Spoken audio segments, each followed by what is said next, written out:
Start streaming.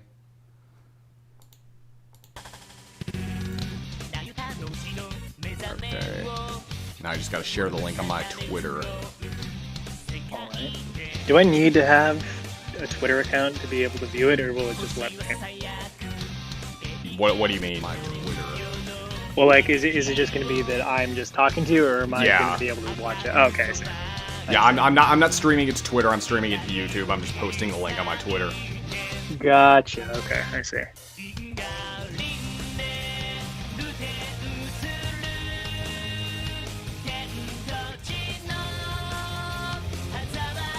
I'll also put a link to your channel. Oh, you don't have to do that. Oh, okay. I mean, my channel's nothing special, so.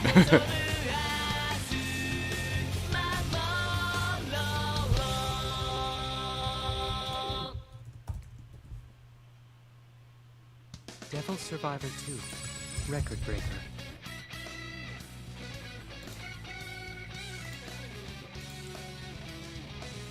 Okay, there we go. All right, so yeah, what were you talking about? About Devil Survivor? Devil Survivor 2. Yeah, I was debating on how I was gonna come up with some kind of new challenge because, like you said, to get more enjoyment or more just life out of a game, I think we need to set these types of goals or these types of hardships for ourselves to kind of test to see how far we can push a game. Yeah, and I mean, another thing is, like, I mean, a lot of people talk about how SMT is hard, but, like, once you get the hang of the combat and familiarize yourself with it and everything, it's really not that hard. Right. That's the thing. That's, like, the common misconception that I've always noticed when it comes to any kind of SMT game is everybody is like, this game is too hard. And I feel like it kind of depends on what kind of gamer you are, because if you're not used to playing a game like this, or if you're not the kind of person who wants to devote time to learning a certain type of new system or figuring out how to best set up a team, then yeah, of course it's going to be hard. Yeah. I mean, like, especially with JRPGs, like, a lot of people just play them for the story and they just completely, like, they don't really think much about the combat. Right, exactly. I remember with, I'm not a big Fire Emblem fan, but I really do like strategy RPGs. So when I played Three Houses, I remember I just steamrolled through the whole game, and then you get to the final fight, and it's ridiculously hard. Oh, yeah. Like, it's so, like, beyond anything that you've gone against at that point. Right. Oh yeah, also if you wanna like watch the stream along with me, I sent you a link to it. Okay, cool, because yeah, I was gonna be like, it's gonna be difficult if I can't see what you're seeing. Yeah, there might be a couple of seconds of lag, but I'll be sure to let you know what's going on. Right now I'm on the second day and I'm at the part before you save Keita. Gotcha. Fun fact. I did not, the very first time I ever played Devil Survivor 2, I did not save him. Oh, really? No, because I played the second game before the first game, and I didn't quite know what I was doing exactly, and I think a large part of it was because of the fact that when I played the first game, it had voice acting, and not having voice acting for this game, I don't think I was paying attention too much to what was going on, so I didn't exactly know that Keita was going to die, or possibly could die. Yeah, I think my first time playing, the only character I let die was Joe, because what I had to do, like, in order to save him, I basically just had to show up at the time, but I instead showed up to the place I'm supposed to meet him before he, like before the battle, so I'm like, okay, can't I just, like, wait here for him? Because I really don't want Joe to die. No, okay, so that's exactly what happened with the Keita one. At least I think it was him. I got to the location before he was supposed to, or before whoever ended up inevitably dying. I was like, okay, I'm here. And then nothing happened. And then that character ended up dying. I was like, oh, okay. I just feel horrible now. Mm-hmm. Whoa, man, you're starting to get a little personal, don't you think? But yeah, I mean, let's see. I think I think Joe is the only character I actually let die my first time playing Devil Survivor 2. Did you let anyone else die? I'm trying to think. Who did I let die? At least the very first time I played. I know that I didn't get the best ending. I know that for a fact. But it was weird because the second time I played it, which wasn't until the 3DS remake came out, I ended up getting the perfect ending somehow, even though I wasn't trying to, or I guess I wasn't focused on doing it. But I think it was just Keita that I let die. Okay. I know I was really close to letting Neo die because of the requirements for her fate being a certain rate with Lou. Otherwise, she would die. Yeah. But I think I just had enough. And I think the requirement is pretty lenient, so I think that's what saved me. Yeah. Which ending did you take your first time? I think I just did the vanilla Daichi route. Okay. Yeah, that's what I did too. My second time, which was when Record Breaker came out, I took Alcor's ending, which is my personal favorite. I love every route that involves him is by far the best route and ending. I know, right? That's what I like to hear. Yeah, like You gotta stop agreeing with him just to shut by the up. way, what'd you think of the triangular mark? I thought it was pretty good. When it comes between the vanilla route versus the new content, I don't know which one is necessarily better, but I do like the new inclusions that this game offered. For every gripe that I had with this game, I feel like that added content really did change a little bit of my thoughts and opinions about it because they obviously put a lot of effort into it. Mm-hmm. Because despite what a lot of people think about Devil Survivor Overclock's 8th Day option, obviously they wanted to add more content with this next game, so I did get a lot more enjoyment out of that versus just the single day, which didn't really even feel like a full day for that game, but it was still good. Yeah. What about you? I guess I kind of basically just agree with you on it.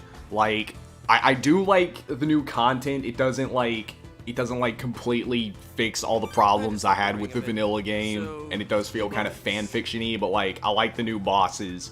And, like, I mean, when you consider the fact that it took me, I think, around, like, 25 to 30 hours to beat my first time, so you are getting a good chunk of, like, gameplay out of it.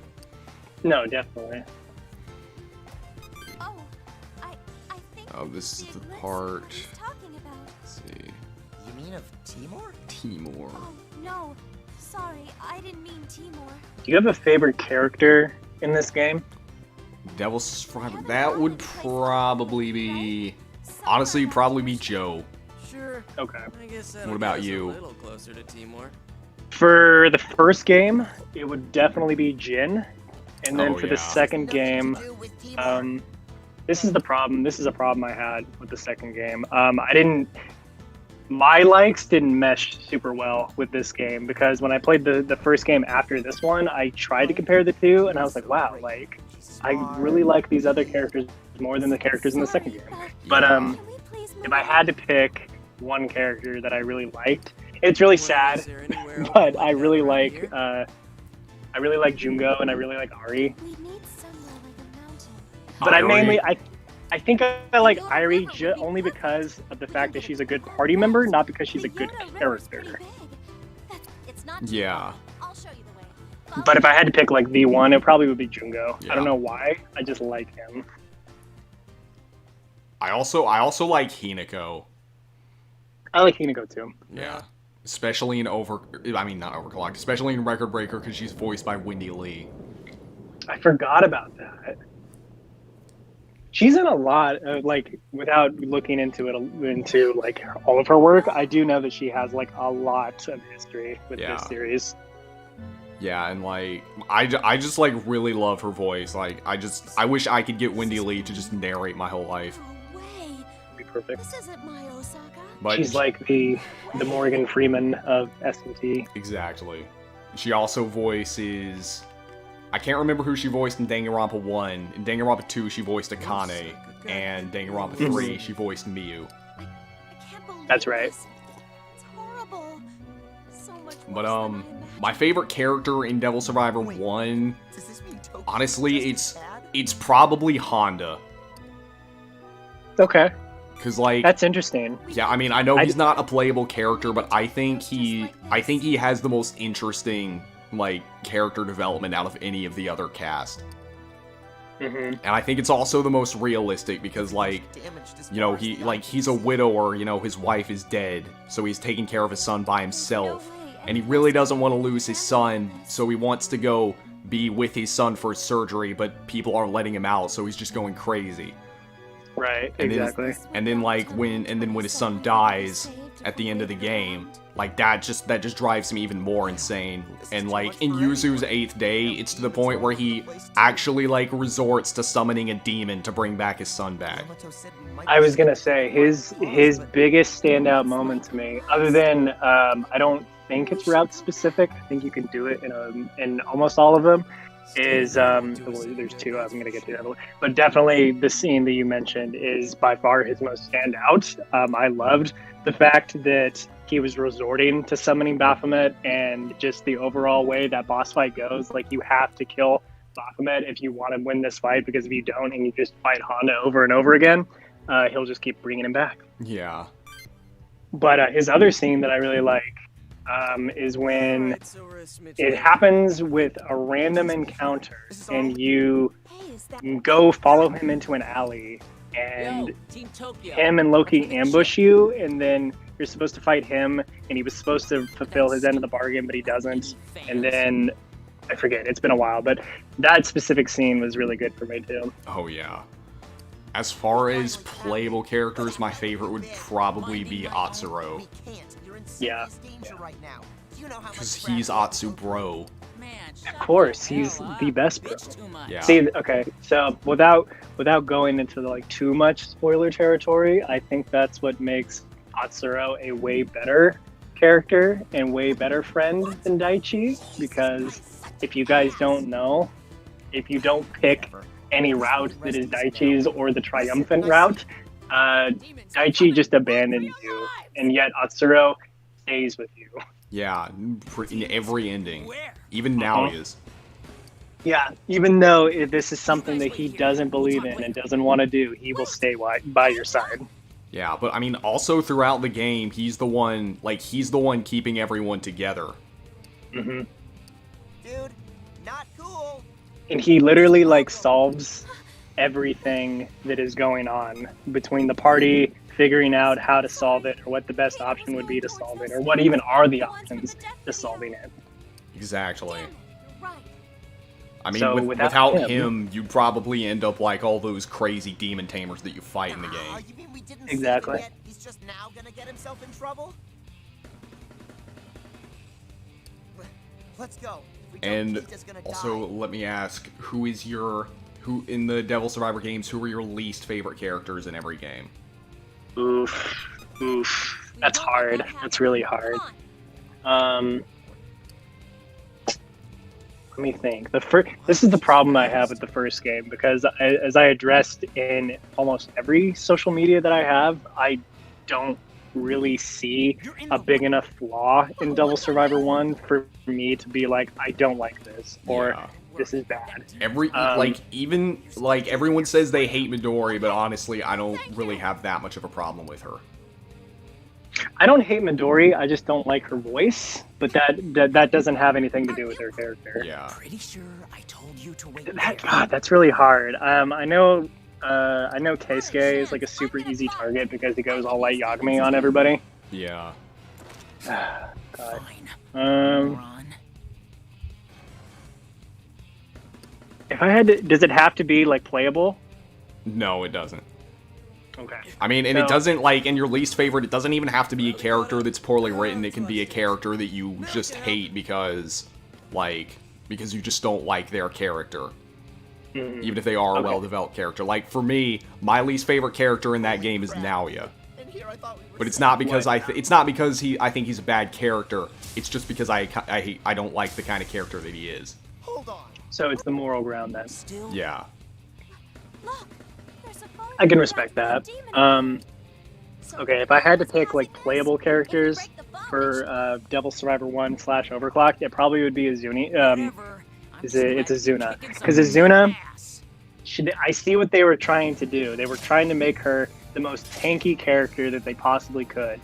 But by making her tanky physically, she is a super, super glass cannon. Yeah. And I just had no use for her. And she comes in so late to the game anyway that I just didn't want to use her anyway. Like, I would rather use Black Frost than Mizuna. And then if I had to pick a character in that game that wasn't playable, I probably would pick, oh god, what's her name? She's the reporter lady, and it isn't because Shoji? I don't think Shoji. I don't think it's because she doesn't serve a plot. I just don't think her role is that important enough. Yeah. But like even she provides you with some interesting lore to the game. No, of course. I definitely think she serves a purpose. I just don't personally like whenever there's a point in the game where you have to go talk to her. I just was like, well, okay, I'm gonna skip through this. Right. And then for the second game, if I had to pick a character that I just don't like, I don't really care for EO, just because neither do I. She's really annoying. Well, for me, the reason I don't like EO is because it's because at the start of the game she's like hyped up to be this like super smart, like perfect grade making girl that everyone looks up to, but then in the actual game she's portrayed as a complete airhead. Mm-hmm. And not to mention her design. Oh, I know. Like, what, you don't like geometrically like altered bodies or anything like that? Gravity defining busts. Yeah. Yeah.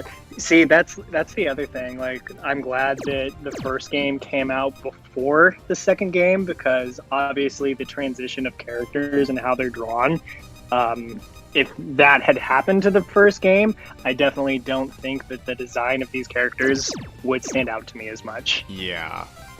I mean, like, a lot of people like to complain about Yasuda's art style. I didn't have a problem with his character designs in the first game, because, like, I mean, yeah, like, some of them were ridiculous, but they weren't that ridiculous. But then in Devil Survivor 2, just, like, it's borderline ecchi, Devil Survivor 2. Yeah. Definitely. And then, let me think. If I had to pick a character that isn't playable in this game that I just don't like,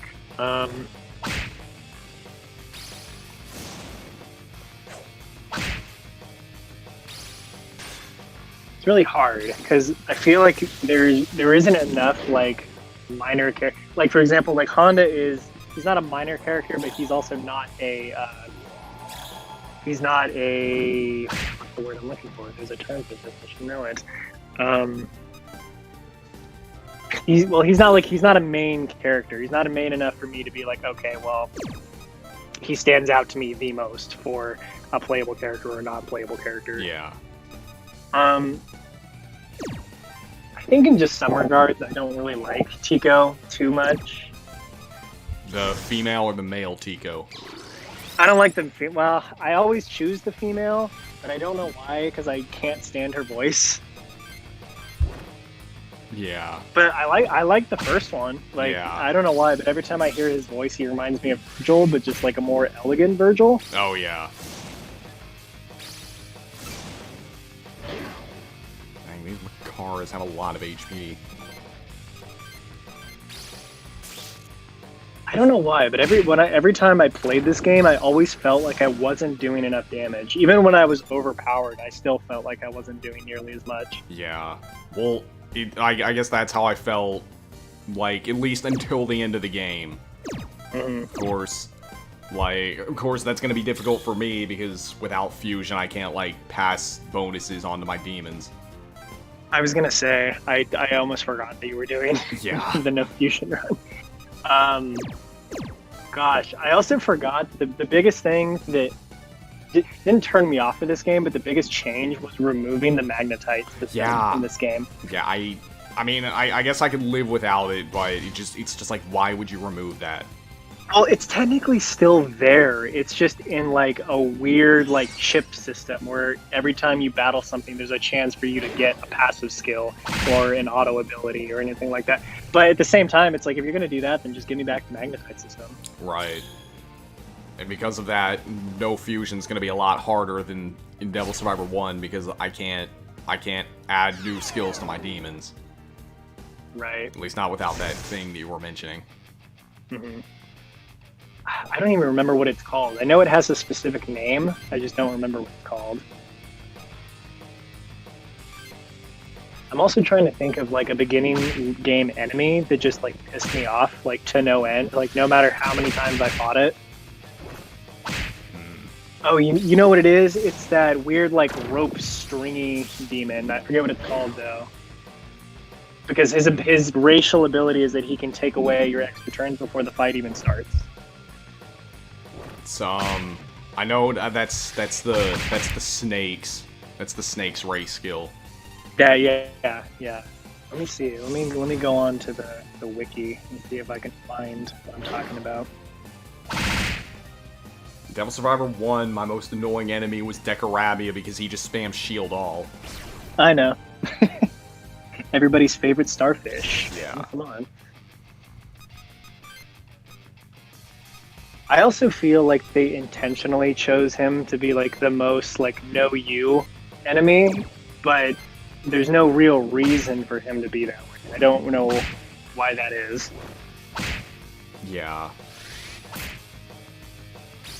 Is there like a skill in this game that no matter, like you just don't use it at all? It's so like I don't have a purpose for this. I don't like this skill. It's not useful. It should be. It just isn't. I'd say taunt. Yeah. Like, have you ever actually used that in Devil Survivor? No, in Nocturne I did a lot. Yeah. I just never used it here. What's another one? I also don't really use vials because that halves your movement priority. Yeah, I didn't like that either. Even in the first game, I really didn't like it. Yeah. I mean, I'm okay. Which like, is... I used dragons in the first game, but vials is like, nah. Right.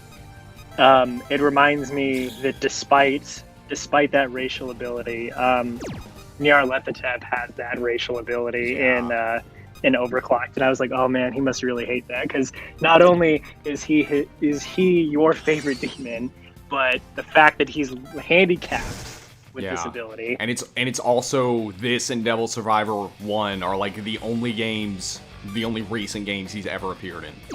Right, it sucks.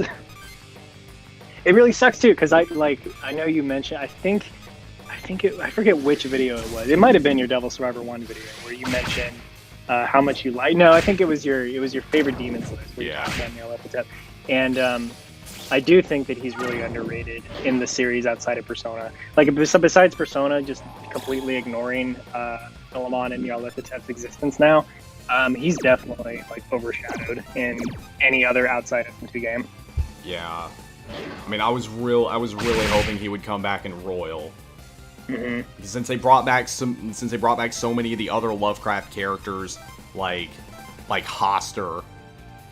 Yeah, and she I think this is like a weird thing because technically the I forget what they're called, the Great Ones or the Great Old Ones. They technically don't have a gender, so I'm gonna call it a she, but it's not a she, but it's also not a he. Yeah. But I do like Haster. Out of all the Lovecraft characters, I think Haster is probably my favorite. Yeah. Mine's definitely Nyarlathotep. My second favorite is Cthulhu. Mm-hmm. I was hoping that Cthulhu would come back too, but he didn't. I know. So, spoiler alert, everybody. I didn't buy Royal because I didn't want to. Besides Haster, who else did they add? I know they added a few of the Lovecraft ones, but I don't know which ones. Well, the final boss is one. I don't know if you want me to. I don't know if you want me to. No, spoil it. I remember the final boss. I forgot that he was also a Lovecraft character. Yeah, I think I know there are some others. I just can't name them off the top of my head. But they also added some other like classic demons, like what's that like fly one from Persona 1? I forgot what it's called. Fly one. Well, he's not like a fly, but he's got like fly wings. Mm-hmm. Oh, God. I know exactly who you're talking about too, and I literally just finished Revelations Persona, so I don't remember what it's called. Yeah, I hope. Hey, chat, tell me who it is if anyone knows. Yeah, solve our problem. I feel bad because I haven't been contributing enough to Devil Survivor 2's content. It's okay. I mean, in the last couple streams, we didn't actually talk about the game that much.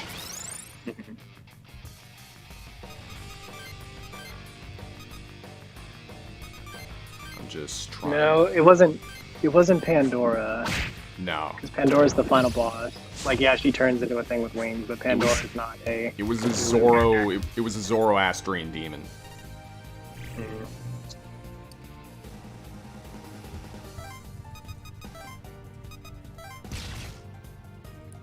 Alright. And then, they also added Mishiguji and Macabre. Those are two demons I remember that they added. They did add those. Did my game just freeze? Did it? I mean, I don't know how far behind in the feed I am, but I don't think... Oh, now I see what you're talking about. It's just giving me a black screen. Oh, I mean, it no. does this sometimes, and then it'll just like... And it's like... It doesn't always crash when it does this. Most of the time it just works, but I can't do anything while it's like this. Rip. Yeah. So, chat, how's your day going? Oh, come on. Don't do this to me. Also, Deep Dish Dolphin. Love your name. Kresnik is better than Klepok. Oh, there it goes. Yeah, that's the kind of stuff you have to deal with when you emulate. Yeah, there's another guy that I'm watching who's doing a blind LP of SMT4, and he's having a lot of emulation problems, and I never realized just how many emulation problems there when it comes to 3DS games. Yeah.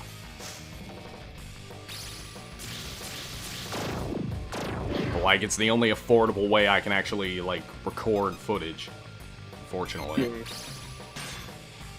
Like, I think the only other way you can do it is if you, like, have a hacked 3DS, and Right. you have to, like, send it to somebody, they'll install software on it, and it costs, like, $400.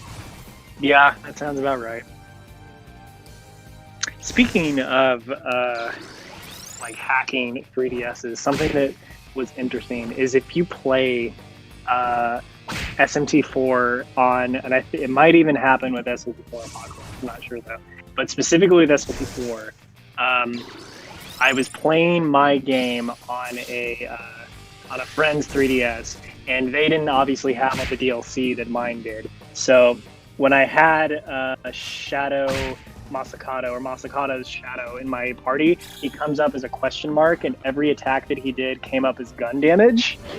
Oh, that's weird. I was like, what is going on? Like, this is so weird. And like Ancient of Days, every time he did something, it would the game would glitch for a second, and then all the demons would die, even if it wasn't a damaging skill. Like if he just healed, stuff would just die. No. It was weird, and I'm just like, I don't know what's going on at this point. Yeah.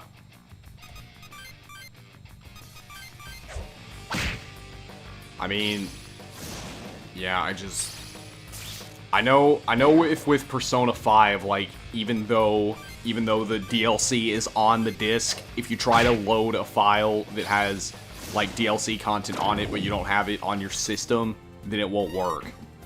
Right. It won't let you load it, which is freaking stupid. All right, dumb SMT nerd question. Do you say Abaddon or Abaddon? I say Abaddon. Okay, good. We can still be friends. That's Not that like, because that's not how that, I like, heard. Yeah, go ahead. Not like the people who say Abaddon are wrong, because again, these are figures that haven't canonically been like written down or voiced as like this is how you say this character figure's name. But forget what game it was, but there was I think it was Persona 3 where the protagonist said Abaddon, and I think that's where I picked it up from. Yeah, I think. Well, for me, it was the It was the Persona 4 animation. That's where I heard you say it. Gotcha.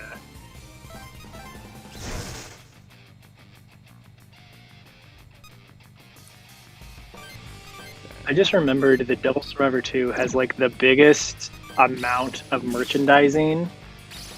Not out of like everything that SMT has ever been advertised in, but I remember that there's like a ton of Devil Survivor 2 stuff. Yeah. Like it even. These are the other things I don't like either. I don't like Tobu. Oh yeah, he's kind of annoying. Or like pretty much any of the dragons are annoying to fight, but at least they're good when you have them on your team. Right? Especially when you get their like evolved race skill, and then you can like snipe them.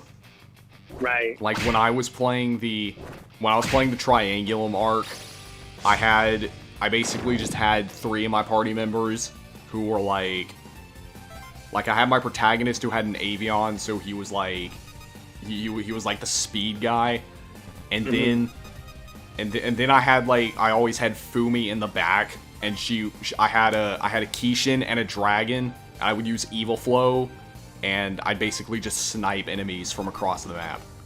Right.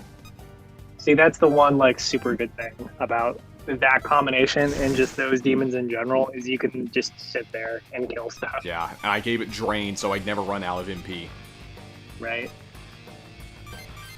I forget, because I know in the first game, Tyrant's abilities were that you could regain MP, but also you can knock back the enemy's turn order.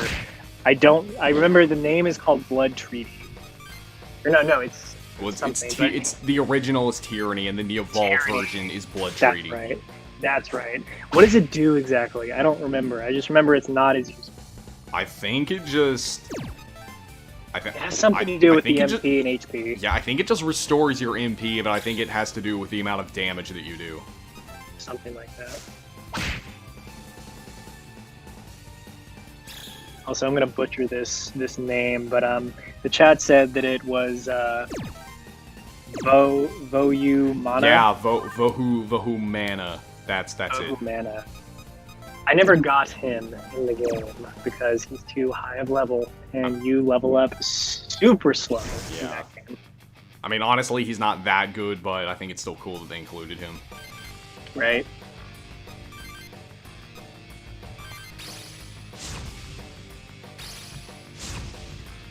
What's the one SMT game that you have yet to play but want to play the most?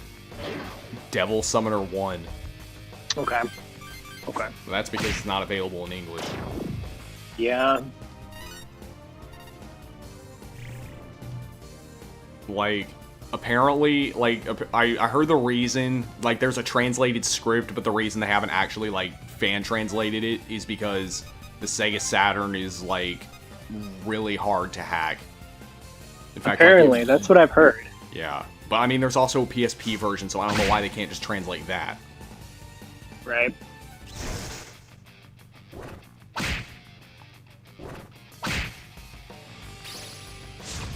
Deep Dish Dolphin. What? Maybe you addressed this already, but what fight are you talking about that has an annoying gimmick?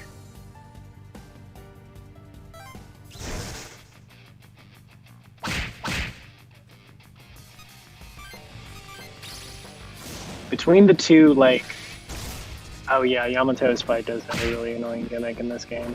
All of his fights have a really annoying gimmick in them. Yeah, like he uses a vial, and like he also has revive. So basically, just the only way you can beat him is if you get a dragon and just snipe him.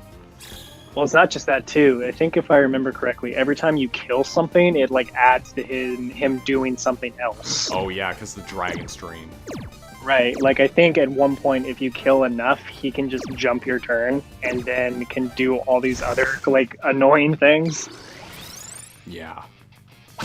So yeah, I remember that was one of the reasons why I stopped playing the original DS version, because I was like, this fight is too hard. I'm obviously stuck at this game. I'm never playing this game again. And then I never played that game again for several years, and then the 3DS remake came out. That I'm gonna be doing Yamato's route, so thankfully I won't have to deal with that fight. Right.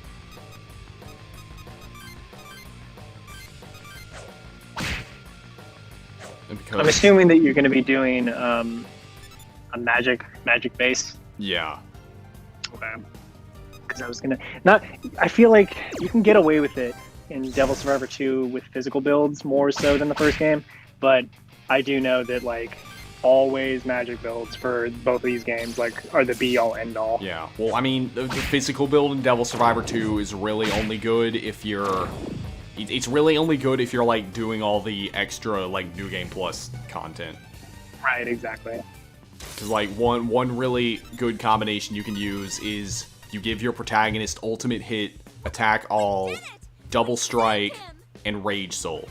Saved me? But you can only get ultimate hit from. Pretty sure you can only get it from Alice. Yeah. It's exclusive. And to at her. that point, you're pretty much done with the game because Alice is like the ultimate boss. This video. She was in the base game, not so much in this one Yeah. because Duo Tico exists, So that's what nice which is to just you guys, huh? Lucifer. Oh yeah. So what? You guys. Damn right we did. You'd better be grateful, Keita. Who the hell are you? You never answered my question. What's your deal? Where'd you? Is there a character's like story in this game that you kind of just weren't all that interested in? Trying to. Like I'm not trying to make Not I'm not trying to add like Yeah, hate on this game or anything like that. Get it. There's no way you'd survive. I just know there's a lot of stories going on in this game, more so than the first game, so there's a lot to pick from. Yeah. I can't. Well, I guess I'm gonna say EO because like Maybe I'm not remembering right, but I'm pretty sure I it's just like said what you even is. I don't even remember what her story was, All I remember is that her mom dies. Yeah. That's it. which doesn't even happen in the triangular mark. Nope. Nope. It was well. I guess her story is that she's Hey, an did you go after airhead those two? and she's socially awkward, yet despite that, she is really popular. hmm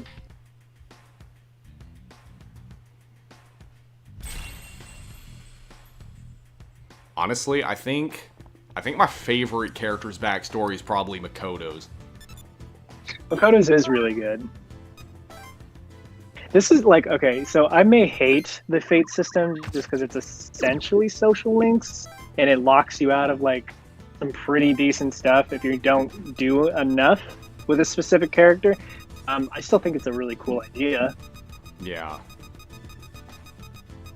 like especially with doing Yamato's where you get ball. Right.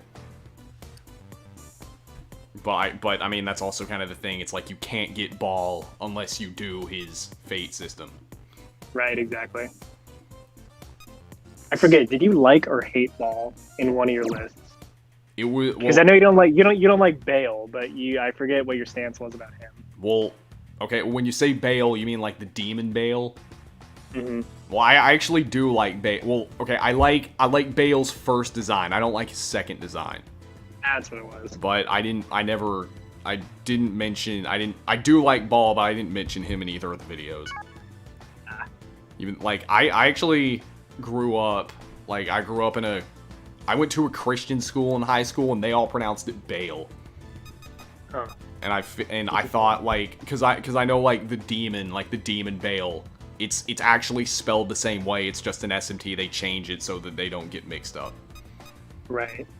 So I don't actually know how you pronounce it. I mean, like I said, I don't think there's really any right or wrong way. It's just really up to the interpretation. Yeah.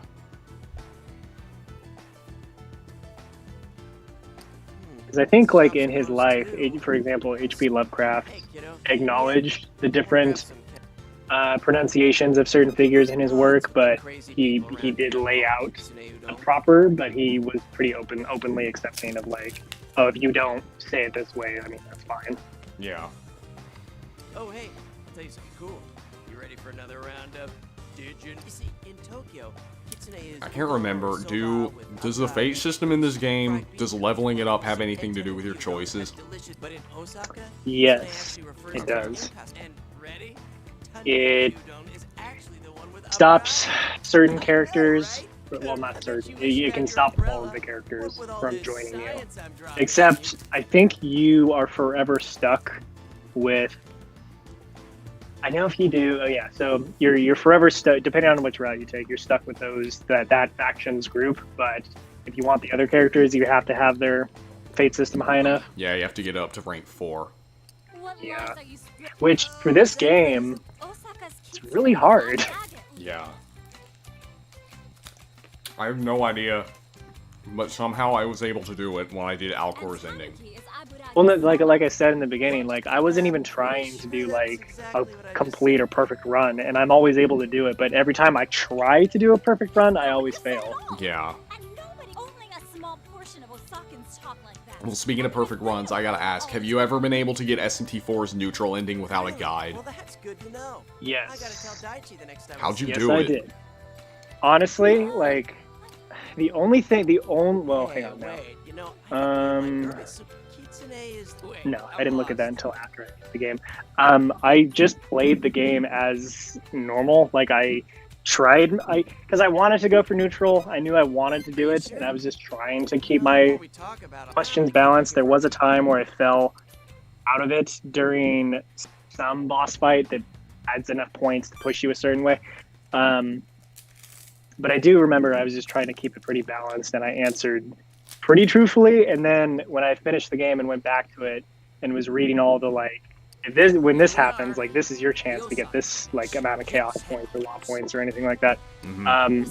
And after reading it, I was like, there are so many points in that game where it can screw you out of getting a specific route. Like I know in like halfway through the game, when you're walking through one of the subway terminals to go find, I think it's not Shiwong Mu.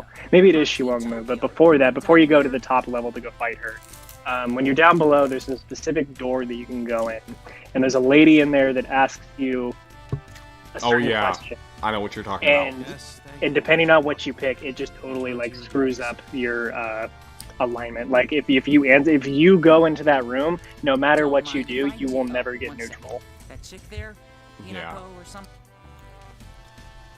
I do know that every time after I beat that game with neutral, I just didn't want to do the other routes, because when I did do them, I felt super awful for doing it. Mm-hmm. Like especially, I think I felt especially bad with Jonathan's, but I did it because I wanted to get Mastema. Mm-hmm. Which makes me super sad that he's horrible in Apocalypse, and he's not nearly as good as he should be in Redux. I'll prepare quarters for you. What's he like in Apocalypse? I don't think I ever used him in that game. Well, you can fuse him, but he's also a random encounter in Yahweh's realm, or I think it has a specific name. I know. I know they made like a bunch of really badass demons, random encounters in there. Right, and the worst part is you can't communicate with them, obviously. Yeah. But I just remember so one of the gripes I had with it was the affinity system. I like the idea of it, but it also like messes up builds that you could have made with other demons. Like, if you wanted to put a healing skill on Alice, I don't know why I put healing. Certain demons I always put healing skills on, but I wanted to put one on her, and like you can't because her trait with healing is like super low. Oh yeah. So with Mastema, I know that there's only so many options that you can do with him, and because of the affinity system, it like really limits what you can do with him. Honestly though, I actually liked the skill affinity system. No, I liked it too. I thought it was... Because yeah, like it actually like forces you to like think. You actually have to like think about which skills you're giving to which demons. It's not just pass your best skills to the next demon. Right. And it's interesting that you say that too, because I know at some point in an SMT game, I always fall into a trend of like, okay, this is going to be my final party team. And they kind of typically always are the same depending on what game I'm playing. So by having the affinity system, it really did like make me stop and say like, okay, I can't build this demon this way. I can build it this way and then have this demon cover whatever else I need, but I can't build it specifically like I did in every other game. Yeah. I can't remember what my final party was my first time in Apocalypse. All I remember is that I had Shiva in it. Shiva's always good, no matter what you do. I think the final team I had, and it's not even that good. There's like one debatably good demon in that game, in my party. It was Odin, because Odin is super good in Apocalypse. It was Angel, and then I think it was Metatron. I think. Okay. I know now though, with my like perfect file team, where I just round like tons and tons of levels to get max stats. It was myself, Alice, Cleopatra, and Satan. Oh. We don't have an answer at the moment. We'd like for you to gather as much intel as possible. Yeah, Satan's really good. He's the only demon that can be fused that's higher than level 99. Yep. It just sucks that you have to wait to. Well, I don't know. Did you have to wait to New Game Plus to get him? I don't remember. You have to be. Satan. There's no way I'm believing this. It's I gotta be a don't. lie. I don't remember actually. You did. I mean, we came here to find out what caused the disaster, but I think you did. all that stuff you said, all that destruction. I think so too. It just. I remember when the game first came out, I was one of the first few people to do any kind of like discussion about Apocalypse, and I very much incorrectly told people how to get Krishna and told them that you had to wait till you had to wait till New Game Plus to get him, which isn't true. Oh yeah, I think I did have Krishna on my final team. Daichi! Mm-hmm. And he's really good too. Yeah. Sorry. This is Which life. ending did you take your first time at Apocalypse? Was it Peace or Anarchy? It was Peace. Oh, okay, I went Anarchy. Oh. Joe. I haven't done Anarchy, but I do know what happens, and I think it's pretty cool. Yeah. I'm sorry. It just like, I've had some time to think what do you this think when it comes to these two games? Do you think original 4 or Apocalypse is better? Well, I'm gonna say original 4 for story and characters, but definitely for gameplay, Apocalypse. Okay, yeah, so I agree. They're shaken. They chose Because to think it through as well. I didn't really like how they handled, because I didn't like that they made Chaos and Law essentially like joke endings, and then they kind of just made the peace route like too friendship beats God. Yeah. But I mean, I couldn't be mad at it because we hadn't fought Yahweh since SMT 2. Right. So I was like, I'm willing to overlook that just because this fight's really good.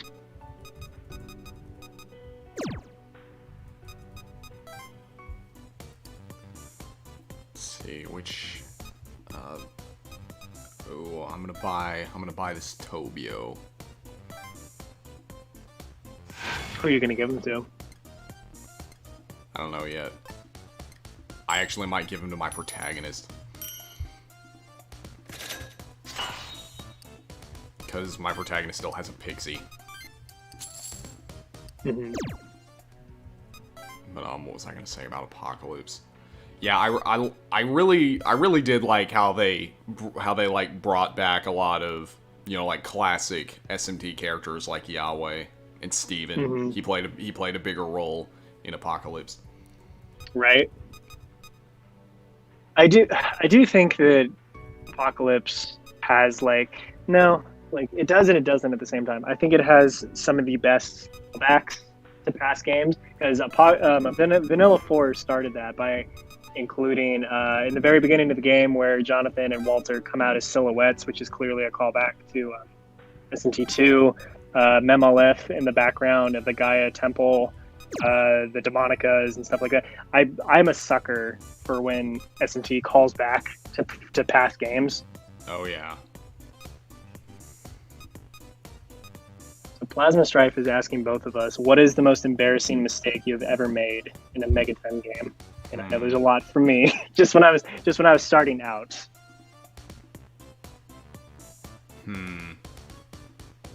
I guess misclicks wouldn't be. I guess misclicks wouldn't. Well, I mean they are embarrassing, but I wouldn't say they're the most embarrassing.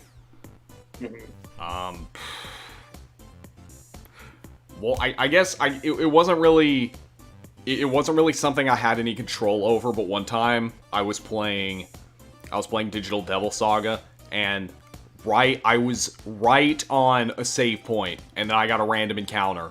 It was an ambush. The enemy put my entire party to sleep, and then used the Eternal Rest and killed me. Jeez. Yeah. I don't think I've ever died to Eternal Rest, but I remember that so many people had nightmares with that combo. And it's just, oh god. And I remember in Nocturne, that was really annoying and you had to watch out for. Yeah. Let's see, I'm trying to think of something else. Me too. This is actually hard because I don't think I've made a ton of mistakes. And I think that's just only because I play a lot of JRPGs. Oh, actually, I got one. When I was doing my Nocturne no buffs run, I was having a lot of trouble with the Isamu fight because you know how Isamu's fight works. Yeah, you have to hit him with specific elements. Yeah, and he's got like a 90% resistance to Almighty. So, but if I had Freykugel, I would have just been able to use that. But the Magatama that you get Freykugel is in the area above.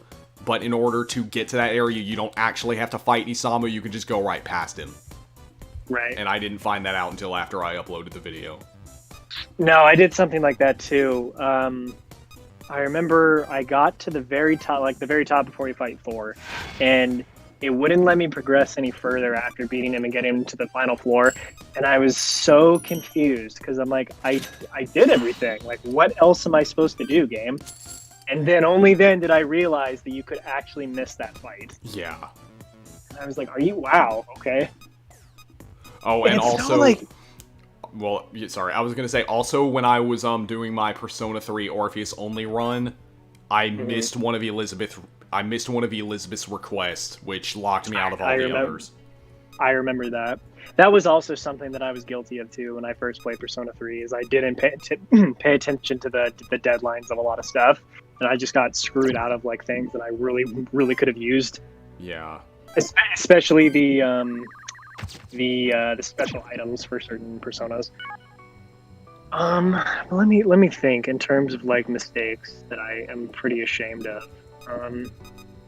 I know there's been a couple times where I accidentally deleted a demon and had to like rebuy him for a ridiculous amount in a game. I definitely remember when I fought Elizabeth, I accidentally pressed the auto button, and I didn't mean to do that because I was only a few turns away from being able to actually beat her. Oh, yeah. And then, what else? I think, okay, so one of the biggest things that actually did happen to me on my very first playthrough of Devil Survivor 1, I really wanted to get Jin's route. And being somebody who had never played the game before and didn't know just quote-unquote how difficult and how many obstacles you had to jump through just to get Jin's route, I did something wrong, and I can't remember what it was, but I remember I followed everything to a T, except like one thing, and because of that, when you finally beat Belial, Jin is supposed to appear there in the cutscene between you, Haru, and everybody else, and he didn't, but I didn't know that him being there was part of that scene. So I went all the way up to the final decision where you get to pick which route you're going to do, and I realized that I did something wrong, and the last time that I had saved the game was like 2 days prior, so what I did was I went back all the way to day 3, and it did everything again just so I could do that. But that's what you gotta do if you want to get whatever ending you want. Yeah. No, go ahead, sorry. Okay, there is one more. When I was replaying Devil Survivor Overclocked for my video, after I beat the game, I loaded my last save and chose Yuzu's ending so I could do her 8th day because I'd never done it before. And I got the bad ending. Because, like, in order to get the good ending for Yuzu's 8th day, you have to get, like, another... You have to get, like... You need to save Jin. Yeah. Well, I did save Jin, but you have to get another Deva, and you have to get, like, the spear thing. But you have to do it before you run out of time. Oh, okay. And so like if you get you have to go through like a bunch of obstacles to get the spear. Like you have to get it from the Shomonkai building, then you have to give it to the other Devas, and then you have to do something after that, but I didn't have enough time to do that. I forgot that that's what you had to do. Because after a certain time it forces you to fight Belberith. It's like, can't I just give them the thing after I fight Belberith? No, go fight the final boss right now. Yeah. I do know that a lot of people got upset when they like set their team up to go fight Lucifer. They were ready to do this, and they weren't aware that if you bypass him to go do one specific like random event with a character, it screws you out of doing that fight, because as soon as his fight appears, you have to fight Lucifer. But if you don't, and you go on to like another event, or just go fight Belberith first, you can't fight Lucifer again after that. Oh yeah. So they don't stand a chance after all. What would you say is your most annoying Septentrion fight? Because, and I think it's fair enough to say you cannot choose. What's the one where the dragon grabs it and it constantly keeps clutching to the building? Mizar? Mizar, yeah. Yeah, I hate that fight. Trying to Another think. attack. Summoning app confirms the name. I honestly don't remember the Septentriones giving me that much trouble. Though the Triangulum, they all actually gave me quite a bit of trouble. Yeah, they're pretty hard, especially I think it's the last one that you fight. Even when the plot kicks in and it makes him like weaker, he's still really hard. Yeah. The cheese grater. Yes. Am I the only one that thinks the designs of the Triangulum are dumb? No, I It's agree. like, remember when Alien Invaders actually looked like Alien Invaders, not an umbrella skeleton, a cheese grater, and a sliced kiwi? Yeah. Well, okay, so let's see. Let's and again, correct me and fill in the blanks here. But let's run down the list here. So we got the ice cream cone. We got the shark fin that unleashes like grenades. Oh yeah. We have a dumb he's not dumb in terms of design. I think his fight is just really annoying. That Mizar, who's like this big gelatinous thing that looks really weird. He looks like a blueberry. He looks like a lot of blueberries. Yeah.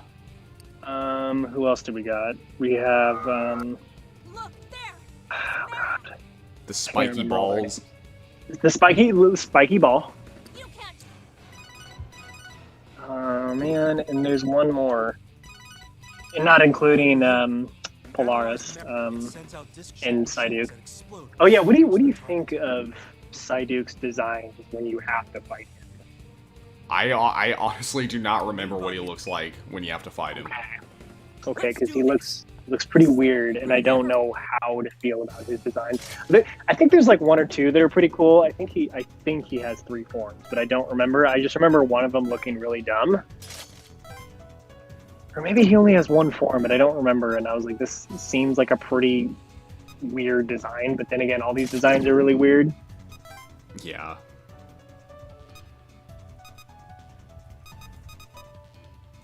Vecta. Who's Vecta?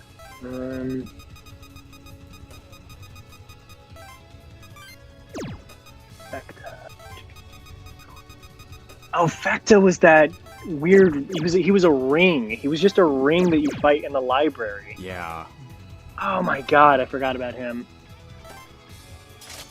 Thanks for bringing that up. I don't even remember him that much. Maybe that's why I don't remember him that much.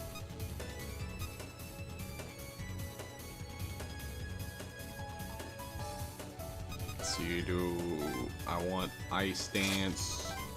Do I Ice want Dance Bow is a Down? lot. I still haven't got joint skill crack with anybody.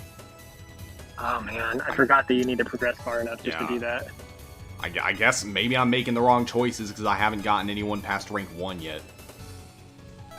I mean, you've made it this far without fusing so far. I think that's pretty good.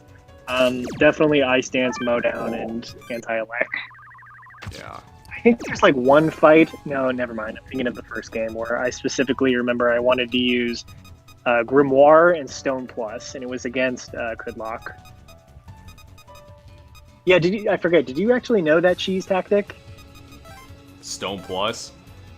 Well, so what you do is you stone Kudlock, and then have he can't do anything. Oh, no yeah. demon can cure it, so he's stuck there, and he can't deal damage to Mario or Kaido. So then you Yeah. just have one of them go and fight it with one hit, and then the fight's basically over. Yeah, that's what I did. Though I kept using Stone Eyes, and I think I only got it like Petri Eyes. That's what it was. yeah, or Petra Eyes. But yeah, like I kept getting really unlucky, so I kept on having to soft reset. Yep, that's what I did too. Let's see. Okay, I'm glad that the Petri Eyes, Grimoire, and Stone Plus tactics are not just. It wasn't even me who like discovered it. A friend of mine like mentioned it, and then I was like, "You can't do that." And then I looked at it, I was like, "Wow, okay, this makes this fight a joke." Yeah. And then I am genuinely curious because I know whenever this is mentioned to somebody who has played Devil Survivor 1, what's your take on the difficulty of the Belder fight? Honestly, Because I never found him difficult. yeah, really. I never really found him difficult either. I mean, like he gave me a bit of trouble, you know, when I played as a kid, but now it's just like you just get a Kishin and, you know, use double up. Exactly. Honestly, I think the fight with Wendigo the second time around is way more difficult than Elder. Yeah, definitely. And that's another thing. That Belder or Balder, whichever you prefer. He's also a demon that I wish would come back a lot more. And apparently, if you don't know that, I'm sure you do. He was supposed to be in this game, and so were all the bells. Oh yeah, I know they're in the game's files. Yeah. Which I think is like super, just like not disappointing. It's weird that they like left them out, but I guess they wanted to just so it couldn't connect as much to the first game. Because other than the name, this game doesn't have any connections to the first game, if I don't remember correctly. No, it doesn't. No, it does. Well- It's not a direct connection. Yeah. But there's a billboard in the back. I might not even be thinking of the same thing you are, but there's a billboard in the very beginning of the game when they're in the train station, and that has the Devil Survivor 1 logo on it. Oh, I didn't know that. I do know there's like a few Easter eggs like here and there. Mm-hmm. Ooh, you're gonna be taking that damage. Yeah, I already took it. I thought it was like a thing he charged up for. I didn't know he could just use it. But I do want to crack Ice Dance from this Moshivu. Belder is the first Bell that you fight in the game. You fight him on day 3 at the very end. Yeah. And only the protagonist can do damage to him. I do. Okay, so I do think that is the most like annoying thing that the game doesn't. The game doesn't tell you that the protagonist is the only person with the Devil's Fuge, or that he's the only one who can hurt you, or that you can hurt him. So I do think that's the only like gripe that I would have had. But I was the protagonist was always the one closest to Belder anyway. Whenever I played, so I didn't even like consider that my characters could even hit him. Right. Well, I think the reason they do that is because in like the context of the game, the protagonist, the one to do it. like when he kills Belder, he becomes the King of Bel, and it wouldn't make sense Right. for that to happen if like one of the other characters killed him. Right. But I guess you could also argue too, because every Belder or every Bell fight after that, it doesn't matter if the protagonist does it or not. But I don't know. I mean, you could go back and forth between like that kind of story loophole, I guess. Yeah. But I mean, then again, you could also just say it's a video game. And they can Yeah, summon there you demons go. from Nintendo DS's. You're right, guys. It's a video game. Don't take it too seriously.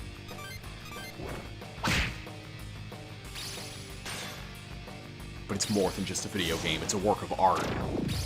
You know what? The debate of are video games art has definitely like been out there for many years now, and I have always considered SMT's no matter what it is, it could be even quote unquote a bad S&T game, and I don't think there is a bad S&T game, but I definitely think these games are works of art because they were like the first of, not the first, but they were one of the first of their kind to do and handle subject matter the way these games do. Right. And I think it's interesting that they're always able to tell a new story while still connecting the others in some way, shape, or form. Yeah. And the thing is, like, it's not always like the exact same story. Right, exactly. It's not like Mario where it's always like Bowser kidnaps Peach, or Castlevania you gotta kill Dracula. Like, it's right, exactly. like it's similar enough for you to know that it's SMT, but it's different enough for it to not be repetitive. Right. Mm-hmm.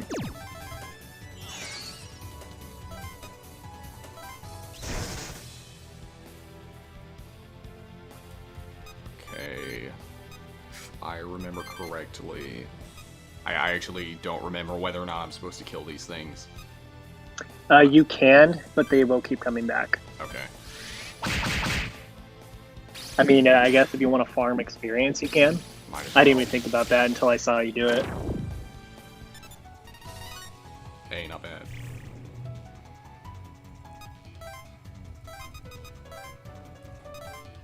Oh, you know what? Going back to the question earlier, Yeah. for Devil Survivor 1 was I was doing a Let's Play, a horrible Let's Play. Don't look at it; it's bad. I did a Let's Play of it, and I was telling my audience like, you should definitely crack. Oh, did you freeze? Oh shit. Himiko's you're almost good. dead. Oh, he didn't hit me somehow.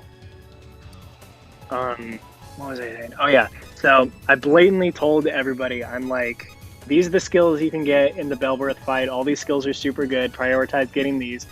And then I talked about how I was like, yeah, you know those skills, Megiddo and Debilitate? Forget them. Like, don't even bother. And then, oh no, I said, like, get these skills. And then I, like, didn't even bother. And I think I addressed it later on where I contradicted myself and was like, yeah, forget them. And I was like, oh, that's stupid. Why did I do that? What crossed my mind to tell anybody in that game to not pick these skills up?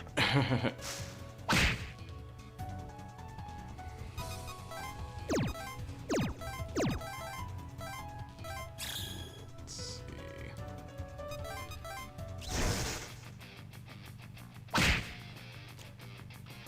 I think the only, I guess it's not the worst advice you could give because there are better auto skills you can get. Well, no, yeah, for sure. I think I just was under the mentality of, because every time when you get to that fight, there is health saving, which is the best auto ability for a character when it comes to fighting or physical skills. And there's multi-strike if you want to get it, but there's also, what else is there? It's, God, let me actually go back and look what he has. Really quick. Not what he has, but in that fight, what skills you can crack. I would miss that. What'd you miss? I was gonna kill that thing with an attack, but I missed it. I think that is the biggest thing when it specifically it's only in this game. I don't remember whenever I tried to hit something in a game or it just constantly said you missed it. And Devil Survivor 2 is definitely the game where I missed the most in a game.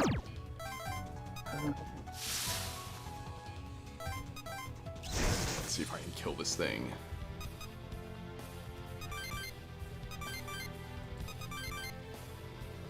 Oh, he's guarding.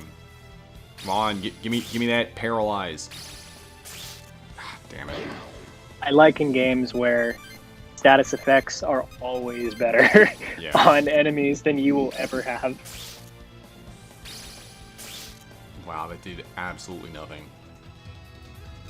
Alright, so this is the skills that you can get in this fight. You can get Mabufudyne, Maziodyne, Meteor Rahan, Multi-Strike, Makara Karn, Megiddo, Grace, Health Save, Debilitate, and Strengthen.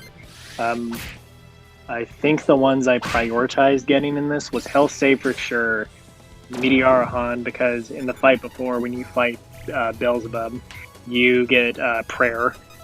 And then I should have. I don't know why I told him that, because the only other skills I would have gotten in this fight was the Debilitate, Megiddo, or Multi-Strike.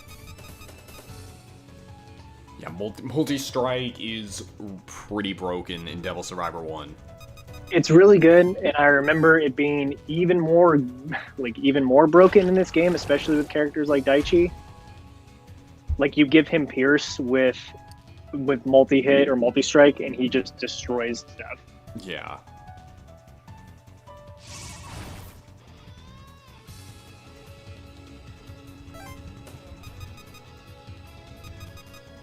Time for a hot take question of the day. SMT Nocturne, Freedom Ending, or True Demon Ending? That's a good question. I'm going to let you handle that first. And yes, Deathbound is the be-all, end-all physical skill. Yeah. Okay, I'll just keep Hinako here.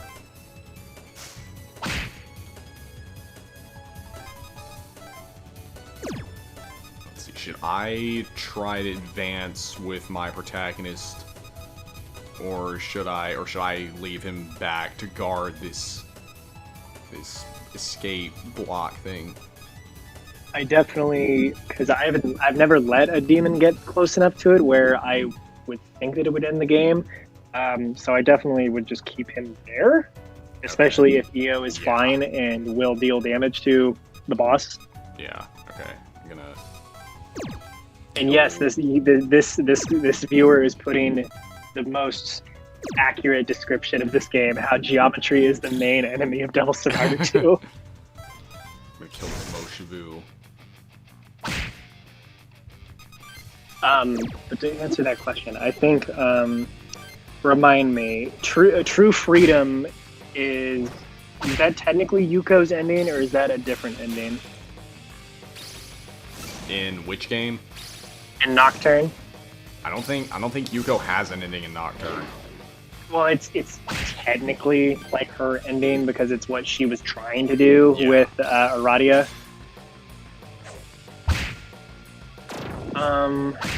If that is the ending, I really like that ending just because it's a, how do I describe it? I'm a really big sucker for S&T games that tie up all loose ends really well, but also allude to the like it's the neutral ending. I like when they allude to the then when the next game comes, like, this is what's going to happen, and this apocalypse is going to happen again. Yeah.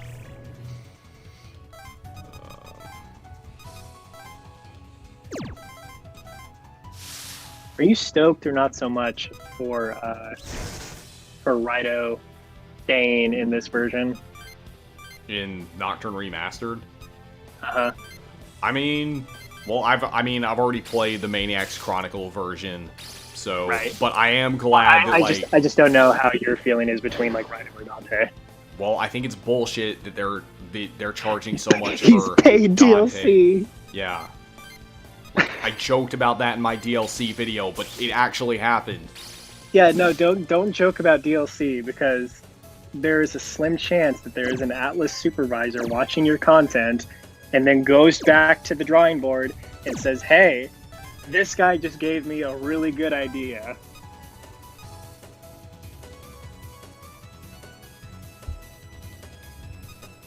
I'm actually going to attack Negriz. But, I mean, yeah, like, I mean, I understand that they gotta pay, like, licensing fees and junk, but, like, why do they have... They're charging almost $10 for him. And it's not like... and it's especially since it's a character you don't get till the end of the game. Yeah, and you're not... It's like, he doesn't really add anything new to the game. You're basically just paying to replace him with Raito. Exactly. The other weird thing is... I don't know how... I don't think this is going to work this way. If you do download Dante, does that just override Raito's involvement, like, at all? Or are they both in the game? Like, how does that work? I'm pretty sure that's what it does.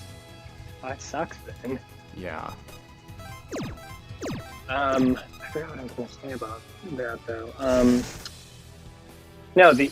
So, hot take, but, I never really cared for Dante as a playable character in the game, because Finally, when you get him, and the only way to get him is to go down the True Demon route. But the man doesn't have Pierce. Yeah. But he does now. But yeah, Right. I never used, like, I didn't really use him that much in the original game. I only used him in the Chronicle version. Yeah.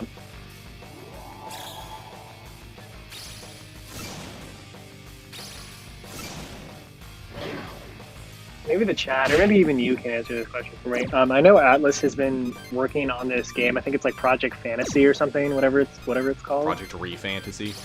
Project Re-Fantasy.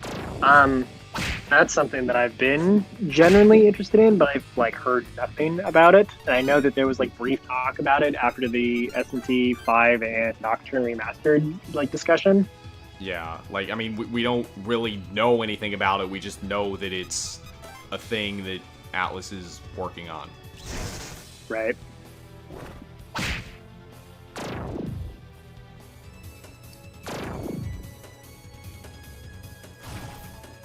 Oh, crap. Oh, wait, man. Are Hinako's demons just dead? Yeah, they got wiped out with the Oof. ice beam thing. Oof. And More's dead. Joe dropped the ball really Yeah. hard. No. Yeah, and I don't get recarm till like a good way through the game. Right. Oh, this is like another thing I'm genuinely curious for you and the chat. What is your take on Recarm loss? Or Recarm draw? Well, in both games, it does the exact same thing. I just remember in Double Survivor 1, I think, had Recarm loss, and it did pretty much the same thing, except it dropped you down to 1 HP instead of killing you. I have never used it. Okay, good. Because I know there's tons of people in the past when nobody was talking about these games, they were like, Recarmdra is super good. It's like a really good skill that you definitely should give to somebody. But I've never been a fan of a skill or just a spell in general in any type of game where in order to get yourself out of a situation that could be solved by casting something that heals everybody instead of killing the user, why Yeah. would you use it? Exactly. Dude, I think I might actually have to reset the game. I think, yep, it goes down. Yeah, I'm gonna reset the game. Well, actually, See, I wonder if I should just sometimes I get technical problems when I reset the game, so I think I might just let the demons kill me. alright. I will give you a ton of props because this challenge and all the challenges you've done, I don't want to do because I know that I would get super frustrated with this. Yeah. Especially when it comes to an S&T game, I hate feeling not in control of like anything. Oh my god, I forgot about Operation Cardboard Box.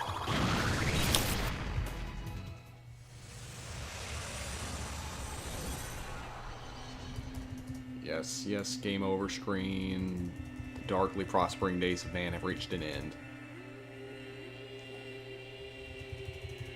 I'm gonna have to get a bunch of demons that resist ice. And get somebody who can deal a lot of force damage. Yeah.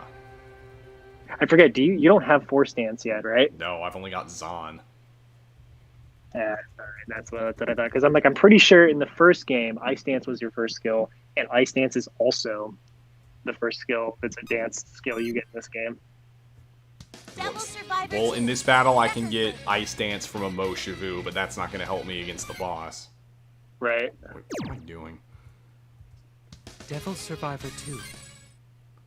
Deep Dish Dolphin asks you, sorry for being that guy, but have you heard of any of the Mega Man RPGs? They're really good. I mean, I've heard of them, but I haven't played them. I remember growing up as a kid, I rented one of them and I couldn't like get past like the first mission. Ooh, McCoy. He'll help.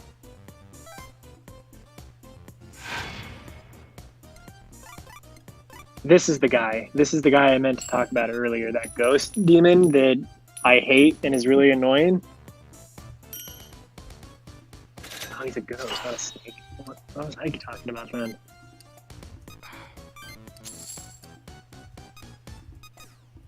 Gotta spend that big money. Well, I'm running low on money now. Let's see. Maybe you'll get lucky on buying some. It'll give you the discount that it sometimes gives. Yeah.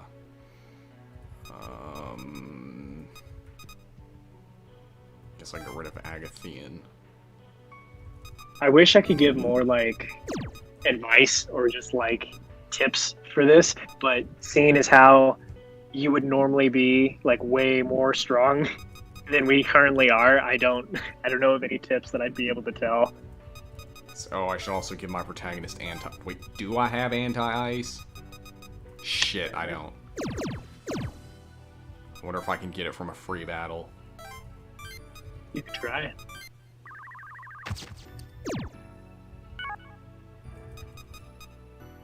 Plus, you need the money anyway. Yeah. Nope, no skills to crack. Maybe I'll get something from that card over there.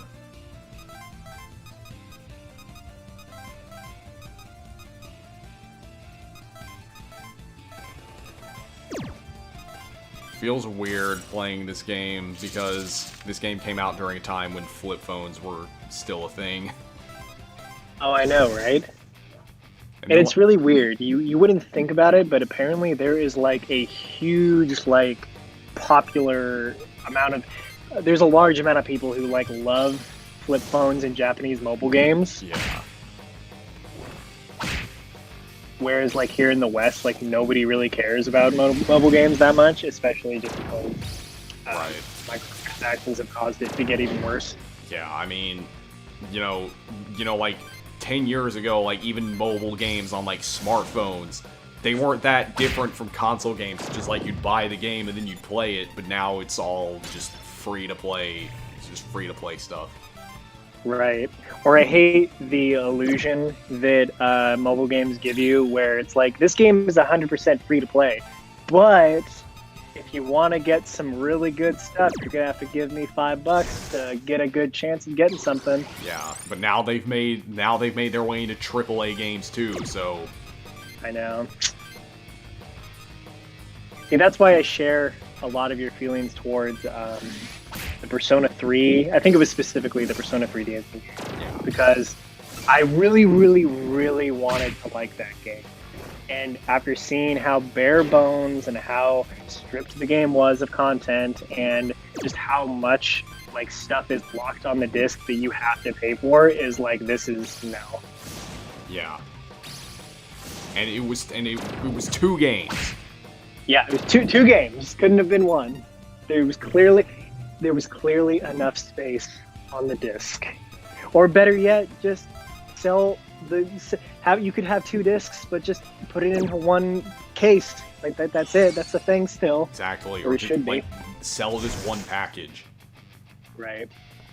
And they That might be also made it so that the only way you could get Persona 4 Dancing All Night on the PS4 was if you bought the dance or the Endless Night collection. Right, exactly. Which was like how much money? 100. Yep. I might be old for saying this, but am I the only one who misses manuals in games? No, I miss them too. Okay, cool.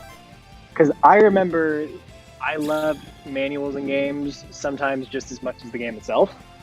I loved when SMT had games, specifically like Raito's games, where they had the mini biographies about the characters and the story and the inner workings of Fusion and everything like that. You don't see that anymore. It makes me super sad. Devil Survivor Overclocked, the full manual was in both English and Spanish.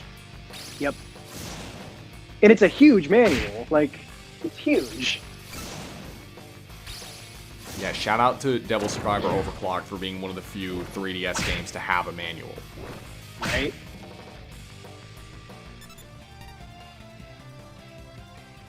Because I don't think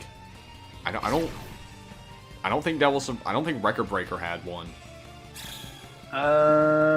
Record Breaker did not, but the vanilla version did. Yeah. Yeah, I own both those games in the box. Devil Survivor, or vanilla Devil Survivor 1, I don't own in, like, I just have the cartridge, but Devil Survivor Overclocked I have complete. Right. I mean, just consider yourself lucky as is, because those games, like we said before, like not on Steam, of course, but those games are ridiculously expensive now. Yeah. Last I checked Overclocked, it was like $120. Yep. I bought that game and it was $20. Yep. I got it for 15. I feel really lucky. Right. See, that's another thing that's like a common problem that I had in the past. When it's like, I would either have multiple copies of a game or I would just fall out of interest with it.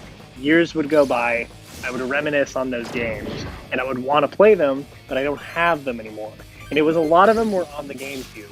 And now when I go look at those prices now, it's like I am not going to spend $200 on a disc, not a complete game, but a disc of a game that I used to have. Yeah. I think, like, with the whole COVID pandemic and, like, people being stuck at home, I think that's just making the prices of video games in general go up. Right. They're more in demand. Right, and funny enough to that, it's like when this was happening, there wasn't that many people buying Nintendo Switches. Now it's impossible to find one in a store now, at least where I live. Yeah, I mean, I haven't really been out to stores that much since the lockdown started, but I do know, like, they're going for insane prices online. Mm-hmm. My stepdad just told me, he told me today, but I guess this happened to him like 1 or 2 days ago. Him and his friend were at Target, and they had recently just got in stock the regular Nintendo Switches and not the lights. I think that's what they're called. And today he mentioned it, so I was gonna go get us one. I already have one, but he wanted one, so I was like, I'll go get you one if you want it. And we get there, and it's the last Switch console there. Wow. And this was just in the span of like less than 2 days. I was like, I knew these were gonna go, because like you said online, they're going ridiculously high priced, but not in the span of 2 days. Yeah. I mean, I don't even want to think about what the next-gen consoles are going to be like. Right. I know I'm eventually going to buy the PS5, but I'm not super happy about the price either, and I'm not happy about the jump in game price. Yeah. Especially when, I mean, I'd be okay with paying $70 for games if it meant no microtransactions, but you know they're going to include them anyway. Exactly. Also, yeah, we can, awesome man. We can definitely get a rip for the 3DS, because that console was amazing. I don't care what anybody says. Yeah, it was a good console.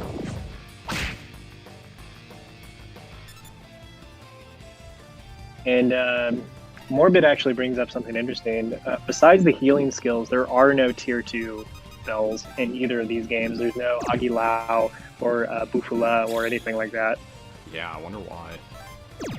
I don't know. I do know that, I don't think this ties into it at all, but I know in the case of at least Devil Survivor Overclocked, the game itself was being stretched so thinly that maybe they just couldn't fit any more data into it. But Yeah. if they were able to fit the additional week in this game versus Overclocked, for example, where they could only fit the 1 day, which is technically free, I guess, if you want to argue it, I don't see why they couldn't just add more skills to it, but Yeah. who knows?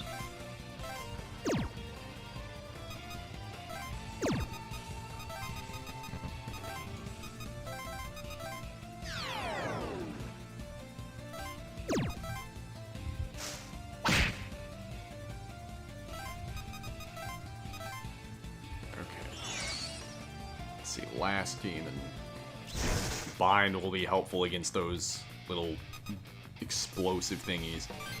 Mm-hmm.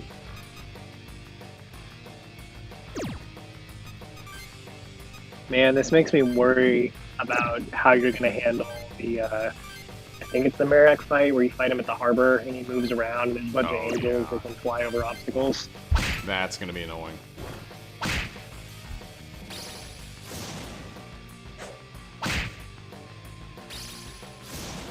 Out of curiosity, I don't expect there to be a lot of people who play this game. I only played it because my favorite character is in it. And again, like I said, every time I mention this, at least on my channel, I make it blatantly clear that by mentioning this, I know it's like the polar opposite of SMT in every way, shape, and form. But when talking about mobile games, is there anybody who plays Dissidia Final Fantasy Opera Omnia?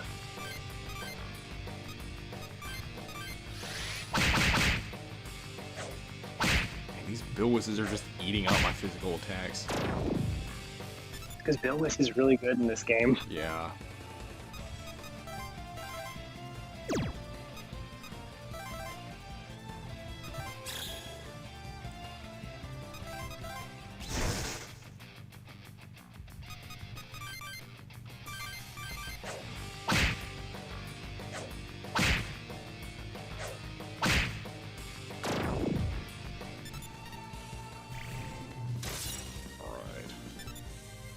Now, let's see what other demons there are in the auction.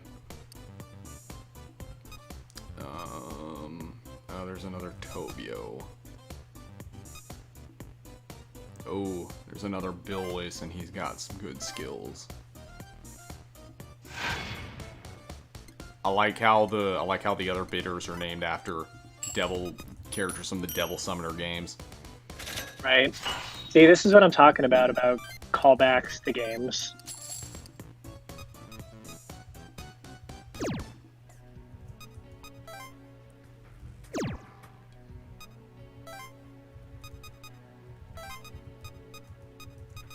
Okay, let's see.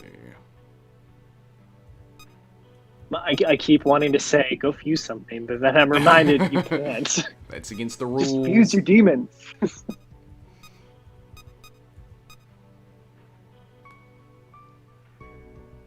Okay, I'm gonna key Kabuso. Man, I wish I had some more healers. That would be nice. Yeah. Oh man, I also realized by you doing... The fate system is essentially useless for you, unless for the characters that you're going to be using for your final team because of the resistances they get, but you can't use those demons. Yeah. See, this is what I'm talking about. I can't... I would not be able to do this. Where? Okay, I'm gonna see what... See if I can get Hinako's fate system Please. up. I'm sorry, ma'am. I already told you. But someone's hurt. I radioed for support. What are you? Who are you? Never mind that. Someone's in. I see it like buffering. Let's Yeah, go there. it just said OBS disconnected. Oh, it's fine now, I Okay. think. Yeah, it says it reconnected. Man, That's college you're not internet in making a any nutshell. sense. I couldn't. If you mess with one Osakan, then the people of Osaka will refuse to. Where's the injured? Did you ever get into I forget what it's called. I think it's Liberators or whatever the SMT mobile game's called. DX2 Liberation. Uh-huh. I never really got into it. Like I played the beta, but I don't know. It's just it's SMT, but it's still a mobile game, so. Right. Because Yeah. I gave that game more time than I think that I needed to. I still follow Atlas's mobile game page for it, but every time I always see the stuff that comes up on it, I'm always reminded that like the community really hates whatever they do to it, because there's always like, oh, we're adding like this character, and then it's like, yeah, but your drop rate for this specific demon is like -2%. Like, how exactly am I supposed to get this thing without paying for it? Yeah.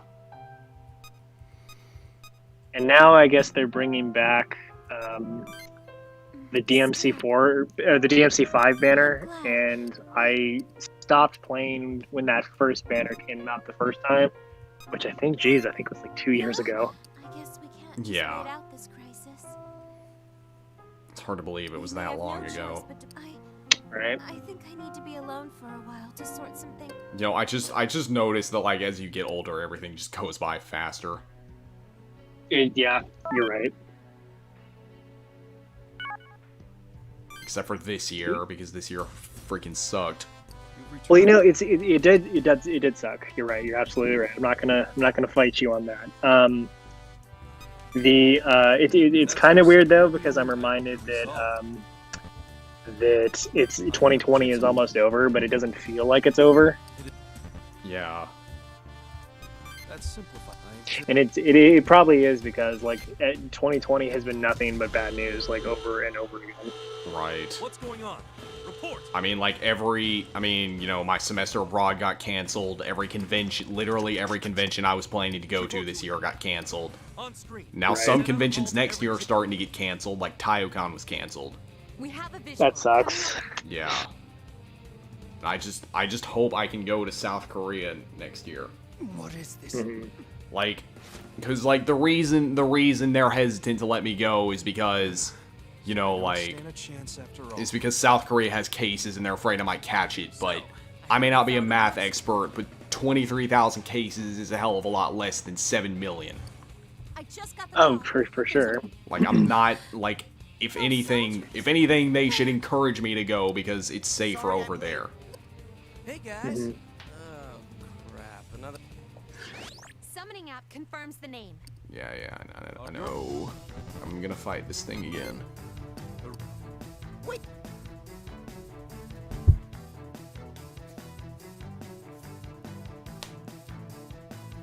We're here. So, Look, It'd be nice if I could just fast forward through all this. I know. What S&T game did that really well? I think it was Redux, where you could skip through things so Yeah, fast. Persona 5 did it too. That's true. Yeah, because after your second or so playthrough, it's like, I don't need to hear this anymore. Yeah, well, I mean, I guess that's one of my biggest issues with Persona 5. Like, it's constantly shoving information in your face, and most of it you already know, or it's pretty Right. obvious. Like, you can just straight up skip all the text conversations and you will not miss Can anything. you hear me? Oh no, for sure. And I do remember that there was a lot of times where I'm like, I get the gist of what's going on. like- I don't need this rundown. I don't It's need like, it. let's go steal Kamoshida's heart, and then they text me, let's go steal Kamoshida's heart. And then we meet up, let's go steal Kamoshida's heart. I'm like, yes, we're gonna steal Kamoshida's We're gonna heart. do it. We're gonna do it. All right. Oh man. Speaking of Persona, I didn't watch his video. I've been meaning to, and I'm not throwing him under the bus or anything like that. But I don't know if you. I'm assuming you did, because I know you talked to Simply a lot more than me. What was his? I think he was talking about Persona 3 and how it isn't as good of a game as we think it is, or how the general population thinks it is. Yeah. Like, what do I think of that video? Right, or I guess just like, what was his main focus, or like what was his ultimate reasoning for why he was saying the things he did? Because I didn't see it, so I don't know. What he specifically brought up. It's mostly because of the characters, and he also doesn't like Tartarus. Also the writing. I don't really agree with him on anything, but you know, it's his opinion. I'm not gonna get butt mad over it. Right, of course. And again, like I said, I mean, like I agree. I think, especially when it comes to media, and well, specifically games or books or anything like that, we shouldn't be able to change people's opinions, because I mean, that's feedback is feedback, and that's what helps game developers take what they hear from fans or newcomers or anything, and then they incorporate it into whatever future project they do. Yeah. Though one thing, I was gonna say in the video, like one thing I really just cannot fathom why he thinks it is that he thinks that the tactic system is better than being able to control your party members. I don't agree with that. Yeah, I really just do not understand that. Like, I will defend Persona 3 as, to me, the better game over Persona 4, But the one thing that I will give 4 is that you can control your party. Right. And then also, and well, they also fixed that in Portable too. Right, exactly. And the other, what's his name? Deep Dish Dolphin brings up an important point. A lot of the Persona games blend together in some way, shape, or form. Like, for example, the Persona 2, Innocent Sin, Eternal Punishment, and 3 all have a Greek theme. Yeah. Or some kind of Greek storytelling. And to be honest, that's part of the reason why I love all 3 of those games, because of what they chose to do with the story and how they tie it into Greek mythology. Yeah. And then Persona 4, they made it Shinto mythology. Mm-hmm. I don't even know what you would call Persona 1's like focus, other than just pure Jungian psychology, because Yeah. they don't really have a theme when it comes to their Persona usage. Yeah, I just say it's that. Right. This another hot take for you, I guess, if you didn't know, or just the chat in general, but I consider Persona 1 and Persona Revelations to be my personal favorite Persona game. Ooh. Interesting. That's the hottest take you can ever get away from somebody who has played the Persona series, because I know how much hate those games get and how just people cannot stand the gameplay, they can't stand the music changes between the games, and I agree, I like Revelation soundtrack a lot more than the remake. They don't like the characters, they don't like the fusion system, Okay, they don't like... Okay, like, I can understand not liking the gameplay or the music in the PSP version. I cannot understand how anybody would hate the characters in Persona 1. Yeah, I love them, especially when they come back in the other 2 games. Yeah. Because, like, until I played those games, it's like because I think, in what way did I play each game? It went 3 for sure, then 4, then I think it was Persona 2, Innocence... No, it was Persona 1, then Innocence Sin, Eternal Punishment, then 5. Okay. I started with Persona 3. Well, I mean, I've said it in my videos, but yeah, I started with Persona 3, then my second was Devil Survivor 1. Mm-hmm. And then my third was Strange Journey. Let's see, because, okay, so if I had to pinpoint, like, the first 3 games that I played, it was Persona 3, Nocturne, and then it was original Strange Journey as well. Oh, nice.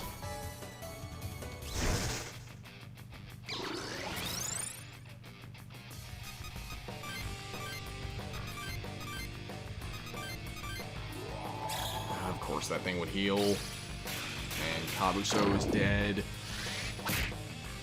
I actually might have to reset again. Oh no. Because Io, I thought Io was out of the range for the beam attack, but she wasn't. Mm-hmm. So now I lost Tobio. I'm gonna see if I can kill this thing before these things get to it. I saw a crazy video once where somebody took a pretty not to the base level demons that you currently are using for this challenge, but I remember this guy used a really like low level theme, and it was only the protagonist, and he just went straight for him and he steamrolled him somehow, and I have no idea how he did it. Dang.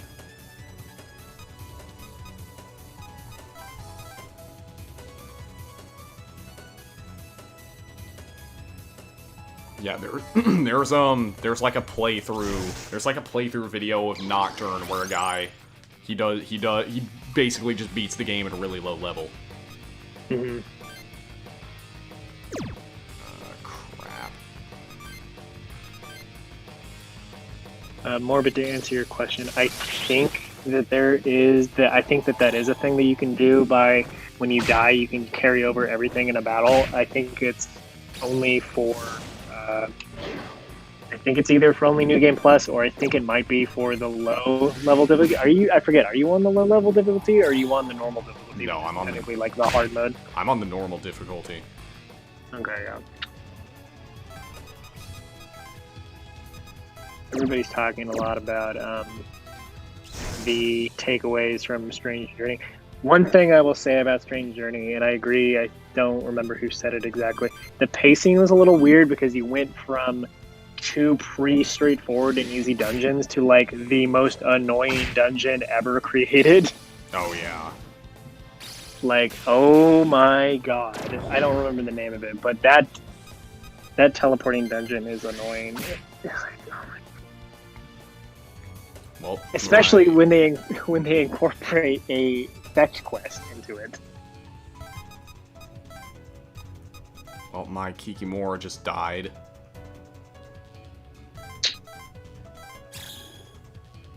Let's see. I have at least I have other demons I can summon. Honestly, if you want my opinion about this, like I don't think we'll be. Well, I think you might be able to beat him maybe right now. Not sure though, but I think honestly your best bet would be to leave somebody, maybe one person near the back, and have 3 people all with wind skills. Yeah. To fight that thing. Well, the problem is the only wind skill I actually have is Zon, and I can only I can only equip one at a time. What about the demons that have Zon? Is there any? Because I don't know. Does Kikimora have Zon? I forget. Yeah, Kikimora has Zon. You might just need to throw a full team of Kikimoras at people. Yeah, it might come to that. And Hinako is by herself. And she's dead.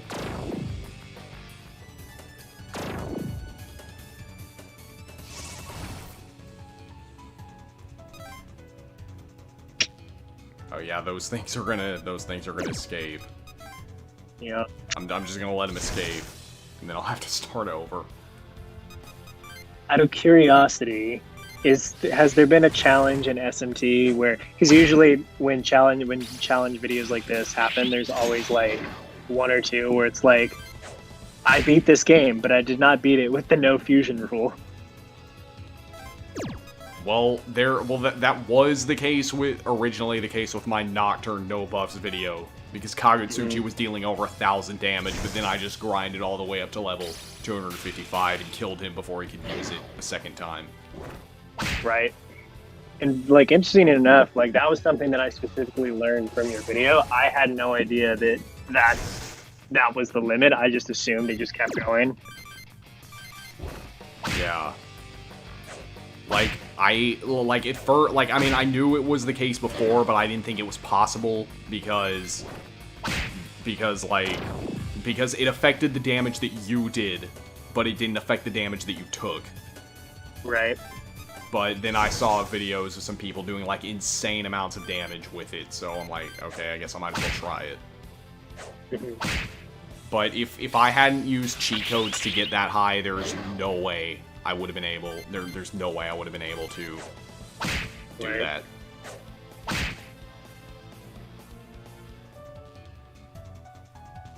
You might wait. Which character of yours has Zon? Is it Joe? No, it's EO. I should put it on my protagonist though. I was gonna say either do that for him, and weirdly enough, this was another issue I had with Devil Survivor 2 is like the stat distribution for your other party members that aren't you. Apparently Joe is like one of the best mages in the game, and I just never knew about that. Yeah, he's got good agility and good magic. Mm-hmm. But like, if in my opinion, the best magic user is Fumi, because she's just straight up magic. Yeah, that's true.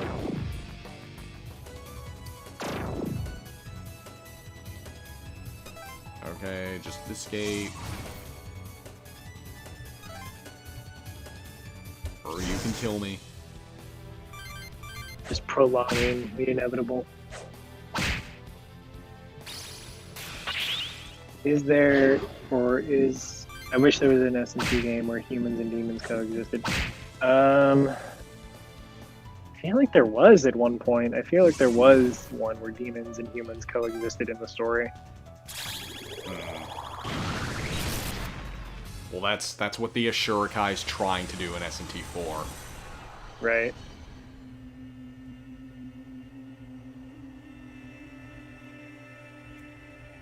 I mean, technically, they kind of coexist in, God, what is it called? Majin Tensei? Oh, yeah.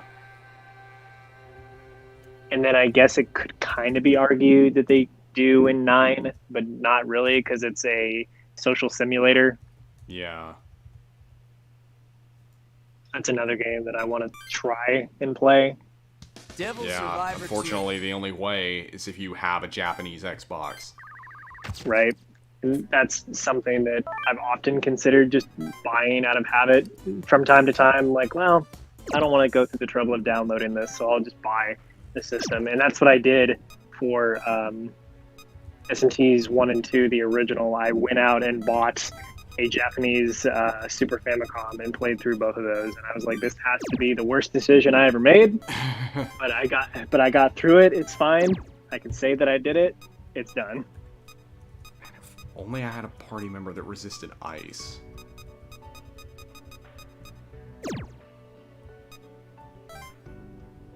Let's see, does Hinako resist ice? I'm gonna look it up real quick. I don't think so. Or if she does, then it probably is tied to a fate level. Yeah. I mean, if I could just get her up to rank 1. Right. I can look for you really quick if you want. Oh yeah, she does. I just looked it up on the Megaton wiki. Oh, well, there you go. Well, if I could just get her up. Okay, let's see. Saga Spirit. Blah blah blah blah blah blah blah blah blah blah blah blah. I saw this earlier.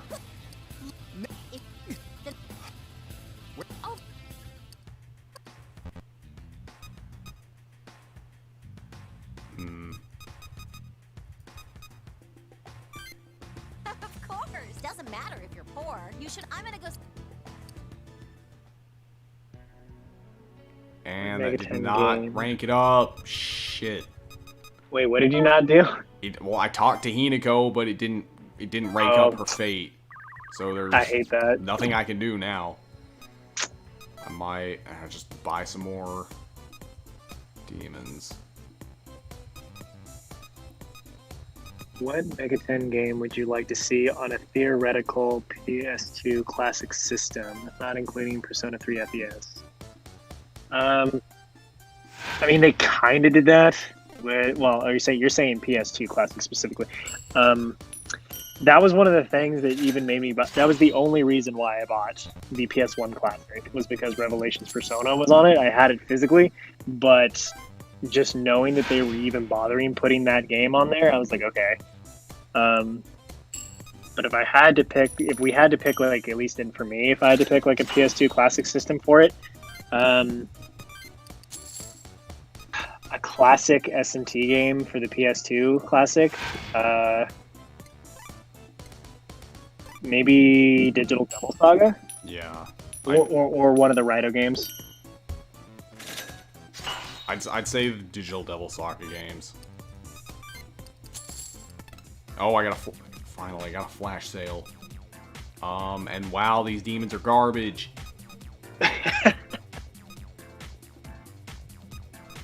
There's nothing good in here.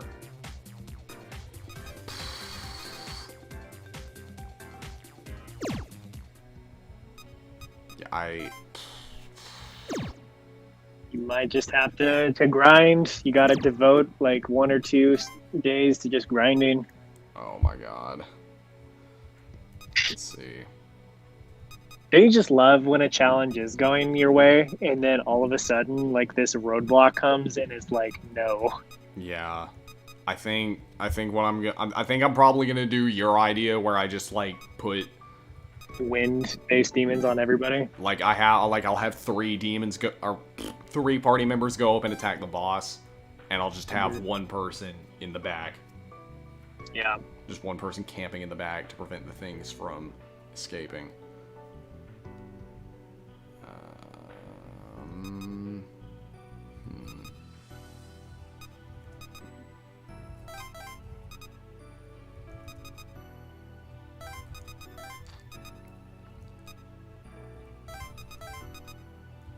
Somebody asked what our opinion on S&T Liberations was. We talked about this earlier, but my thing was I backed the game just when it was in its pre-existence phase. And I enjoyed it, but then, like, I don't know, you kind of, especially with just mobile games for me in general, I reach a point where I get whatever it is I'm trying to get in a game, and then I kind of just quit from there. And from what I've just seen, the game keeps getting more and more content that people aren't asking for, and especially for how gotcha the game is, a lot of people are not happy with it, but that's just what I'm seeing. I haven't played the game in like 2 years.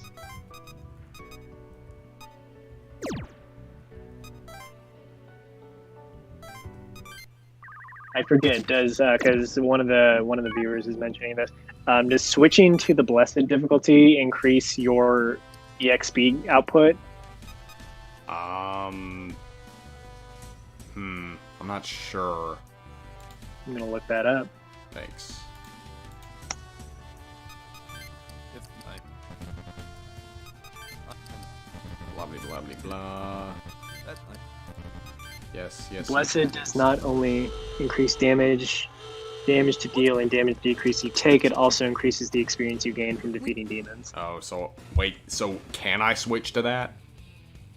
As long as you're okay with that, I mean, I might. and that it doesn't invalidate your challenge. I mean, it doesn't. Like, I'm not gonna do it for bosses, but I might do it for grinding. Mm-hmm. So yeah, it increases EXP and Maka bonus. Okay. I'm gonna give this boss one more attempt before I resort to grinding again. We're here.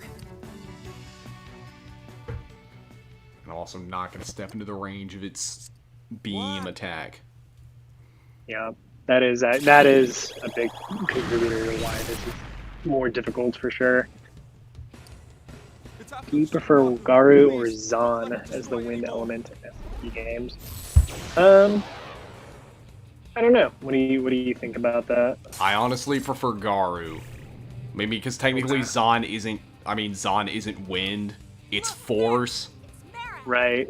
Because that is how it started off. It started off as technically force/gravity magic. Yeah. Let's do this. Even though it's basically just wind, at least now. Right. Yeah.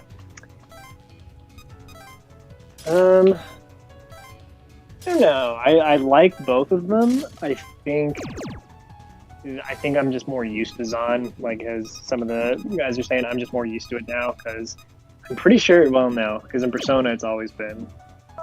In Persona 2, Innocent Sin and Eternal Punishment, they had both, and then they just made it to where you had Garu. Yeah.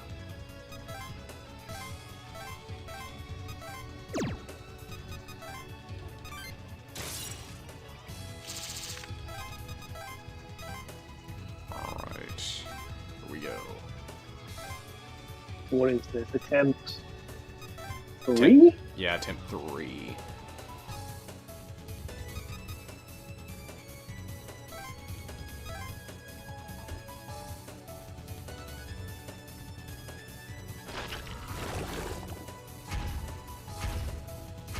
Man, if you really wanted to punish yourself even more for this, you could do a no fusion, no skill crack. Oh, that would be suicide. That's impossible. I feel like that is impossible. That is impossible. You would have to pick one or the other. Yeah, I could see doing a no skill crack, but allowing fusion. Right. But definitely not both. No. If there is a single person that you can find that has somehow accomplished both of those, I want to know.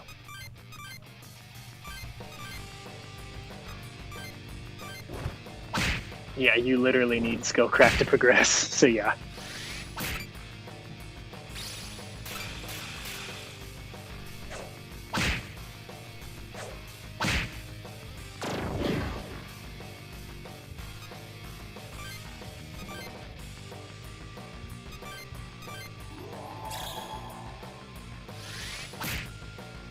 I do think it's really, speaking of name changes, I think it's interesting just how the change for Luster Candy has happened. Oh, yeah. Because originally it was just an item that you could use, but now it's just a skill. So Yeah, and it's also pretty broken. yep.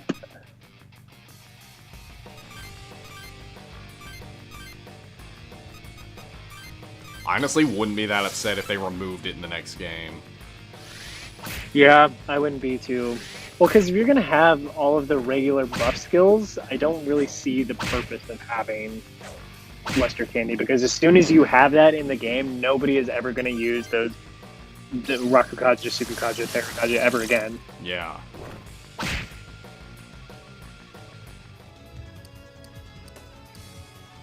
Or maybe Speed like, Riser, or that's maybe what just Persona like called it. nerf it so that it only increases your physical and magic attack or something.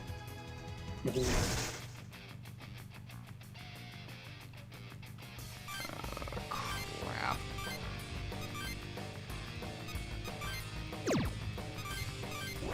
Oh, please don't He's die. saying that you should skill crack Amarita. I didn't realize that was even an option in this game, or yeah, an option in this fight. Okay, well, But I don't think it's as useful as it could have been in your last couple attempts when you were getting poisoned. I mean, poison's not that bad in this game. It's the stuff like paralyze and stone that's bad. Yeah.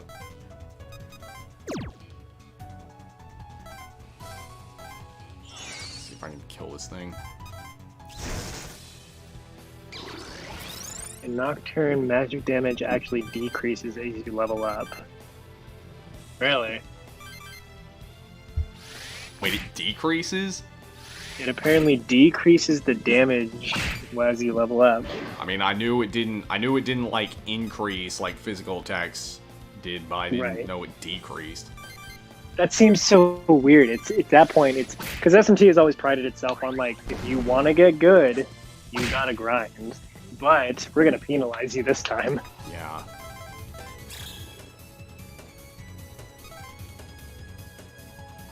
I forgot. Yeah, paralyze also causes you to have an accuracy drop. Oh well. EO is getting pummeled over here. Bro, I actually... Okay, EO's dead. Let's see if I can kill this thing before... Let's see if I can kill this thing before those things reach the end. Probably can't. I forget, do you have access to demons that can increase your turn order or how fast you move at this point? Besides, I think Hair of Inaba does it. Yeah, Hair of Inaba, he has devil speed, but he's only got Dia and Amrita. You might need it though, honestly. Yeah. At least for you guys to get over there, then put him back into your phone and pull out somebody else.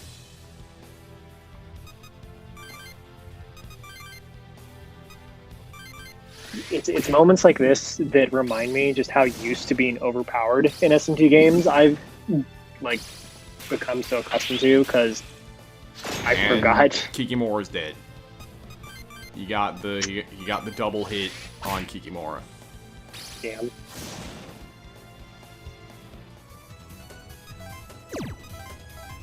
Who else do I have? Do I have anybody with Zon?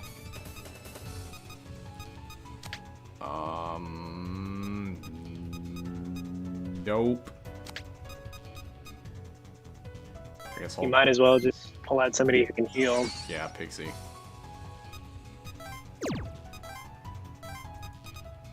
To answer your question, Morbid, I think the bomb status has only been in Strange Journey. I could totally be wrong, though.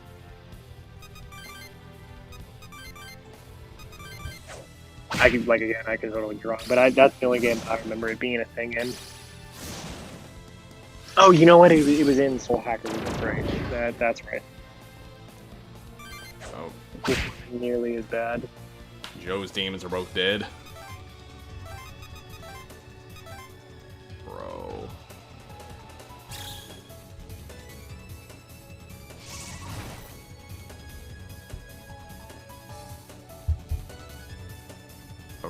Oh, what? That's in the way. Oh, you triggered his beam? Yeah. Damn. Well, rip Joe. Damn, 97 damage. I know that's not a lot in the long run, but for this moment at least. Yo, I'm actually gonna have to switch to Blessed and grind.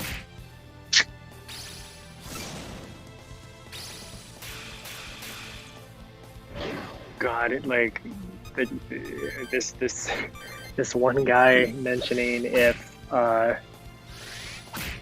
these bosses had the smirk mechanic, this would literally be God. like the worst, the Yeah, worst. Definitely.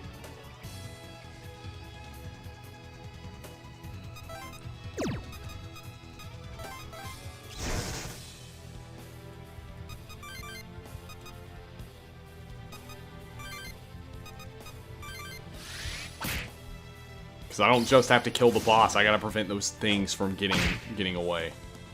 I know. I mean, you're at least doing a lot better than the last couple of turns. Yeah.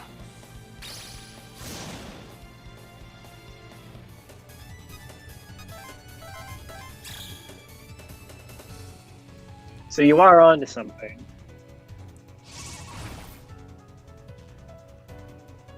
Oh shit. He's Is she using in the way? his ice beam. Damn! He killed her in one hit. Oh yeah. The fact that it doesn't hit the other demons or does it hit the other demons in the way? No, Well, it doesn't. It does hit the other demons, it's just they weren't in the way. No. Well, This would be so much easier if we had Force Dance. yeah, it'd also be easier if we had Recarm. That too. And it sucks too because you are literally like on the cusp of victory right Yeah. now.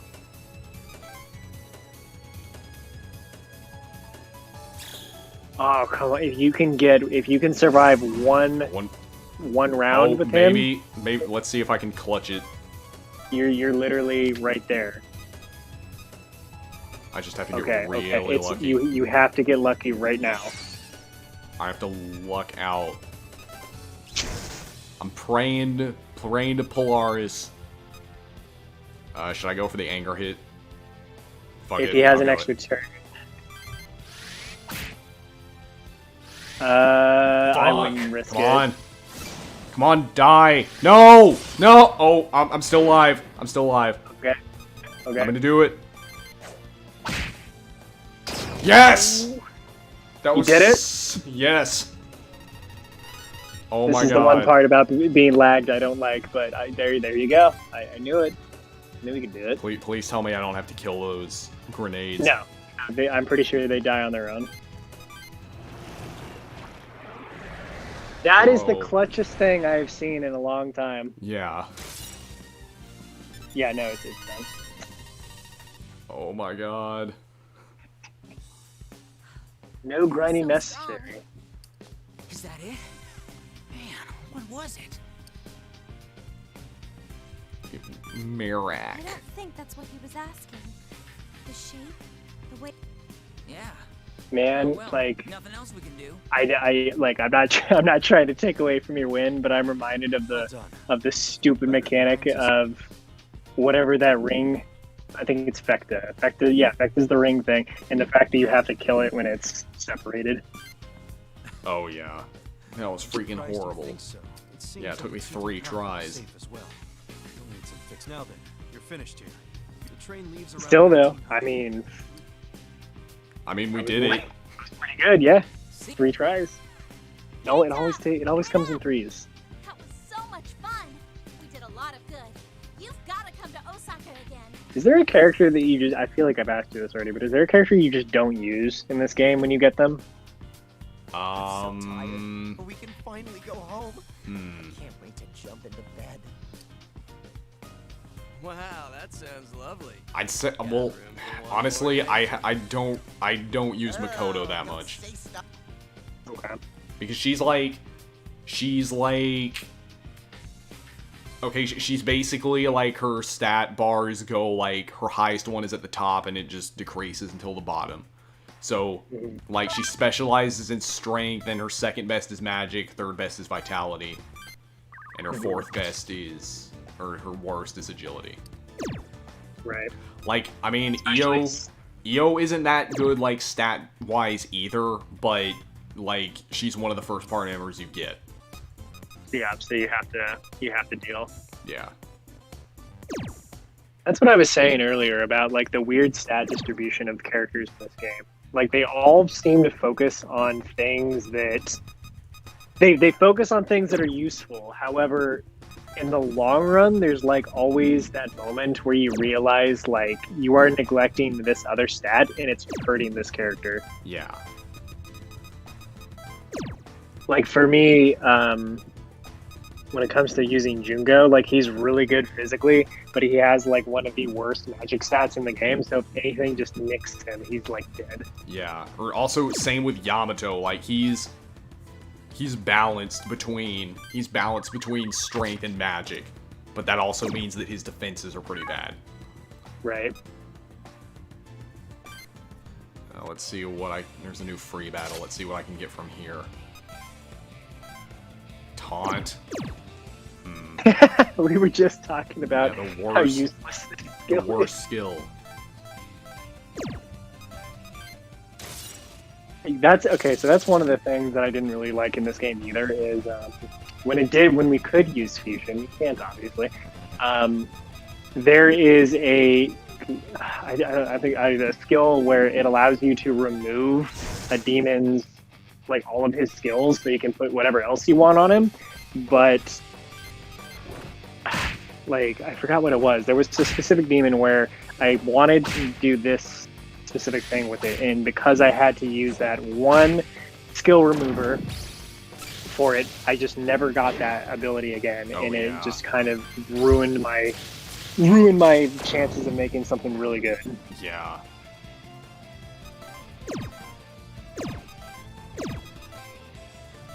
Correct me if I'm wrong, Shad, and this also goes for you too, but isn't the guy who voices Jungo the same guy who voices Ling in Full Metal Alchemist? Maybe. Because I think he does. I just don't remember. Because I feel like I asked this question a long time ago when it first happened, but I think there's somebody who also sounds so similar to him, and it's a lot like the Troy Baker and who's the guy that sounds just like him? Troy Baker and Troy Baker and Matthew Mercer sound so similar. Oh yeah. Okay, cool. So yeah, it is him.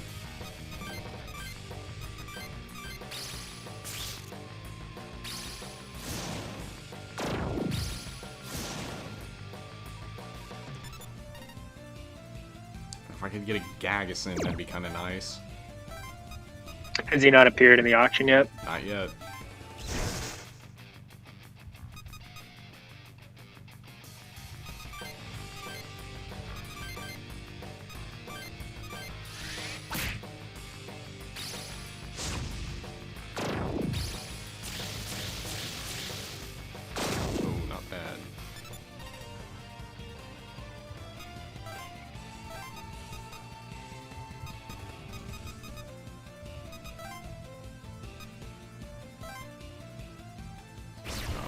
Going for double speed.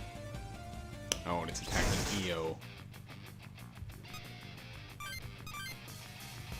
And I already can't use Electric Dance. That's the thing that I hate when demons get skills that are really good, but they only have enough MP to use it one time. Yeah, like the word, like, you remember how bad King Frost was in SMT4? Yes. Yeah.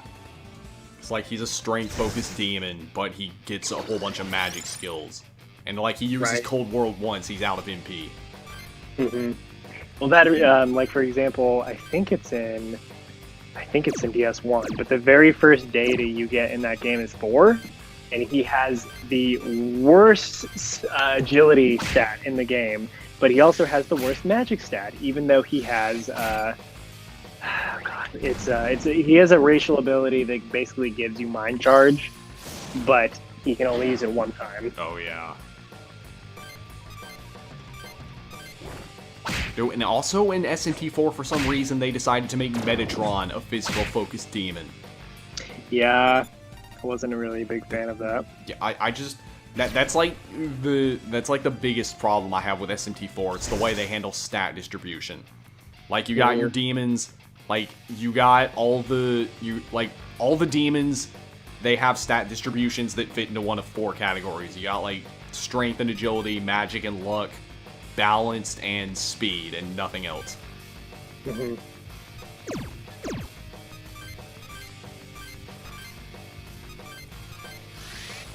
I don't know. It's it is weird that you mentioned that, because I feel like Metatron, ever since Nocturne, hasn't been treated as fairly when it comes to like usage as a party member. Yeah. I mean, he was pretty good at Apocalypse. He was pretty good in Apocalypse. It's just, it seems weird that he went from being like one of the strongest demons to like easily replaceable. Yeah.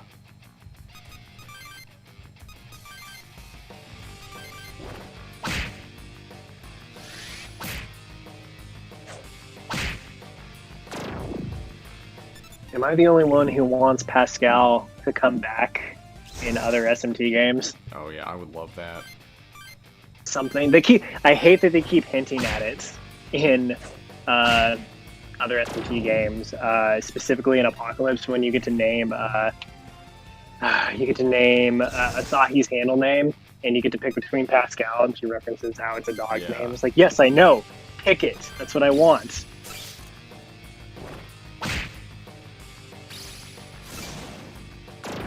It's like they keep hinting at it, but they don't actually do it. Right.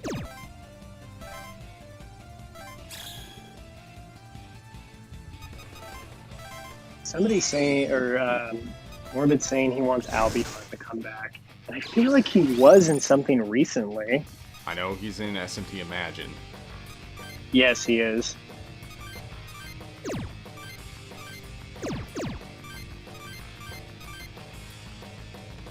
But Albion's pretty cool too. I liked his fight in Nocturne, and then his the demon that he evolves from, Gog Magog, is also pretty decent in that game. That's another thing. Gog Magog, ever since Nocturne, has been a horrible demon. Yeah.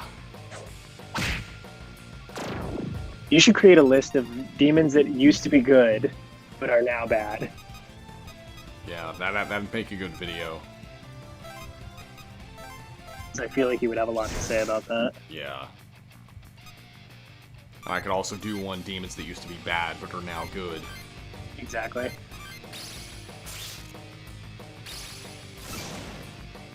Or like, I guess another video topic would be, like, top 10 demons I wish didn't suck. Mm-hmm. Why don't we okay, yeah, you know what, saying that, what is a demon that you wish just didn't suck? But no matter what game he is in, or she, they never seem to be usable or useful in any scenario.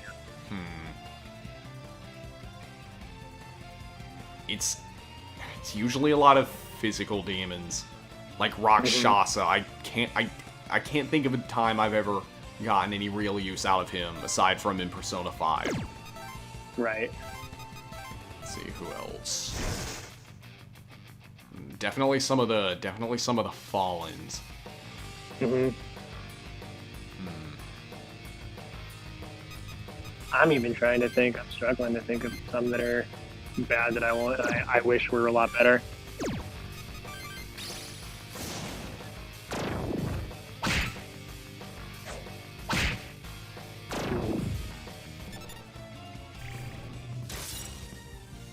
I would have to, you know what? I'm gonna do the annoying task of just looking at random SMT demon names and see if any of them come up.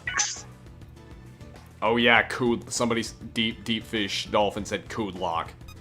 Yeah, like Kudlock, he's... you know what? It's weird because Kresnik is always really good, but Kudlock has never been nearly as good. Yeah. So yeah, that is a good one. I would kind of argue that I wish Demony Ho was a lot better because he's kind of just so average that he's just there. Yeah. Well, he's also really hard to get. Right. But the thing is like I love Demony Ho just because it's a play on the Demonica. Yeah.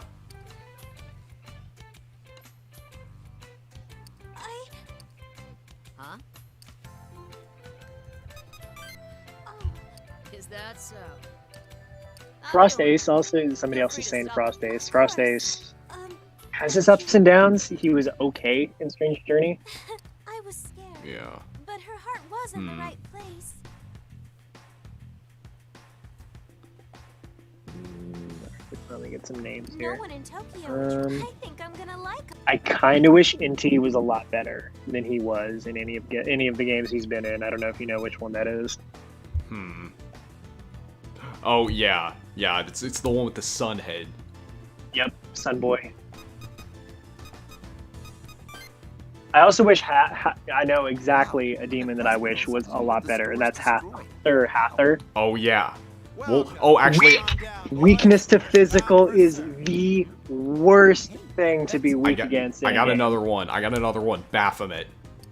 Yeah. Like the only game he's Oh, actually man. good is Devil Survivor 1. Wow, there's a lot of stuff. In Devil Survivor 2, man, they made him you're weak to super physical. right. You're super right. I totally forgot he has always been nerfed, like no matter what. Merciful heavens. My stomach is Oh, and I upset. thought of right. a fallen. It's Don Talion from Strange Journey. He's also weak to physical. Seriously? Yeah, that's why they give him. I think that's specifically why they give him Tetrakarn. But if a demon needs a skill that isn't an auto resistance, what is the point? Yeah. And besides, Tetrakarn costs like 50 MP. Right?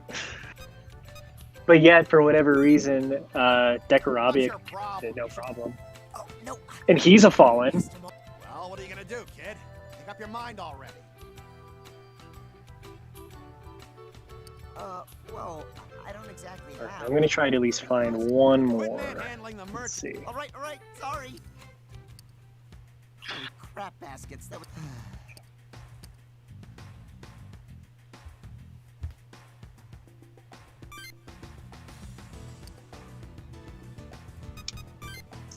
So I haven't come up with one yet, but the chat's saying that Harry Jack is just kind of there, and I kind of disagree because in Devil Survivor 1, I always use him. Wasn't he? Because Isn't he he's- resistant to physical?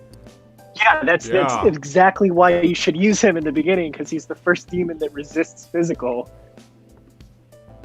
Yeah. and he's super good. Yeah, I used him. Oh, hey guys. What's with Man, this if you could give Harry Jack Pierce.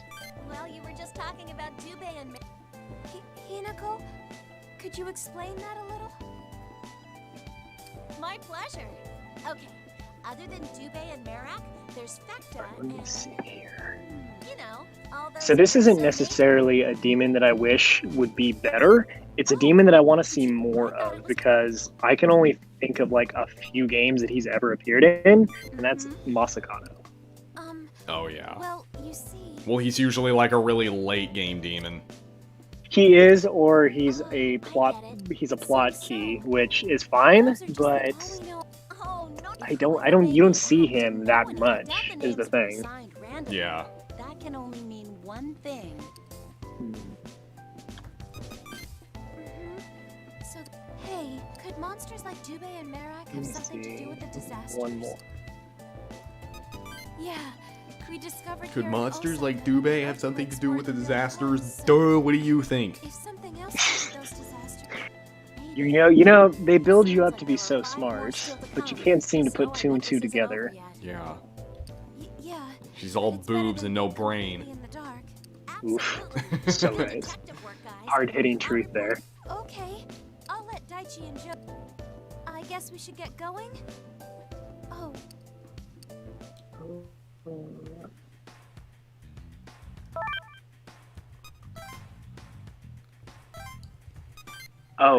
Deep Dish. Are you talking about? You're talking about Kukulin. And yes, that is enough. You know what? That's my last pick. I'm gonna pick. Kukulin is the demon that I've always loved, visually and physically, or just his like stat distribution, his skills. Love him, but he's so underrated, and he's so like balanced that he's not that useful. Yeah. Speaking of that, and I can only think of like this one example. How do you feel about palette swaps of like other demons? Because for example, with Kukulin, he has Tamlin, I mean, and he's in this game too. Yeah, So I'm not a big fan of that particular one, but like for the most part, I'm okay. Like I'm okay with them if it's like if they're doing it to like recycle the artwork after the original demon's got got a new design. But if you're just palette swapping like a demon that's you're still using, then I think that's lazy. right, exactly. Like SMT4, the DLC demons or palette swaps. Like Yeah, that's stupid. I forgot about those. And they're just there for fusion fodder. They have no usage whatsoever. Yeah. Especially since it's dumb because you need DLC. You don't need DLC. I don't know because I've never beaten Masakato's Shadow without physical pierce. You don't you don't need it to attempt it, but you pretty much need it to beat him. Right, exactly. But you need DLC to beat another DLC. We learned some stuff Yeah. in Osaka. I think we made some progress. Like pretty much what everybody does to beat Masakato is they'll get Uriel, they'll give him all the physical boosters and all the power charge skills, and then they'll just Right. have him use Kanuki throw and kill him in like one hit. I think we're getting that. Maybe the government. See, that's the thing too. I'm not a fan of bosses where it's like this is pretty much the only way you can beat this boss. Of course. Like you cannot beat him with magic. Kata didn't want. Well, you can, but you gotta use the pierce skills, and you gotta use like Oh, refrigerate. you know what? You're right. Because You're I right, I I forgot tried about it. I that. tried it with magic once. I beat him with refrigerate, Here. which is Yeah, I Ashima's forgot about that, exclusive totally. skill. Mhm. It's a souvenir, dumbass. Take it. Too bad one of you guys has to cut the trip short at Nagoya, huh? Hang on. Why does physical up exist? Whoa, I hold feel like on. the purpose of What told physical us up about is just this? because there's already Nagoya. stats or skills that are You fire haven't up heard? or Kata's ice up or anything like that. It kind of like Shut up. needed to be there, I guess. Yeah. And I guess if you just want to be like physically overpowered, then I guess go for it. But then, well, like for example, You're better in off in Devil Survivor running- 1, You're better off running something like Pierce. right? Exactly. Who, me? But I know in Devil Survivor 1, if the Oh, you didn't physical understand my up and Japanese? physical amp skills didn't exist, I Okay, then. run Jin as much as I do because he always ends up becoming my best physical user because the way I set him up is I have You Deathbound, can drive a supply Holy truck all over Strike, the place. Dear Rahan, and then I have Repel Physical, Fizz Amp, I've been thinking Pierce, you and then Health Save. might actually Mhm. have a so that's why I want to be more. Okay, I'll be right back. I'm gonna go to the bathroom. Okay, no worries. All right.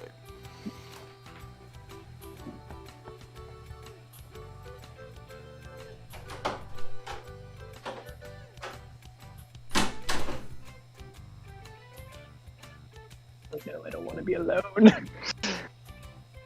Anyway, what's going on, chat? How's everybody doing now? I know I feel bad because I feel like I've never done a stream before, and I feel like I'm just doing a lot of talking when it's his stream and not mine. The best Devil Survivor 2 character, in your opinion? I said it earlier, but I'm a really big fan of Jungo. Like I think he's probably my favorite. What the hell is Force? Force is so when the franchise first started off, it was technically gravity magic, and then it kind of just blended together with wind. So now they've kind of just become the same thing, but they're just named differently depending on what game it comes through.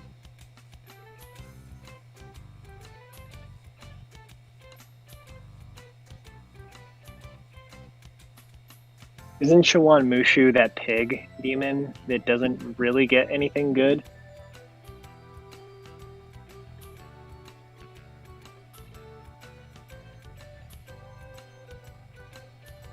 Umi's cool too.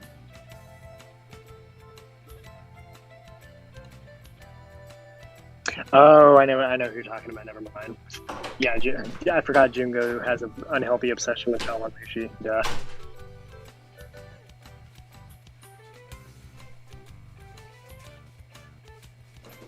Hey, to be fair, it's been like 3 years since I played Double Survivor 2.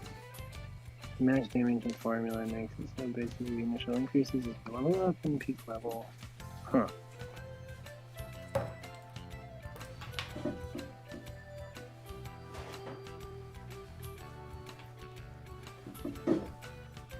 Alright, I'm back. Welcome back. You know what, Chad? You know what? I should be more familiar with that trade because I've actually tried Shawan Mushi before, and it's delicious. Like I would be crazy about it too. It looks good. It's really good. Like it's interestingly good. Like I honestly can't even like if I try to describe it, I don't even know how to best describe it. Are there any restaurants near you that sell it? The one place that I got it from was it was in San Francisco. We have, I don't live in San Francisco, but I live close enough to it. We have Japantown and Chinatown, and I'm pretty sure the one place that I tried it was in a restaurant in Japantown. Oh, okay. Yeah. Wonder if there are any restaurants that sell that in Korea. I wouldn't be surprised. It's really sweet. That's the one thing I do remember about it. Okay.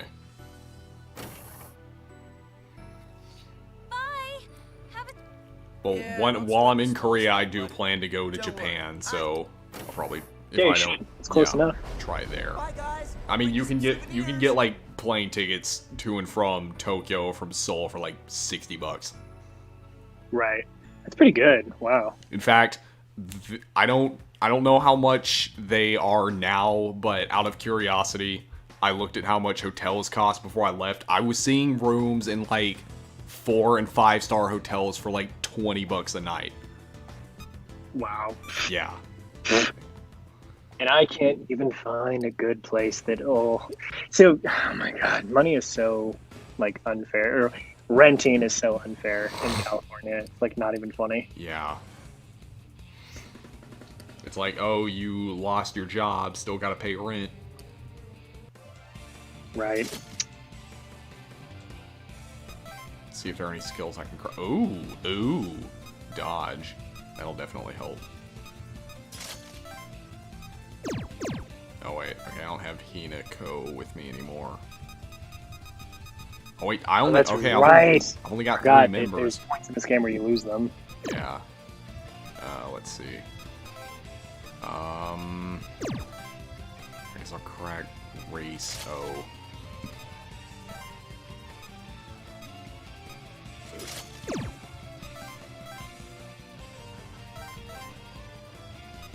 I need Joe to get some experience because he's really underleveled. Orange chicken. Oh yeah, I like orange chicken. But I mean, you can get that just about anywhere. Good.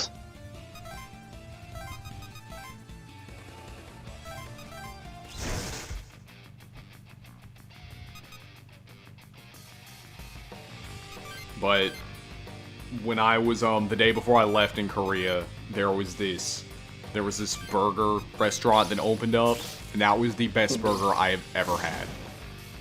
See, I'm looking for.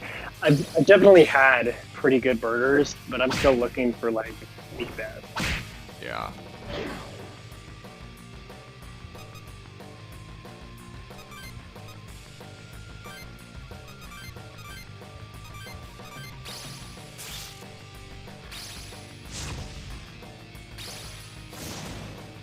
This thing's sure taking a lot of hits. See, I'm telling you, man. Wait, you're not on. You didn't. Yeah, you didn't change the difficulty because you didn't have to. Right. Though I guess I could for when I'm grinding. You could. Plus, you're gonna be getting more demons in the auction anyway. Yeah.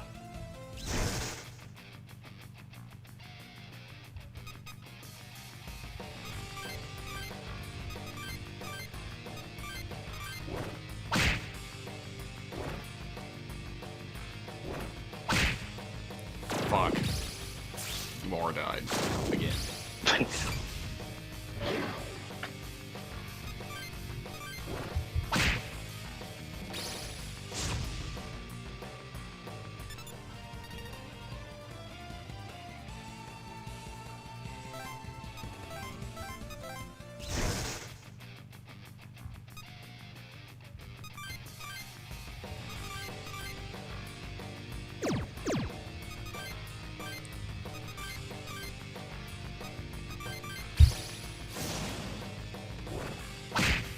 You know, Morbid brings up an interesting idea about how long demons have existed in the Devil Survivor universe, but I don't know the right way to answer that question because I do think that's interesting. But the thing that comes to my mind when I read that is I would really like an SMT game where you basically control demons, but reenact events that like led up to like the destruction of Tokyo or how they even got to be there. Because specifically, there's a piece of art where it shows Belial and Metatron like fighting in like by huge skyscraper. Like that's the kind of game I want. Like I'm waiting for that game. Yeah. Yeah, just like a prequel to Devil Survivor 1. Something to, or you know, I'd be fine with Devil Survivor 3. Yeah, if that ever happens. But like, what would the setting be like? Would it be like? Would it take place in one of the in the universe of Devil Survivor 1 and 2, or would it take place in another universe? Well, I think since both of the games they don't tie in other than just the locations that they visit. But we have the more biblical setting and the more biblical events that occur from Devil Survivor 1, and then we have the more science fiction, Evangelion, alien attack in Devil Survivor 2.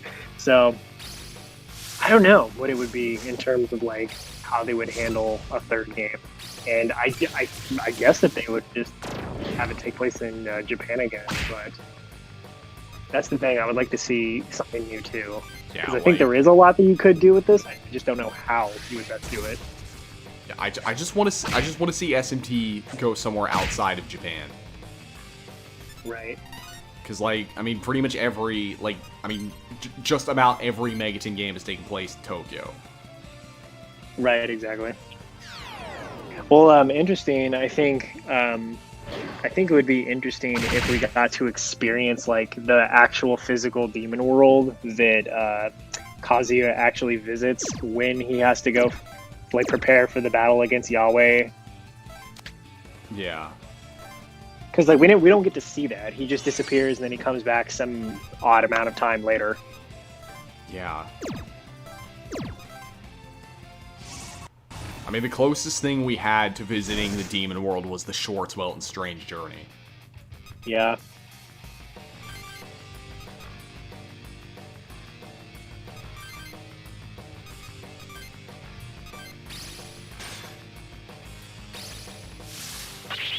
Oh crap, those things are immune.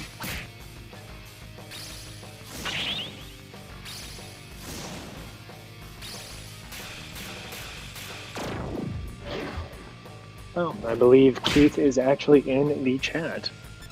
Oh, nice. We have Hey, our Laru. SMT celebrity. Nice. Gang's all here.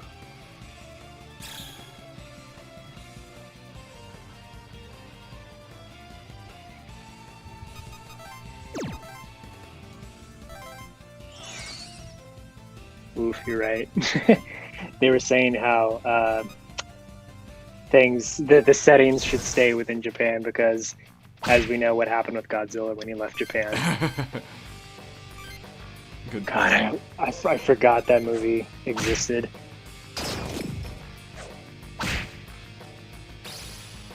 Oh crap! I completely forgot I had Tobio. Yeah. See, in situations where you don't need Tobio, you do need him, and in situations where you do, you don't. Exactly. And that's what makes him a bad demon. I'm gonna kill this Moshavu.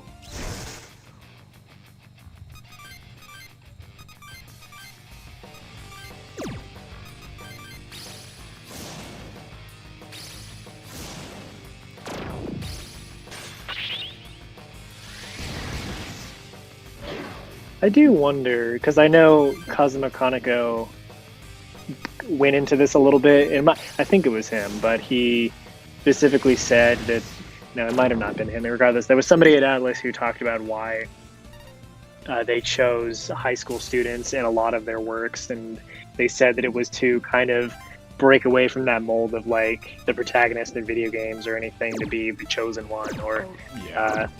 so I think it's interesting that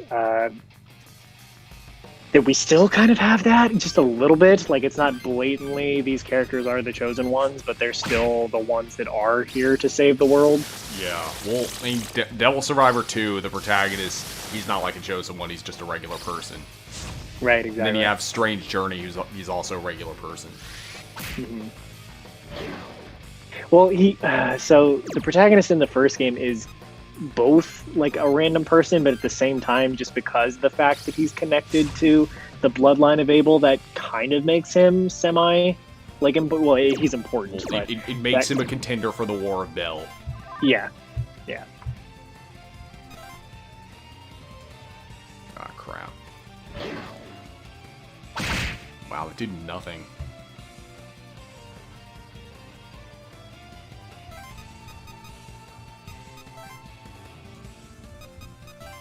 What's stronger, God or a man with a big gun? Apparently, all you need. Well, no, yeah, of course. Didn't you learn anything from Persona 3? Guns are stupid unless it's a plot device. Exactly. So, in theory, guns are better than God. Duh. Just make sure you use them in cutscenes. hmm I am really sad though. Like, I just remembered that because I'm reminded that Shinji dies on my birthday. Oh god. So I always get like flooded Facebook feeds of people being like, remember my OG, remember the best boy, and it's like I don't want to remember because it's sad for me too.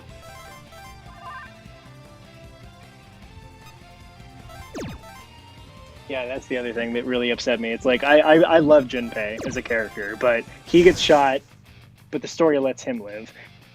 Shinji gets shot, has every reason to redeem himself or to stick around, but doesn't. Yeah. And also they make, like, after Junpei, like, gets saved by Chidori, they're like, no, we can't kill, we can't fight Takaya, you just got saved. I'm like, bro, do you have any idea how easy Takaya's boss fight is? One turn, man. That's all Yeah. you need. One turn.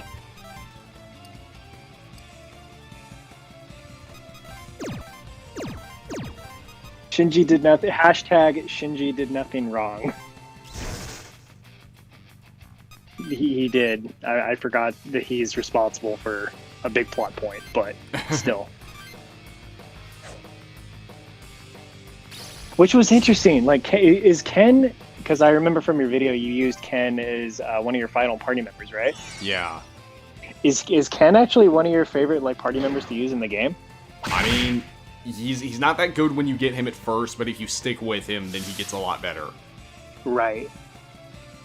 It's just, it shocks me because I know a lot of people are just like, I never used Ken. And like, I feel like the same thing can be raised because when I first played Persona 3, my final team was Akihiko, Aigis, and Koromaru. I never actually used Koromaru that much. He's not that good, unfortunately. At least I remember him not being in Persona 3 and Persona 3 FPS. I remember him not being that good. It's been a long time, but Yeah, I mean, well, I mean, I guess it sounds kind of hypocritical because I use Ken. I just feel kind of weird about using a dog in battle.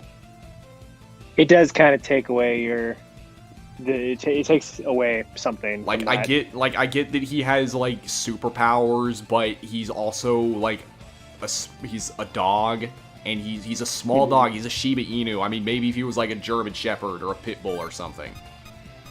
Right. What was it? It was well, like the way that you bring that up is actually interesting. That he has the abilities of Persona, because once he did get that, and I guess like the same thing could be said when Aegis is introduced, but it's like the fact that a robot and a dog can, it completely changed the formula about how Personas physically work. Yeah. Also, I think it's weird that we have lost we have lost the canonic way of how Personas like lose their powers over time, because in Persona 1 it's basically confirmed that Erika and Kay got their ultimate personas, but by the time of Persona 2 they lost their ability, and that's why they're back to having their like starter level personas. But apparently it's because like they neglected the use of their powers for so long that they grew weaker. But now that isn't really a thing anymore, because the other characters, aside from the storylines of Persona Q, like they still have their ultimate personas. Yeah. And there was, and then there was that thing. Well, I was gonna say there was that thing Trinity Soul did where they said that when you grow up, you lose your persona. Yep. But it's yep. like exactly. It's like, are we gonna pretend Persona 2 didn't happen? Right. Like, what's his name? Tatsuya, like, openly defies that, because he already has, Apollo, like, before you even get him. And time has definitely passed.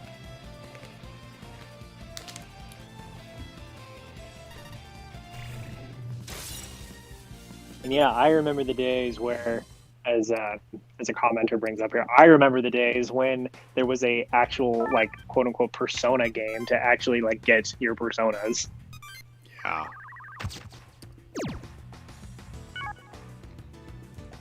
All right, let's go to bed.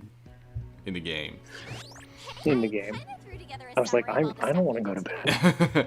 Well, Excuse me, Morgana. Do you want to hear it? Nah, I'm good. all right then. Have a nice week. Have a nice Yeah, week. every time she says, "Do you want to know what you did today?" Nope.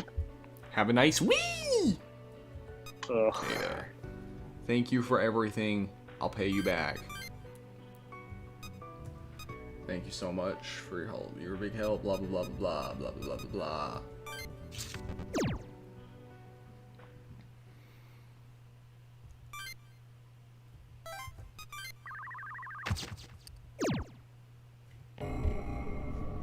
The third day. Tuesday's disquiet.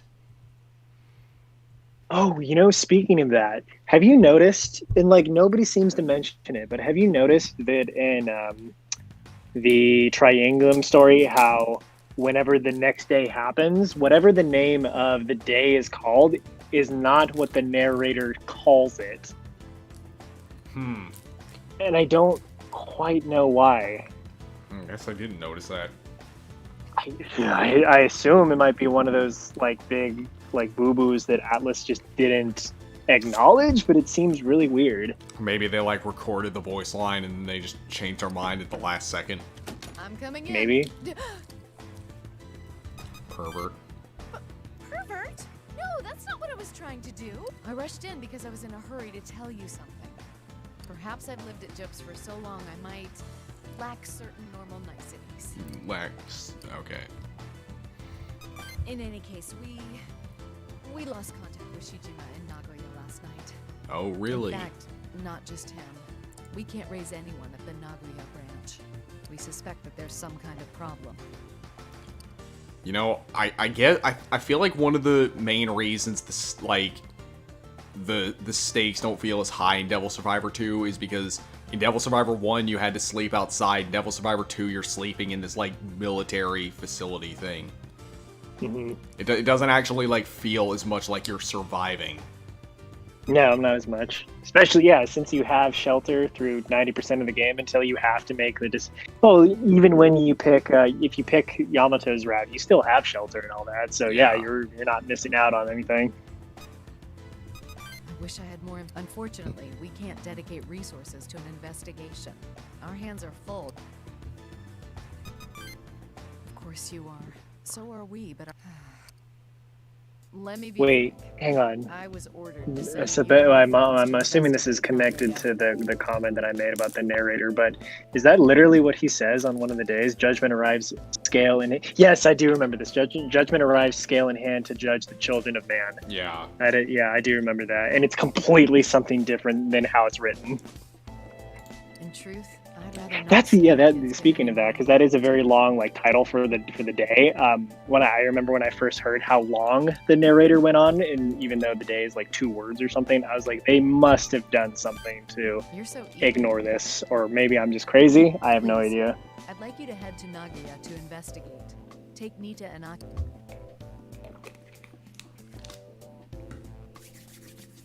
Alright, take Nita and Akie. Thank you.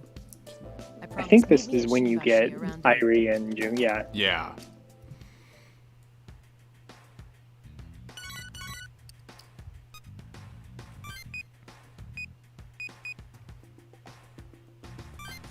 Demon Compendium. Okay. Oh, you know what? Yeah, that I was gonna say it's something that you can't even use, but that's not true. Well, yeah. I mean, I don't know if I will be using it, but I think I should. I'll be allowing it. Mhm. See if I can get any new demons. Oh, gold upgrade. Yes, please. See what we got. Oh, shit. Why does he got... Well, there's Gagason. I could really use this thing, but he's got bad stats. Which one is it? It's, what's it called? Jumbavon? Yeah, Jumbavon. That's another demon in both of these games that I don't ever think has been good. Yeah, but he's a Genma, so he has a really good race skill. That's true. Oh, wait, just me? Phantasma's always good. Wait, where's everyone else?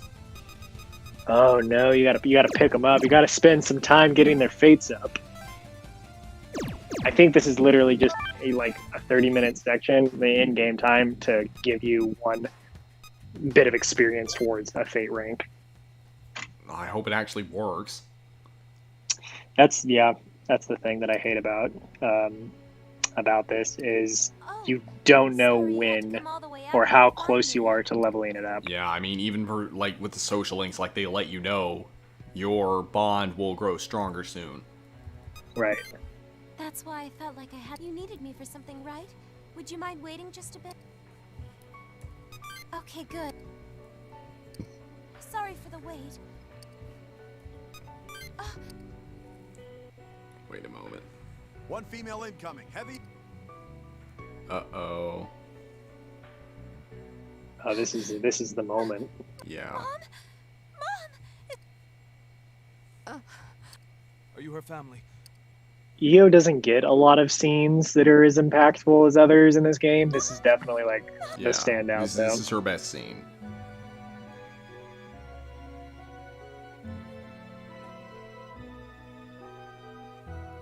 Let's see, Crowcast. I might be the proud owner of a copy of SMT4 finally. How much did you get it for? Why is this Is this happening? I won't cry. Why? Why did they have to die?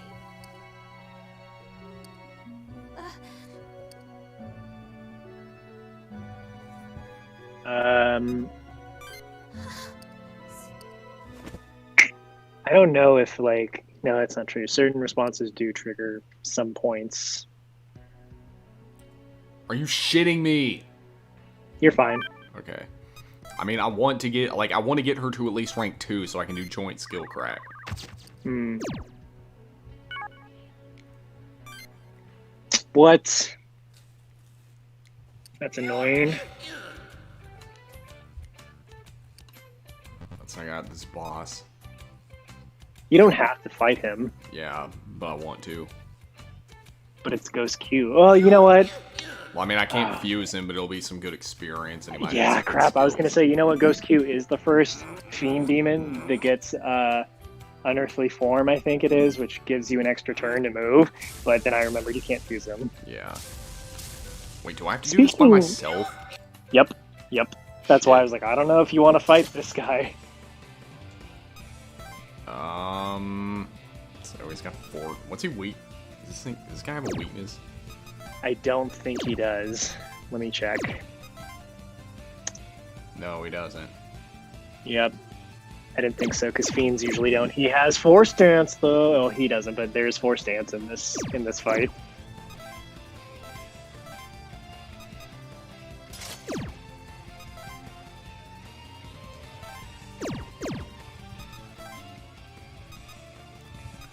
Let's see. Speaking of, like, fights in this game where you have the option of fighting them, did you ever fight Billiken, or just not at all? I fought him my first time playing. Okay, because I didn't do that. And apparently that also, like, contributes to the possibility of, living or dying. Really? Yeah, because what happens is, at least from what I remember, is if your rank is not at 4, or if you didn't do the thing with Billiken, or it might have been like 3, something like that. It's one of the two. She'll die, obviously. But before you find out if she does live or die, Yamato says, I really hope we have a god's luck on our side, or something like that, which Yeah. alludes to you had the option to go fight Billiken. If you didn't, I hope your fate rank is high enough. Gosh, shit. No! I already lost the demon. Bro, I'm actually gonna die. I think that this is the type of challenge where solo is not an option. Not without fusion. Yeah, I might just skip this.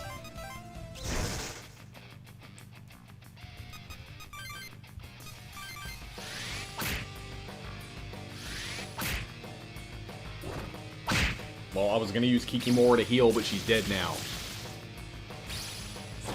Yeah, I'm about to die. Better you die here than to the boss, at least. Yeah. Or like the September John boss.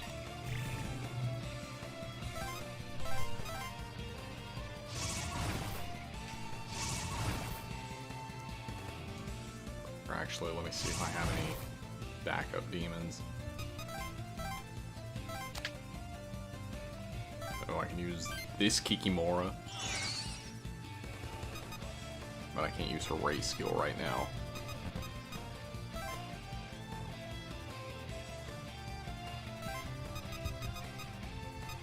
Oh, I didn't even crack Force Dance from that thing. Crap. Oof. Okay, just I kill forget, me. can you actually run away from this fight? I don't remember. No, you can't. You can only run Dang. away from 3 battles. Dang, because I was going to say, if you could crack Force Dance and then just run away, that would be the best option.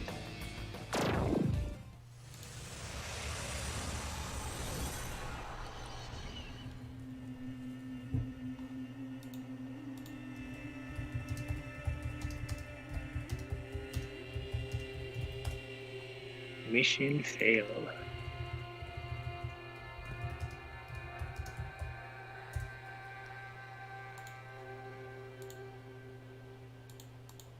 Or 403.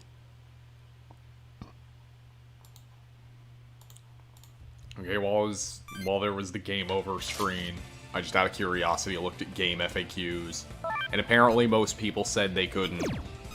Most people Couldn't beat this. like, well, they said they couldn't like rank Ghost 3 Q. anybody until Oh, the I third see day. what you're saying, yeah. Until the next couple.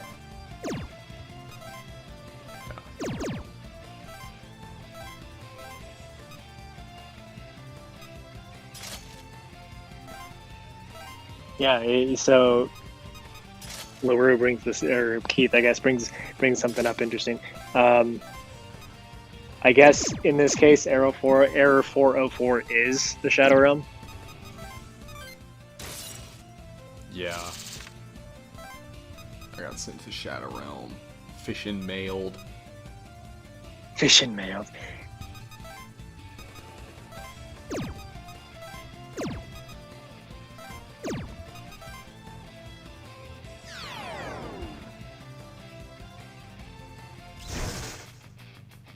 I'm gonna try this one more time. Sounds good. Give it the old college try.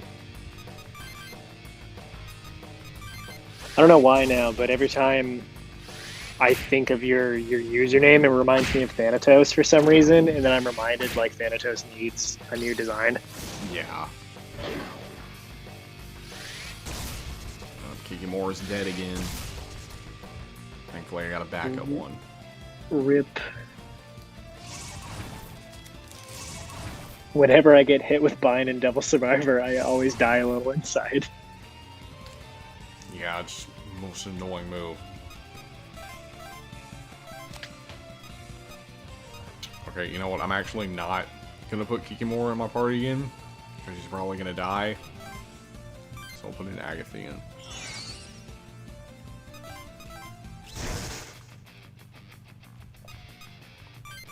I think the real issue isn't even getting to Ghost Q and fighting him, it's literally the demons. Yeah. Damn, that did nothing! And Agathian's dead, just as I predicted. Oh my god, you know what? The chat just brings up a really interesting point about this challenge that you're doing. What? How are you going to deal with the third phase of Polaris? Oh god.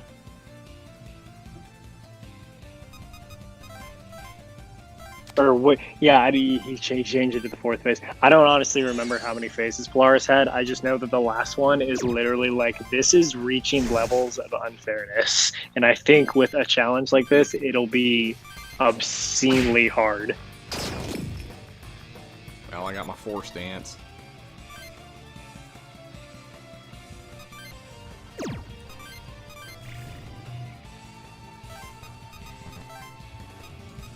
I think that this type of challenge is totally possible as long as you maintain. Like, okay, let me rephrase this. This type of challenge is totally possible with just your party leaders at the end of the game if you stay on top of grinding, skill crack, and just grind yourself. Yeah. Wow, I have no idea how McCoy lived that.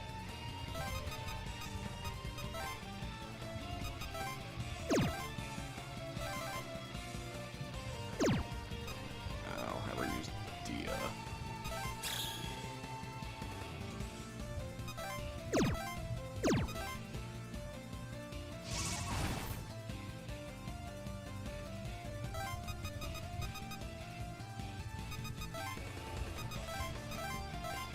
Oh, Yeah, Chad. I might actually be able to do it.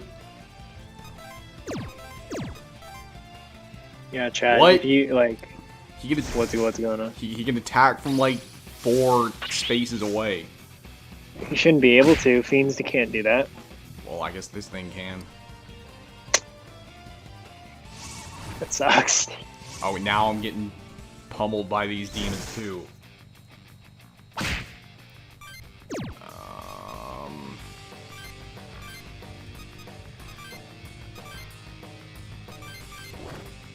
If you go for Alcor or one of Daichi's endings, you can intentionally make him harder. What? No way. I refuse to believe that a boss that is already really difficult can be made intentionally even more difficult.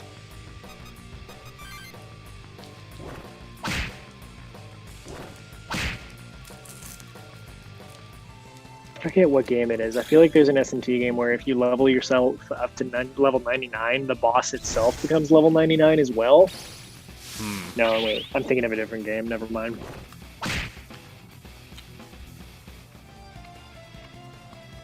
Bro, can I move, please?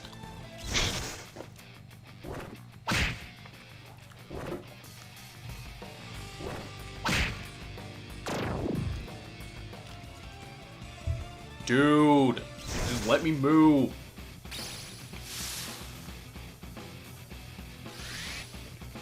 Thank you. Oh, he's got an extra turn. Never mind. Wow, and he lands the anger hit. So much for the. And he moves the again! What the fuck? Why? Why? Oh my god. Okay, I'm not doing this.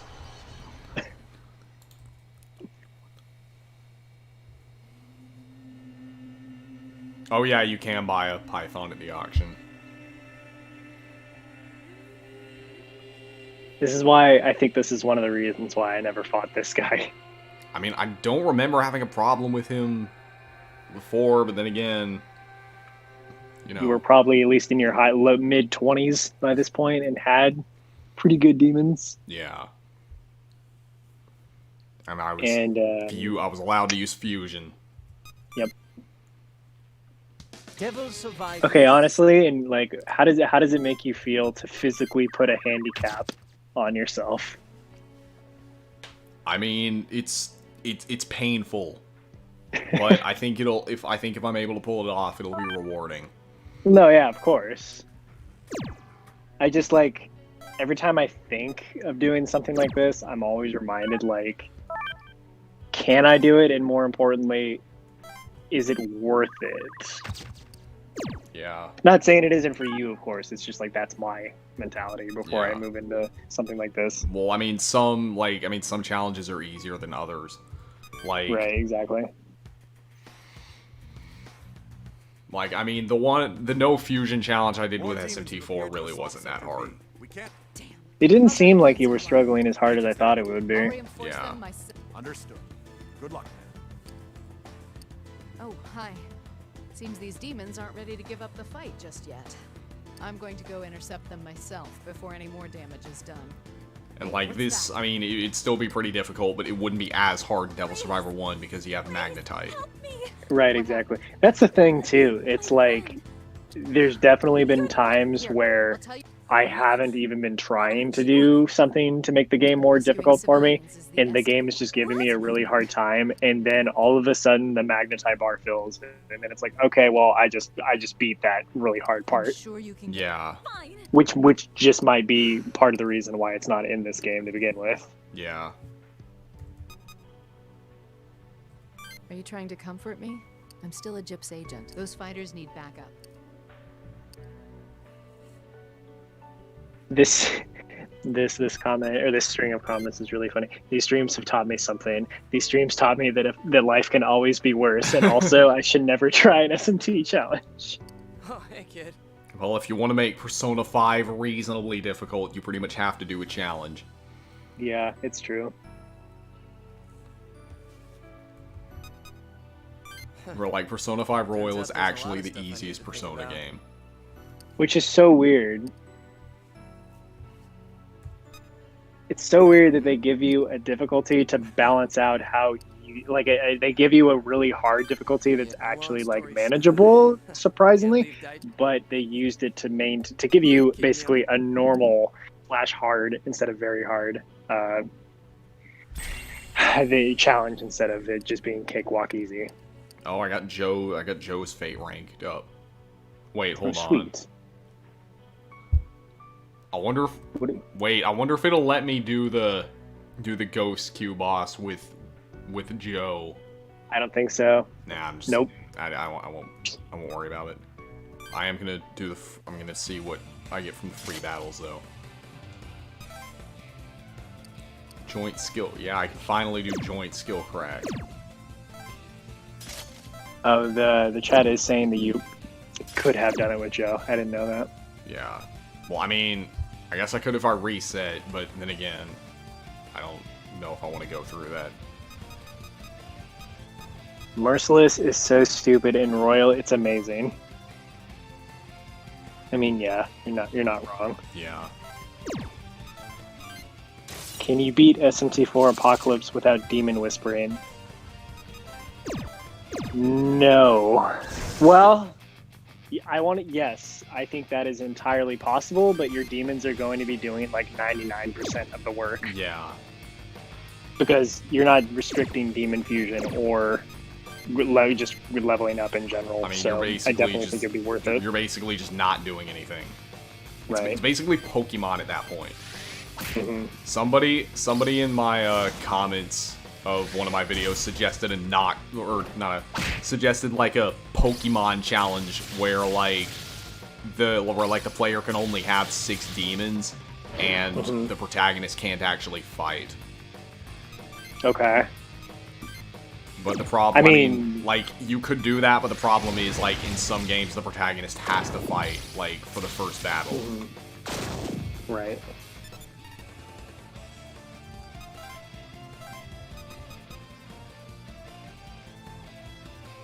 I remember that when this challenge initially, like, rose to popularity, it was the Nocturne Nuzlocke. Oh, yeah. Everybody was losing their mind at it. The Lockturn challenge?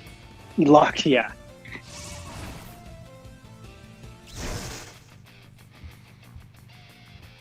Well, once I'm done with my Persona 4 Izanagi only video, I'm gonna make a video that's like, not me doing challenges, but just me suggesting challenges to people. Mm-hmm. That'd be cool.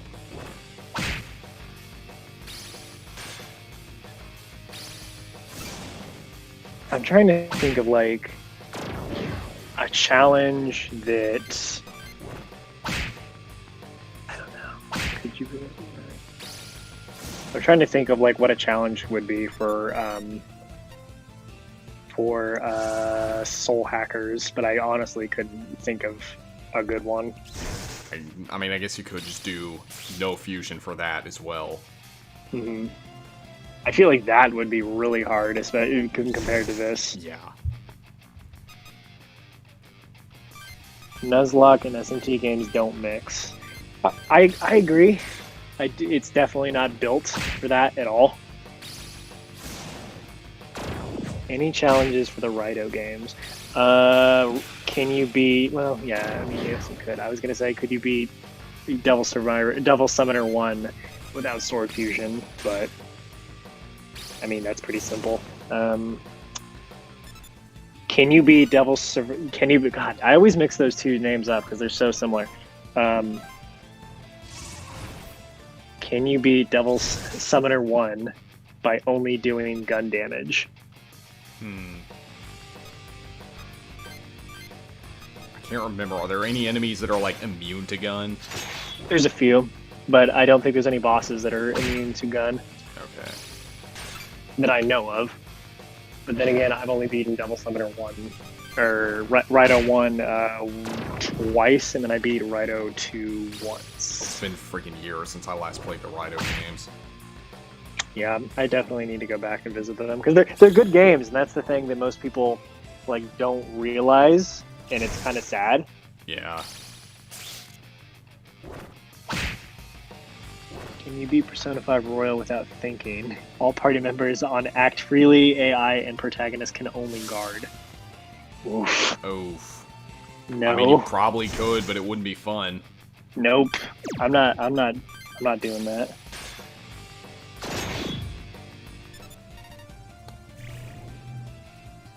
Okay, Persona well, 5 Royal with only accessory skills.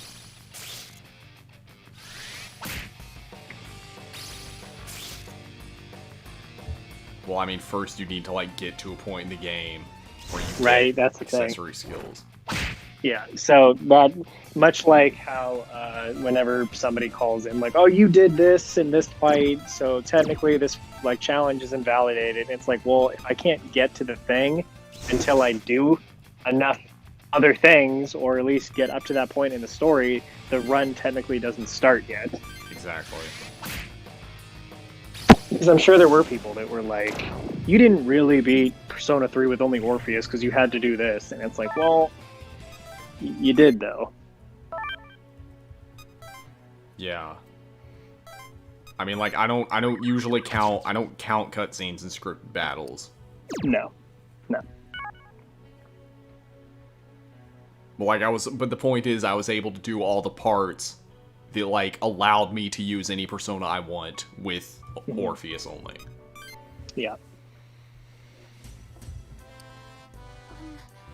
heard about the Nagoya trip for Makoto. Daichi's in danger. I believe everyone's here now.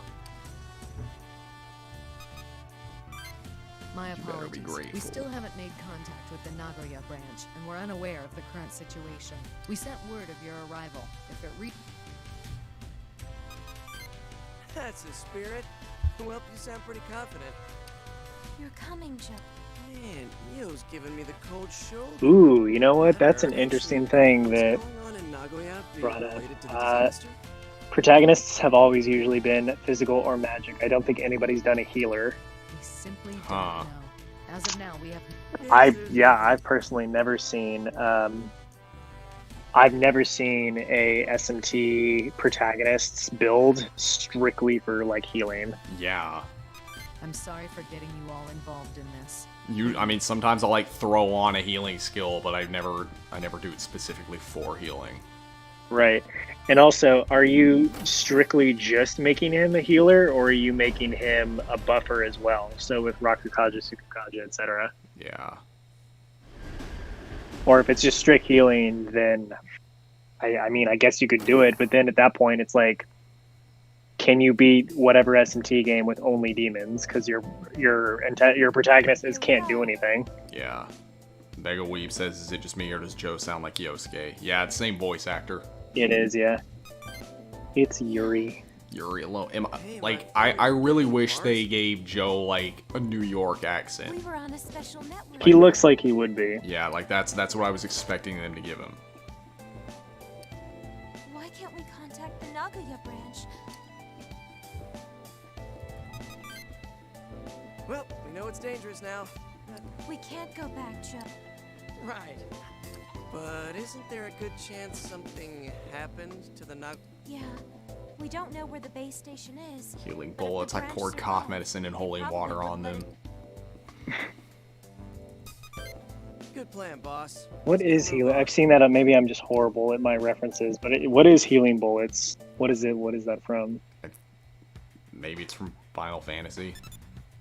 Or maybe it's from like a shooter game.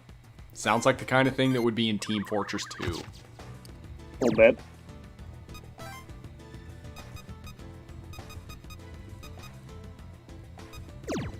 Okay, let's see. Persona 5 Royal, but you can only use light/minuscule damage skills on Merciless, and you just want to die already.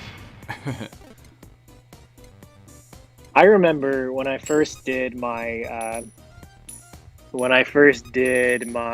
Persona 5 Ultimate Persona video, there were lots of people who, like, when I specifically got to like talking about Morgana, they were all like, why don't you have Lucky Punch on this persona? How come you're not doing this? And it's like, I don't use Morgana. Like, after I reached a certain point, I just didn't use him anymore. Yeah. But I never found those skills useful anyway. Like, yeah, they do have their perk for like their usages. I just don't see a need to use it. Yeah. I mean, and another thing about, I never really used Morgana that much because he's just so frail. It's like one strong hit and he's dead. Yeah, exactly.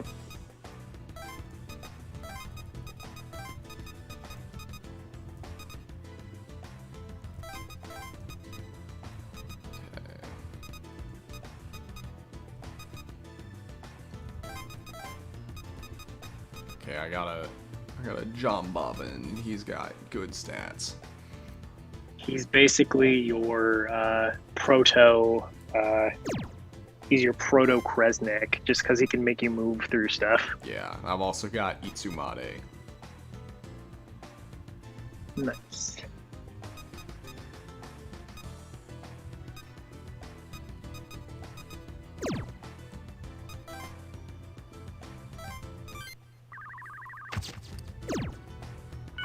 Who was your final party in Persona 5, and I guess Royal as well? It was in Royal. It was Kasumi, Akechi, and Yusuke. And in the original, it was Yusuke, Anne, and Makoto. Okay, yeah. So that was for me in the vanilla version. That was my exact team too. if I were to play Royal or whenever I would get around to it, I probably would use the exact same team you all just mentioned. Yeah. I mean, part of the reason I used Kasumi and Akechi was because it was the only that was the only dungeon I could use them in. Right, exactly. But I mean, they are good party members. Mm-hmm.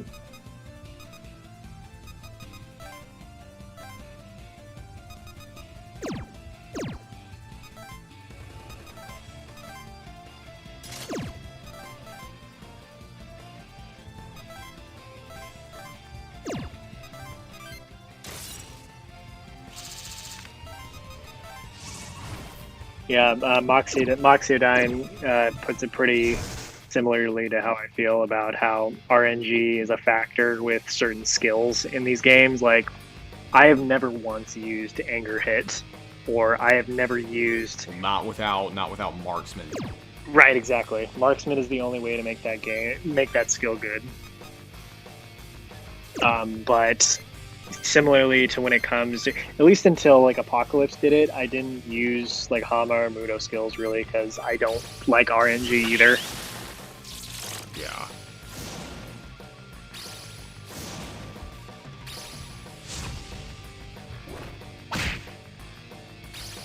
I only use the ones that have like a really high chance, that have really high chances like die for me. Right, exactly. And that's why Alice is my favorite demon.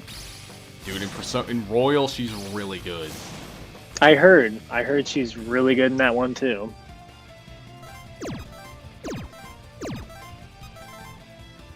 Because oh like, yeah, go ahead. There's a persona trait that increases your chances to land one-hit kill moves, and it stacks with Hama and Mudo boost. So I figured. On my Alice, I gave her Die For Me with Mudo boost, and I also gave her Hama on with Hama boost. It's like pretty much one-hit kill on everything. Nice. So now that we're coming up on it, what are you going to tackle first? Are you going to do Irie's mission, or are you going to do Jungo's mission first? I'll probably do Jungo's mission first. Gotcha. I do remember Irie's being a little bit more difficult than his. Yeah. Please don't kill Itsumade. Thank you. Wow, that did absolutely nothing.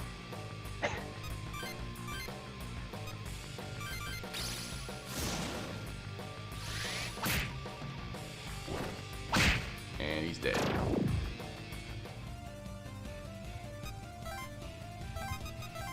Dude, I gotta like gang up on demons just to kill him. You're gonna end up finding yourself just killing the leader just to get through something. Yeah, dude, Assassinate is gonna be a godsend as soon as I know. I totally forgot about Assassinate. It's literally just like you use it, they die. Dude, I wonder if I should start investing in strength now that I think about it. You might. When does the Nocturne remake come out? I think it's at least 2021, isn't it? Well, that's 2021 for the West. In Japan, it comes out, I think, October 18th. Gotcha. Okay.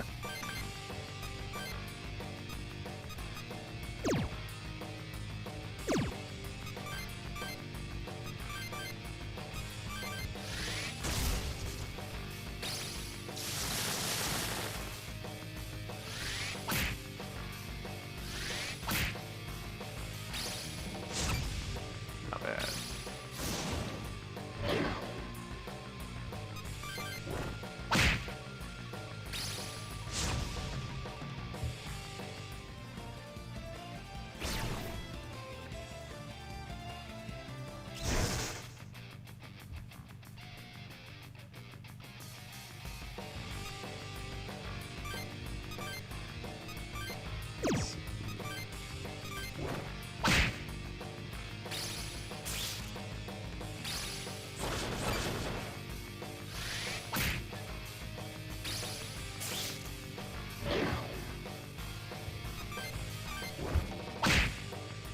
Oh, crap. Got a critical hit.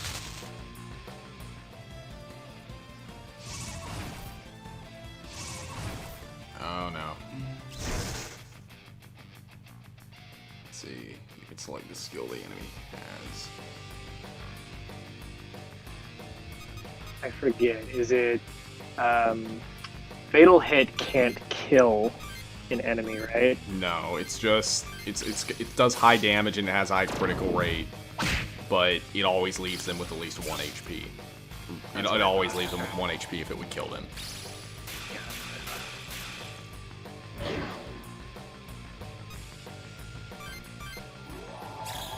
Of course you'd heal them.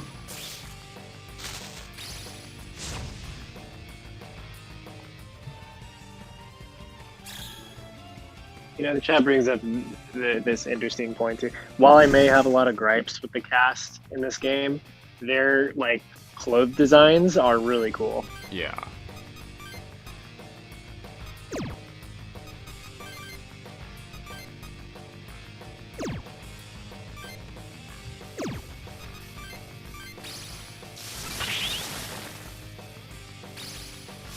I also think it's really funny that out of all of the characters we've been mentioning, I feel like every character at least has been mentioned once, but Otome is nowhere to be seen.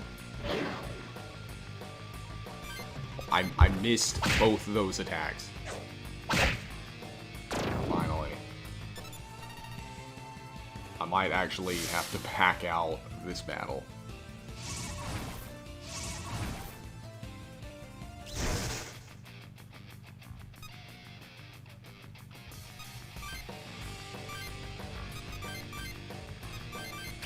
Yeah, Chad, I feel like, at least to me, I think Otome is the Haru of this game. And what I mean by that is she had very little to very, like, no character development.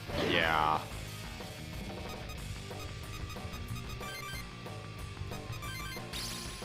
Like, I want to like her, it's just they don't give her enough screen time. Nope. Did they fix that in Royal? Did they improve the amount of story that Haru's involved in? Somewhat. I mean, they didn't completely fix it, and they still kept in that stupid arc about with Morgana leaving. Mm-hmm. I mean, it's a little better. Okay.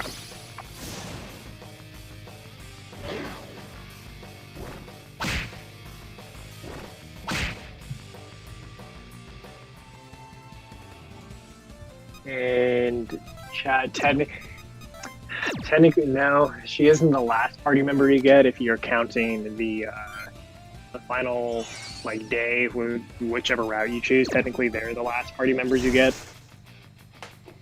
Yeah.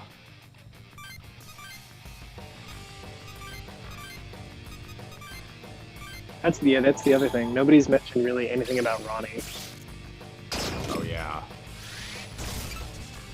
Because I don't think I've ever personally used Ronaldo ever. He's like a physical tank. Mm-hmm. Well, he's supposed to be the polar opposite of Yamato. Well, I mean, he is, but like stat-wise too. Yeah. Oh, survived with 1 HP. Oh, like a forced dance. Yeah, part of the reason this part is so hard is because I've got such weak moves. Yeah.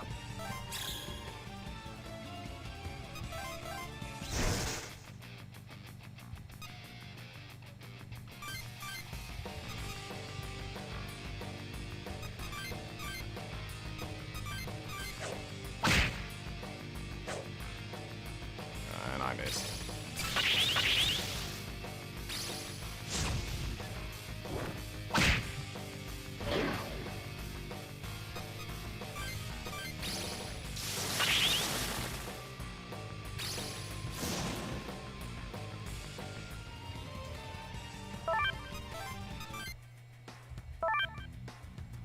Well, yeah, Luke and in the chat here. I feel like Ronaldo and Yamato's routes are specific, or their viewpoints and routes are specifically set up to where they're supposed to be hypocritical with what they're trying to do. Yeah. And I mean, that's kind of like how it is with SMT's routes in general. Like, for example, with Law, it's like, yeah, we're promoting like peace, tranquility, and like life beyond this, but by committing genocide. Yes, and losing your free will. And for those who are good people, but don't necessarily believe the way we do, but are still very good people, they don't matter to us. Yeah.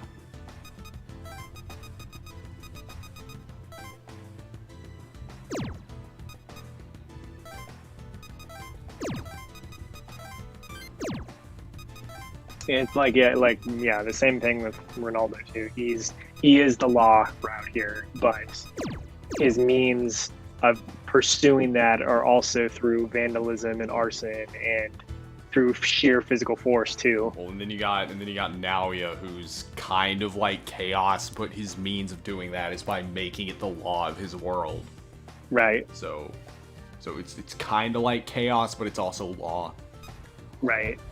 Which is, now that you mention that, it's kind of interesting that you bring that up because when I first played every route finally in Devil Survivor 1, I'm reminded that they're technically, like, other than Yuzu's bad ending, like not her real like ending, but the bad one for it, there technically isn't like a bad ending to this game. All of them have like outcomes that actually result in positive outcomes, oddly enough. Yeah. Like, you can be as evil as you want, and it still ends up being, like, a quote-unquote happy/good ending. Yeah.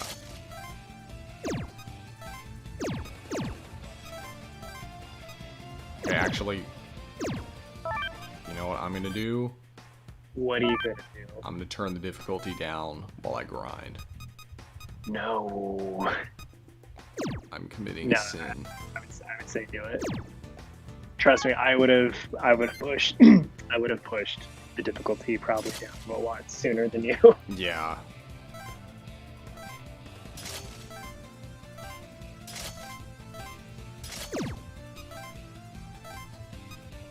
He did it. The man did it. Yeah, I was just throwing advice out when it came to the last boss fight about grinding with the difficulty down, but Yeah, like he didn't need that. Man, why do these things have to be immune to electricity? It sucks too because they specifically give you like a good electricity skill that you can't use against these things. Yeah.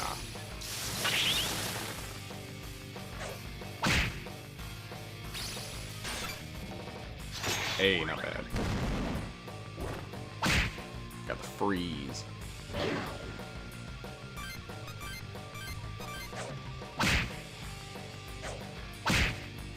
Okay, I gotta ask just because I am genuinely curious. Do you have a game in the franchise that it's not bad, but it's definitely your least favorite in the franchise, and you don't really see a need to go back to it? Probably Last Bible. Okay, that's fair. I mean, That's fair. Like, honestly, I'm not the biggest fan of the SMT games on SNES. Mm-hmm. I mean, like they're good games, but it's just, I don't know. I just rather play the newer ones. Right. If that makes sense. I get it. It's really weird for me too because I did like this is coming from somebody obviously who likes Persona 1 more than not like I like all the Persona games, but 1 is obviously my favorite. With everything that is so old, niche, and archaic about that, I still find myself going back to the older games, and I really don't know why, because it's like, when I play them, it's like, I find tons of things where I'm like, this is really annoying, it shouldn't be this way, thank God they changed this in the future releases, but I still really like them. It's really weird that way. Yeah. But like the SNES SMTs, they're just super bare bones. Right.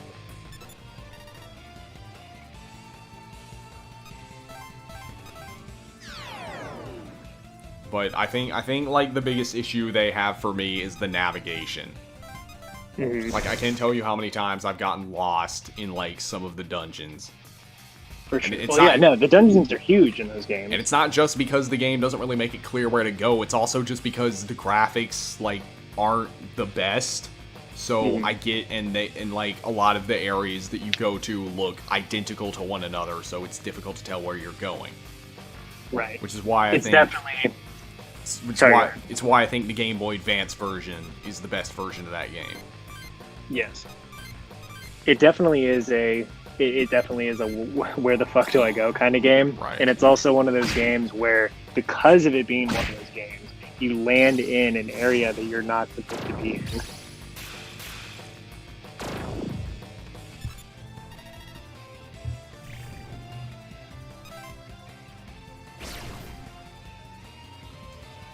Remember that one time a guy said that Demi-Kids was a copy of Pokemon? Oh, please don't remind me of that video. Have you seen it, Jordan? No, what are you talking about? It's okay. Search top 10 Pokemon knockoffs by Dobbs. It's a video where he basically calls Demi-Kids a ripoff of Pokemon. No. Okay, so this is something, and I feel like I don't need to say it out loud, obviously, but people realize that the original Megami Tensei came out 9 years before Pokemon ever existed. Exactly. And he also says that it's developed by the same people who developed Persona 3. It's like, I don't know. Ouch. It just like, even if you're not familiar with Megaton, it only takes like a few minutes to just do a Google search. Yep. Oh my god, I swear. This is like why, like, especially in the field that I work in, people are always like, well, where are you? And I'll give them like our address, and they're like, well, where is that? And I was like, I don't say this to them, but it's like in the back of my mind, I'm like, we live in an era where we have computers physically just inches away from us, and we can't think of enough like common sense to just look to where, just Google search. It's all you need. Yeah, I used to work at Domino's, and one time I had a guy call, and he was like, "Hey, could you give me the number for this store?" I was about to say, "Use Google, dumbass." Of course, that would have got me fired. Then Well, the other thing that gets to me too is a lot of times people will call me like, "Are you open?" And I always want to say, "Well, did I answer?" Well, I can kind of understand like why they would ask that, at least right now, because a lot of places are closed. I just mean like way prior to this. Oh, okay. But definitely now, yeah, I totally get that. But before that, it was like back to the Google search. And two, I answered. So I don't know. Maybe put 2 and 2 together. Yeah.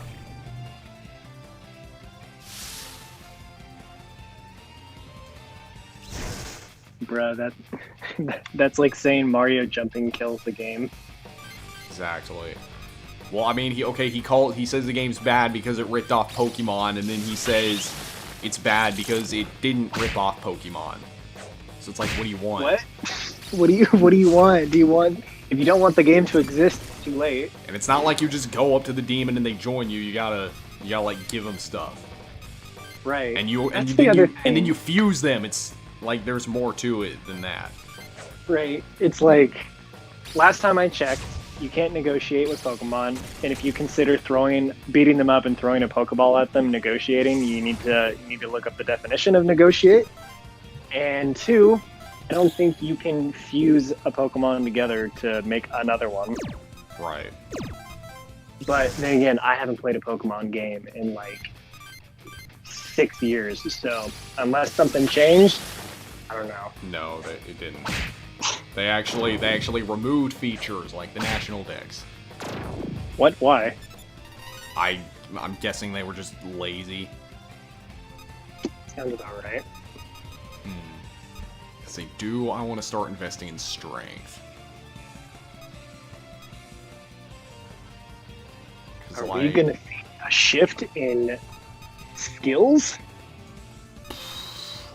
I'm tempted to. I mean, you're still early enough in the game and your stat distribution to make that change. Yeah, it just let's do depends it. if you want to commit to it. Well, there are Alright. other skills I can get with high strength, so... Well, yeah, of course. I was gonna say too, if you're gonna make this commitment, you cannot touch magic ever again now. Yeah.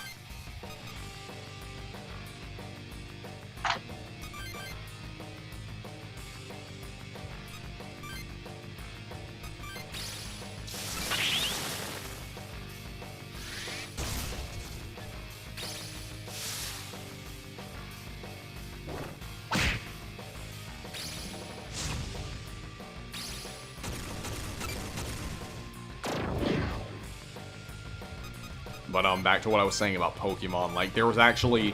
Last year there was a really big controversy because they were removing the national dex, and that upset a lot of people.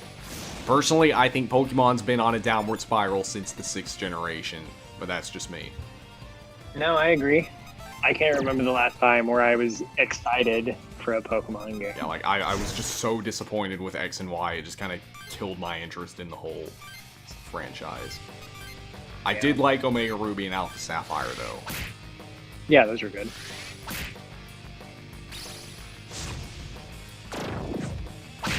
Like, really the only thing I'm looking forward to, like, as far as Pokemon goes, is Sinnoh remakes, if those ever happen, which I honestly don't think they will. Right. I think they're probably just gonna make they're just gonna remake Johto again, and it's gonna be worse than Heart Gold and Soul Silver. Probably.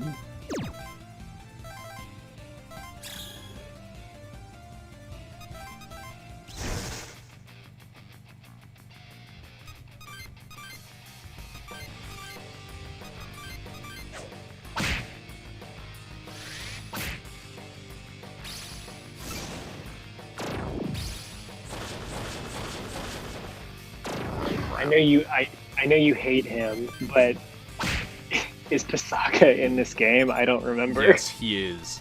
Oh my god. I might actually end up using him. No. The enemy of my enemy is my friend.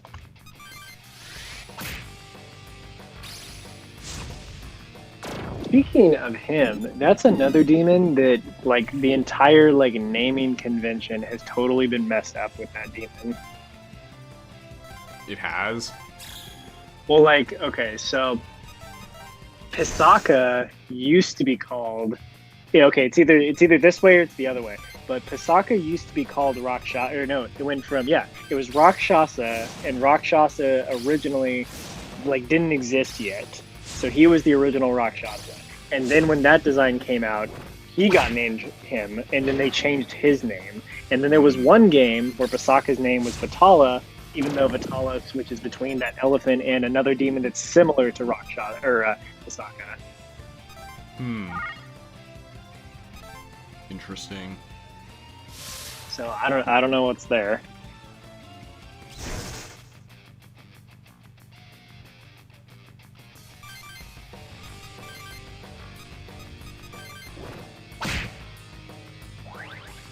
And of course I missed.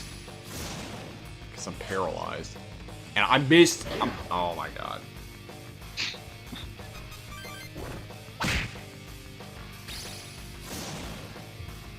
Oof, I got a ball busting challenge idea for you. Oh god. Well, just like, I guess this game specifically because it's a problem, but can you beat Devil Survivor 2 Record Breaker while paralyzed? Oh my god.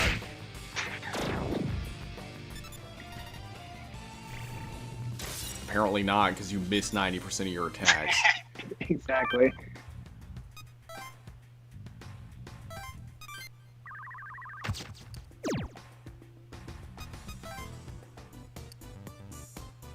Ooh. This could be helpful. What did you just get? I missed it. Well, there in the Devil Auction, there's a Wyra, and he's got Force Dance. Ooh. See, that would have been really useful if they gave that to you before that last boss fight. Yeah. That's just me. And everybody's bidding high, so... But he's really good. He's got Force Dance and Berserk, and he has Fizz Up. Wow, wow. I totally forgot how much better he is in the other than in the other game.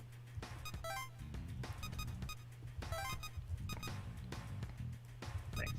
This is the other thing I hate about the auction. I always like overbid, no matter what I do. Yeah. Well, in Devil Survivor 1, I would just hammer the price every time. Well, yeah, of course. Because that game, he just hands you Maka like it's going out of style. Yeah. Okay, I'm gonna change the difficulty back to Apocalypse. Now I'm gonna do Boy in Combat. Best boy has arrived. Well, I guess second, because I'm also a fan of Alcor. Yeah, Alcor's best boy. We can't find Daichi. And I am also a fan of Yamato. Yeah, that's the problem. All the guys are really good in this game, and it's weird. Yeah. What's with this? But I guess it makes sense, because in Japan, they had that, they had, like, what is it? They had, like, the best boy contest, and they all were, like, dressed in tuxedos and everything. Freaking chill. Sorry if it... Oh yeah, I heard about that. Oh, this man's got him a Lilin. This guy's Ooh. Wait for me. I'm out of here. stop. Ugh, you bastard. Hey, someone help. Alcor does not technically have a canon gender, because he's... There's more bad guys. I don't know how. We've already spoiled like every single SMT game on this chat. So how much more can we spoil at this point? Might as well go balls to the wall. I guess so. Alcor doesn't have a gender because he's a Septentrion and technically a star. So Yeah, he's just a big ball of gas. yep, big ball of gas. Speaking of that, like I remember like. I never knew that the Septentrion's names were named at. Well, I mean, they tell you in the game later on. But initially, I didn't know that they were tied to the constellations or anything like that. Yeah, they're all. They're They're all the stars in the Big Dipper. what is it? The Big Dipper. Yeah, I used to be an astronomy nerd, so.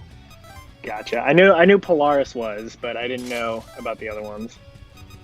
Let's see, what can I crack? Ooh, wow, you have a lot I of got good choices a lot here. of stuff. I'm gonna crack multi-hit. So far, I've got Diorama and multi-hit. I'll also crack Tailwind because I need an auto skill. You need some auto skills, yeah. Yeah, I think that's gonna be your best bet.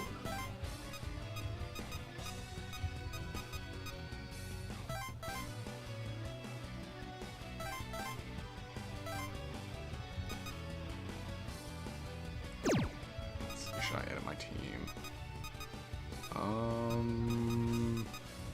Somebody's saying in the chat, Neveros, Belio, and Alice question mark. Question mark indeed. What are you talking about?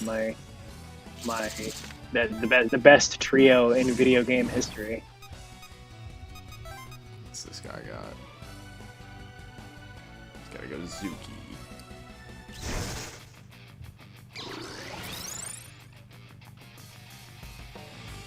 Oh crap! I don't have any ice moves. Just go for electric dance then. Who has Ice Dance? I'm pretty sure. I think In reserve? I think Joe has it. Wow, that did Joe. absolutely nothing.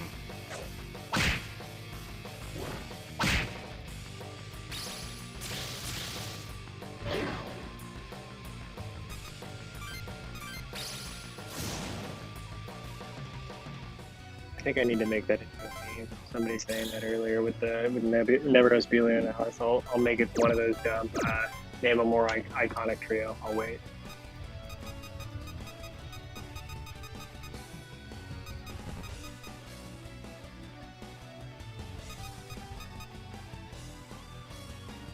Yeah, EO's got ice dance.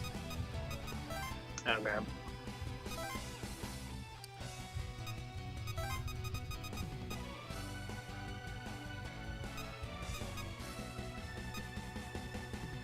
There's a character called Joe in this game. Yes, there is. Yep, he's best boy. Best boy. Or he's one of the best boys. I mean, honestly, Devil Survivor 2 has a really good male cast. Hey, True. don't kill the Yakuza because I want to crack multi-hit from him. No, don't kill him, please. Live. Oh my god. Come on, dude.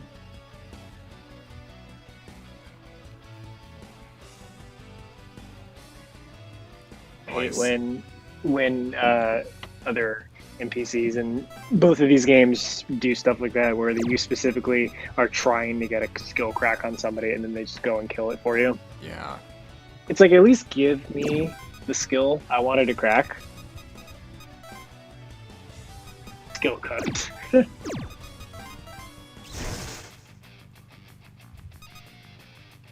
Oh, I got. Oh, perfect. Don't. Thank you. You missed. I mean, honestly, multi-hit's not that good a skill in this game. Crap, that did a lot. Which skill isn't good? Multi-hit. They nerfed I mean, it. yeah. Is multi-strike still in this game? Or is Yeah. it just multi-hit? Okay. Nah, Because I remember the Deathbound is for sure. I just Yeah. didn't remember what multi-strike But was. they nerfed multi-strike quite a bit.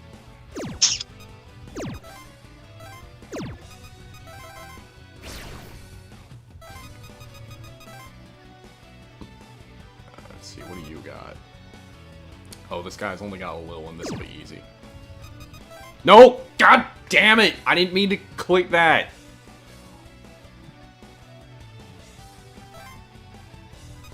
Oh my god. I misclicked.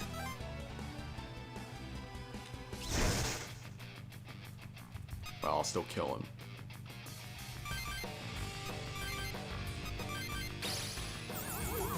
I guess that's something you can add to my embarrassing mistakes. I really just think at this point it's the game just trying to make your life difficult. I don't think it's you doing something embarrassing. Yeah.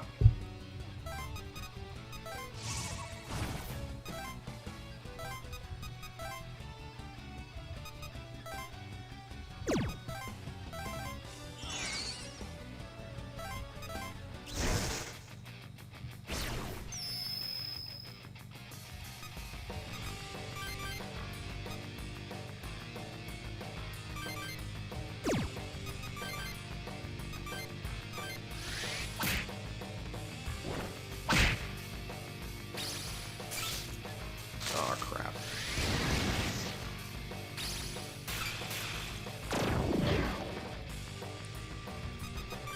Oh, we've all got extra turns, not bad.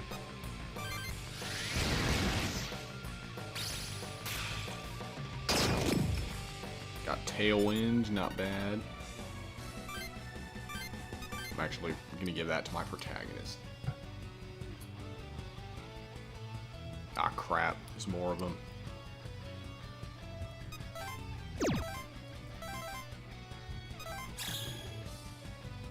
I'll be right back. Alright.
Oh my goodness. ain't getting the extra turns.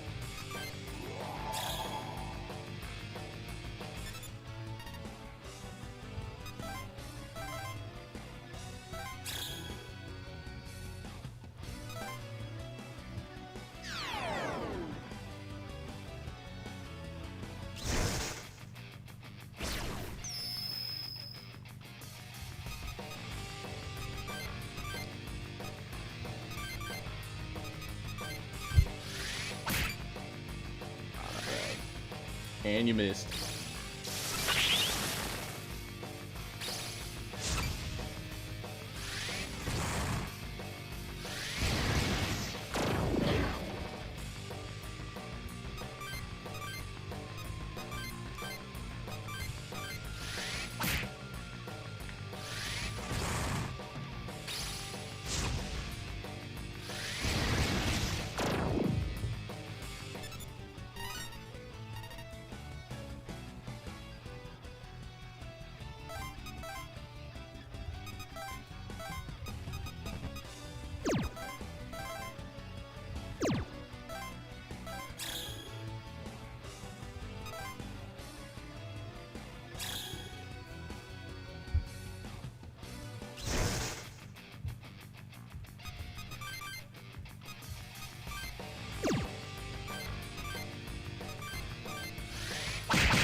Thing no multi hit. Aw, shit. Killed my Kikimora. And name a more iconic duo than Kikimora and dying.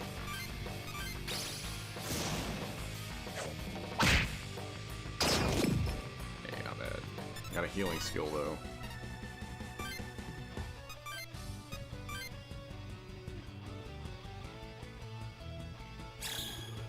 Thank you.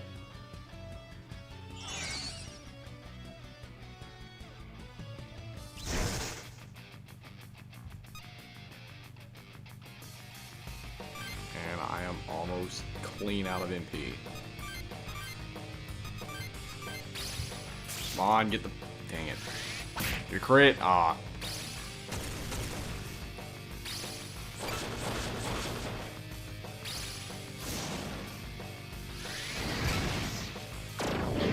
Ah, shit. I'll just guard. That's all I can do.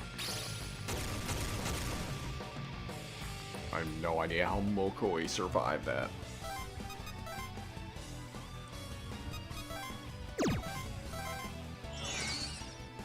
Don't worry, I will assist you.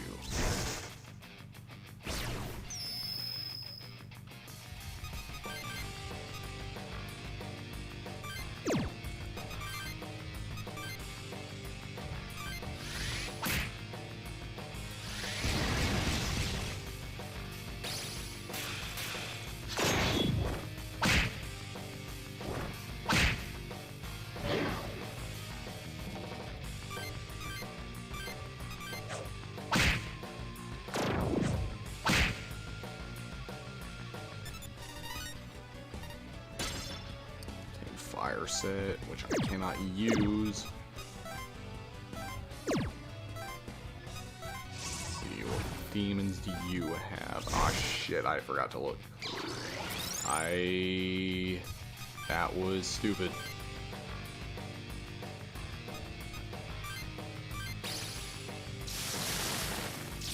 And now he's gonna miss.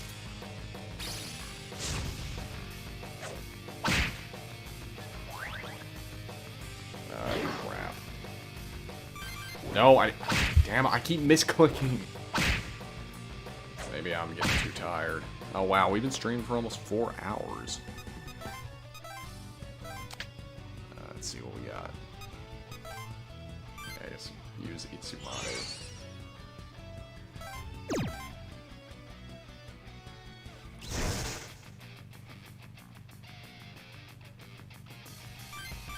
At least I can kill this person. I'm gonna use Aki because if I use physical attack, it's gonna miss. Oh, she has counter? What? And yeah, he can't move. He gets paralyzed.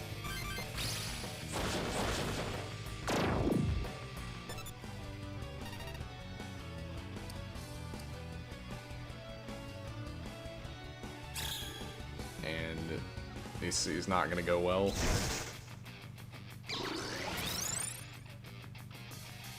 So I am clean out of MP.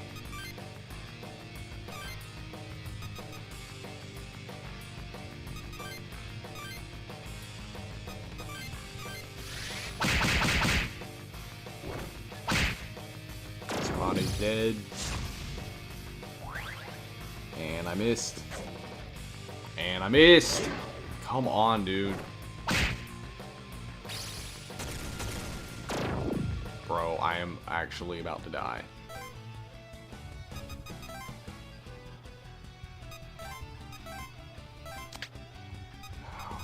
Man, all these demons are so underleveled.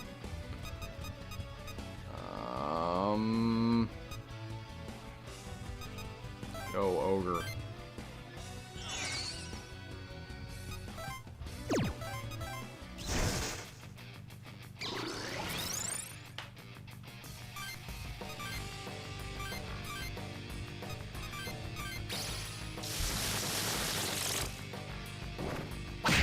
And there goes McCoy. And I missed! Come on! I might just let Jungo take care of this person.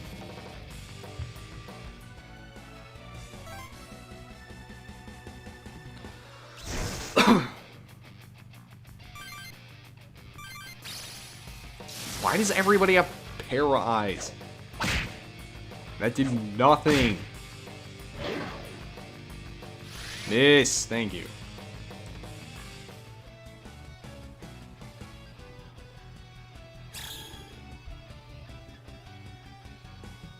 That guy's dead.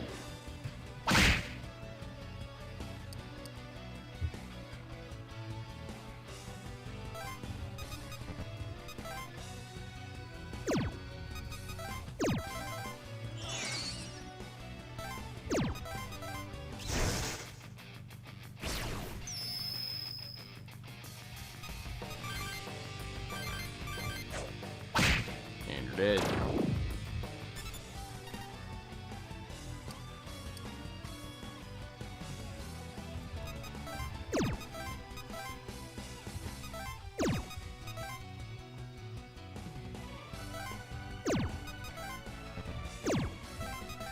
Bro, I have like no demons.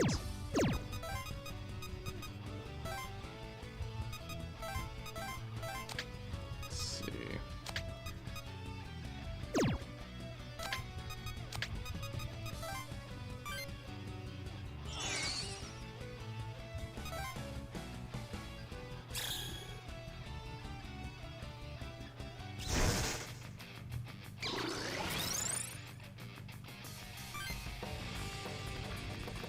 I did not mean to do that. I think I accidentally sped up the game.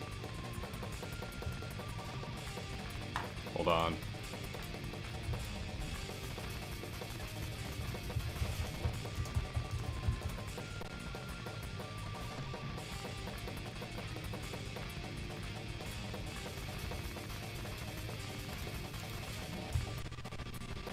Okay, there we go.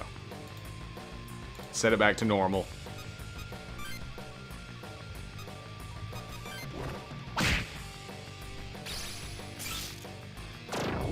And Joe's dead.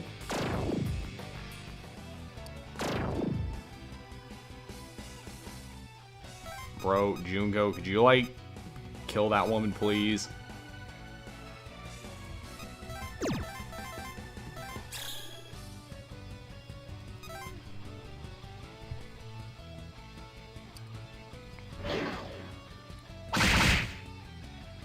No, I'm not using save states. I don't even think Citra has save states.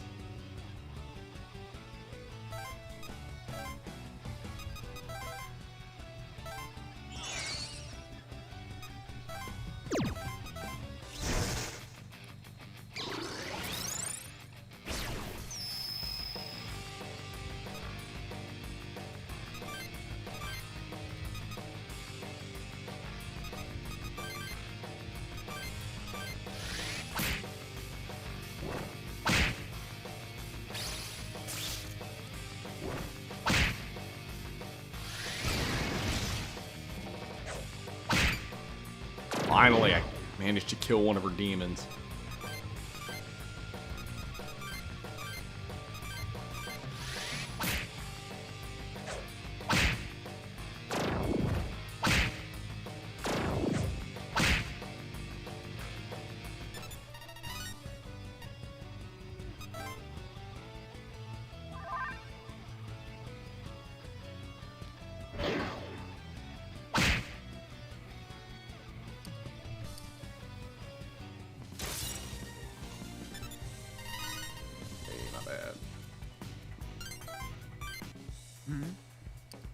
Yeah.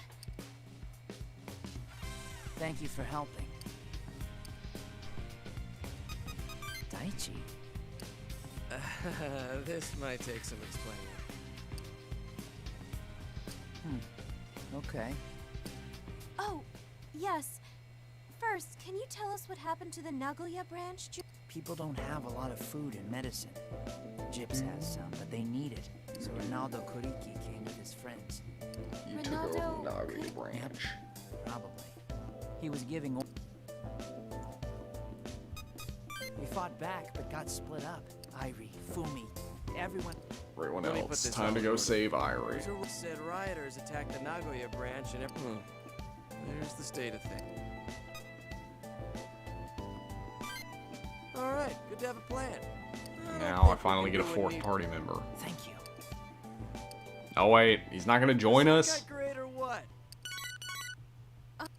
Oh, it's a death mail.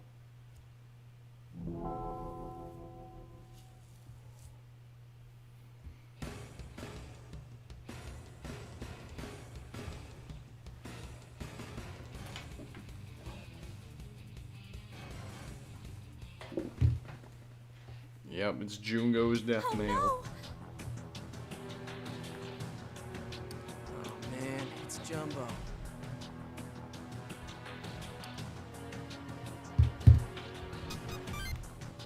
Yeah. You can see Daichi tied up too.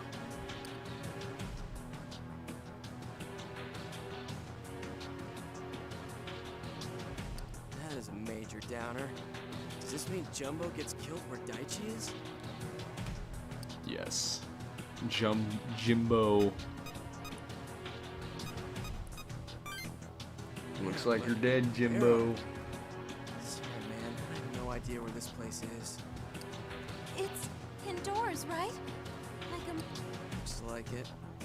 An indoor hall. Some place that doesn't attract attention.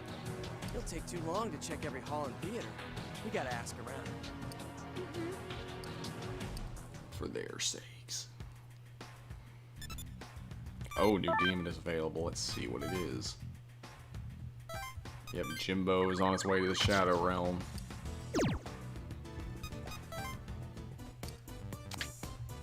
Oh.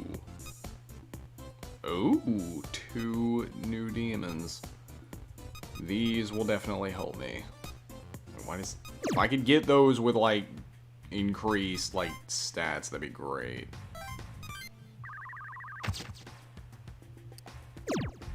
I'm also gonna... Ah, crap, I didn't mean to... Let's see... What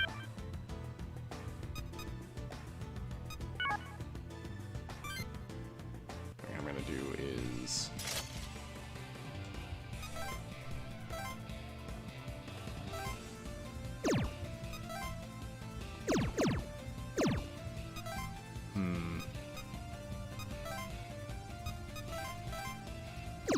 Actually, I don't think I need to do anything here. I just want to, like... Just want to... Oh, not bad. Yes. It's just what I wanted. Okay. 1228.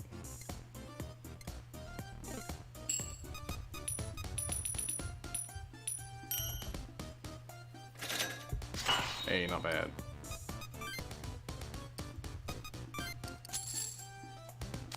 Let's see. Oh, and a Nekomata. Let's see.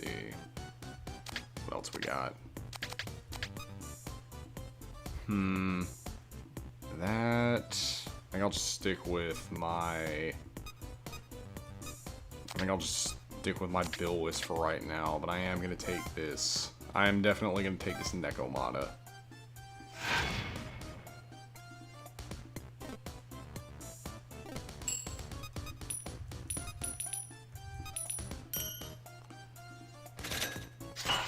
Ah, not bad.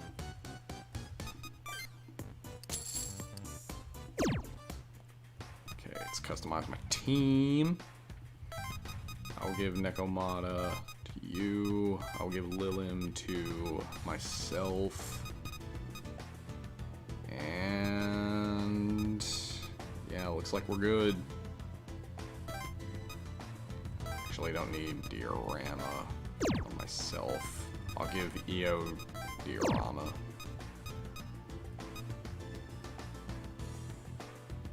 I'll give Joe Dia. Give myself Tailwind.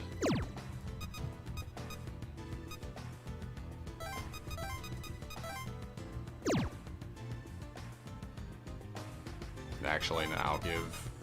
Oh wait, I can't give Hustle to EO.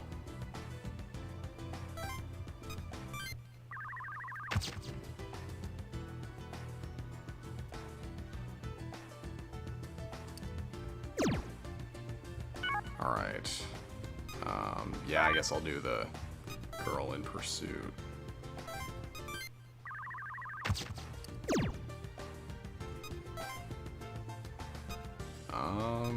Yeah, looks good to me. Actually, do I want to put Kikimora? I guess I should also get rid of some of my...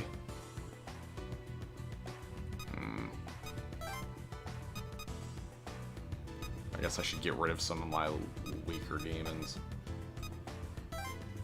Don't need you, don't need you, don't need you. Okay.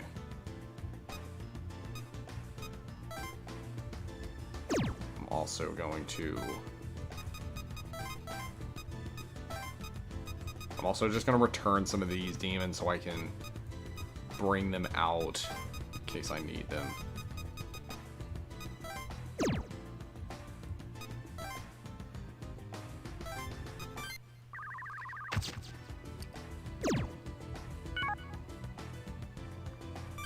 Alright.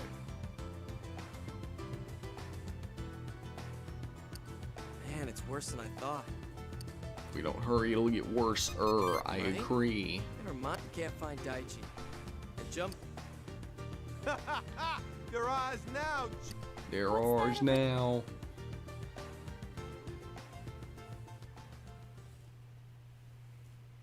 Who the hell are you guys? Are you after me? Yes, There I you are. am. I won't let you get away. You're pissing me off now. Hello, Morgana. AKA Cassandra Lee Morris. that girl just won't AKA give up. Irie. She's feisty. What's... Hey, you guys. Yeah, who else?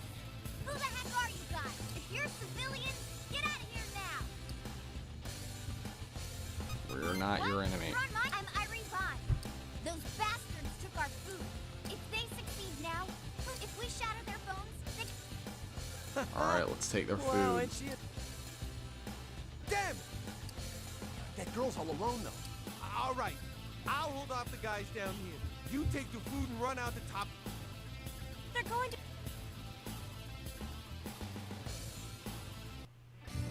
Hello, Sothis. Yeah, oh, I guess she also voices Sothis. Let's see what I'll want. Oh, Fortify. I definitely want that. I'll give Jim this. Hopefully I'll be able to crack multi-hit this time. Man, I do not have a lot of options here. I guess I'll crack anti-electric.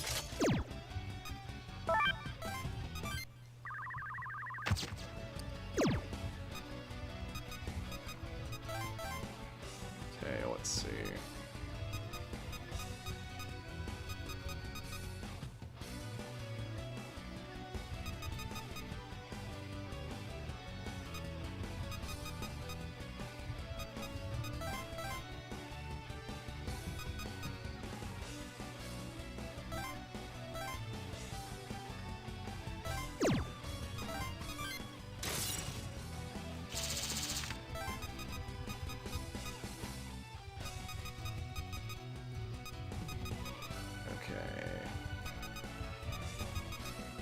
this guy's got the skills that I want.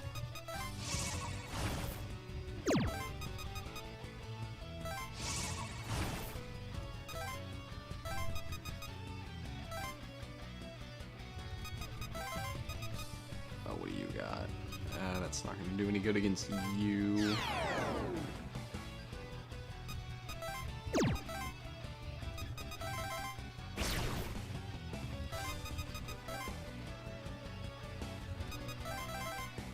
Hopefully, I'll be able to kill this person.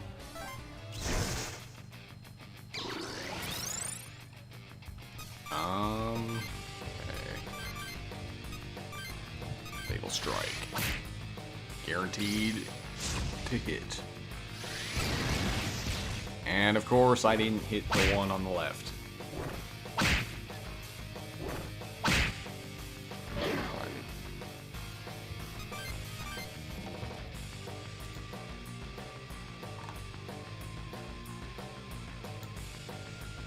Hello?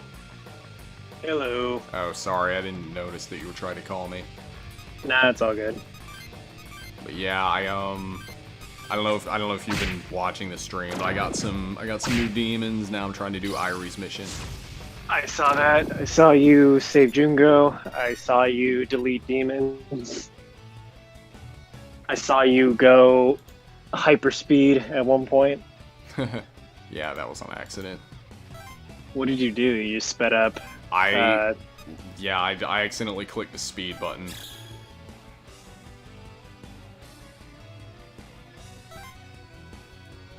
Which is apparently Control Z. Interesting.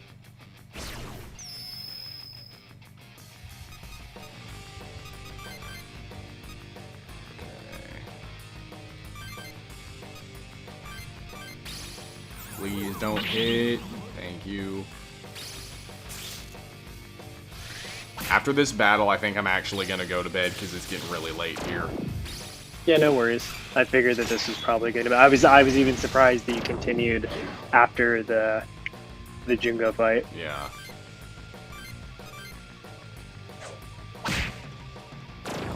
God, what is your longest stream? Because you've been on for like what, 4 or 5 hours now? Yeah, 4 hours and 18 minutes.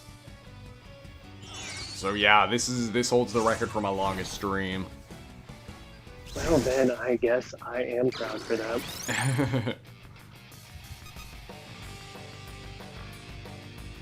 Or because I guess there's just a lot to talk about.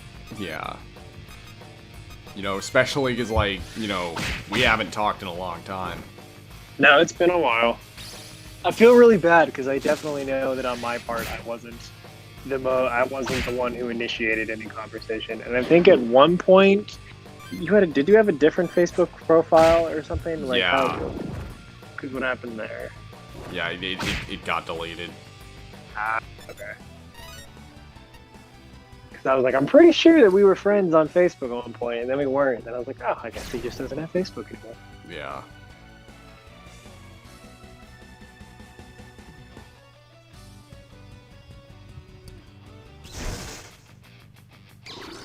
Man, I really hope that when SMT5 comes out, like, the community, it just makes the community active, you know, like it was 5 years ago. I hope so. If anything, I just need more SMT, because it's been too long. Yeah.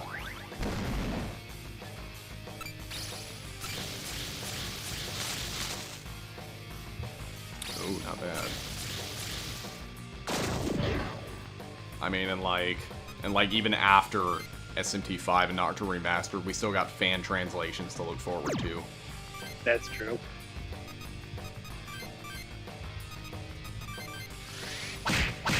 I forget. Is the Switch isn't region locked, right? No, it's not. I didn't think so, because I was gonna say we're gonna obviously see a lot of people who already are importing Nocturne and getting that before the English one comes out. Yeah, I'm actually thinking about getting it digitally. Mm-hmm. So, because like I don't speak Japanese, but like I've played enough of Nocturne to just like at least know what I'm doing. Oh no, for sure. I was gonna say, like, I definitely have gotten through enough SMT games in Japanese. I can't read like 95% of the stuff that's in there, but I definitely know with like Nocturne, I wouldn't even need to read anything to be able to get through it. Right.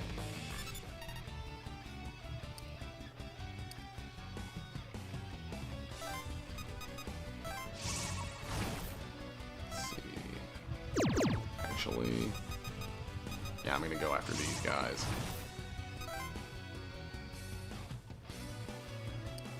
Give up food.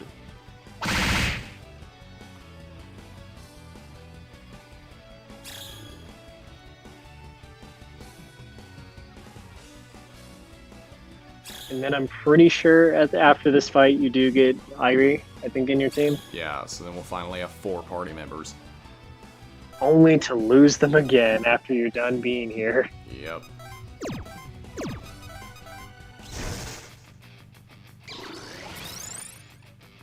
It doesn't seem like these guys are giving you that much of a trouble, though.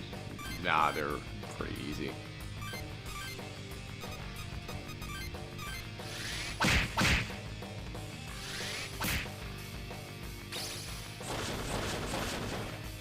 It's because I got lucky in the auction. Now I've got some actually good demons. I was gonna say, I saw a lot of new ones and a lot of pretty cheap ones there, too.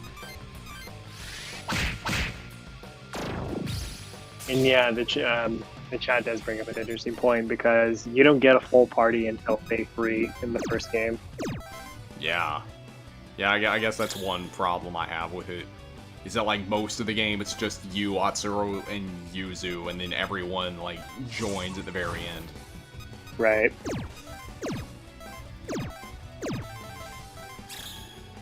I can't really think of that many instances, for the first game at least, where I'm like, I really wish I had a 4th party member right now. Yeah. Oh, crap.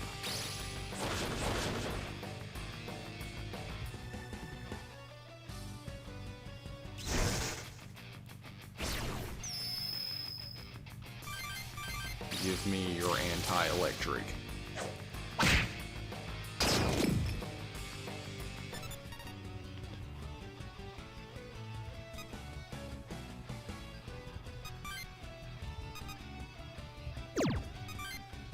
I don't need it right now.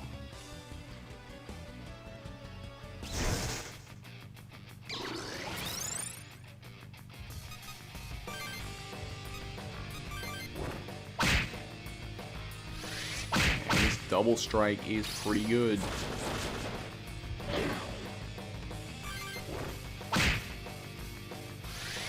Who has it right now? Nekomata. Okay. Is it's not a racial skill, it's a Yeah, it's a passive skill. passive skill, that's it, that's the word I was looking for. I'm gonna hopefully take out the food guy. You're not getting this food. How is he able to fight when he's carrying that big box? It's a video game. Don't question it. Or is there a demon in the box? Oh, maybe. No, I think he must put it down. Okay, they've all got extra turns. And I don't. But you have one thing that they don't have. Dance skills. Yep. Devil Survivor dancing all night. There you go. Yeah, seriously.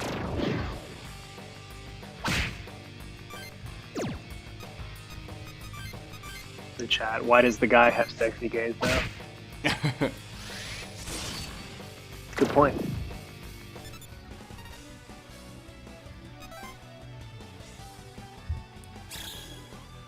Especially when he's got the terrifying artwork.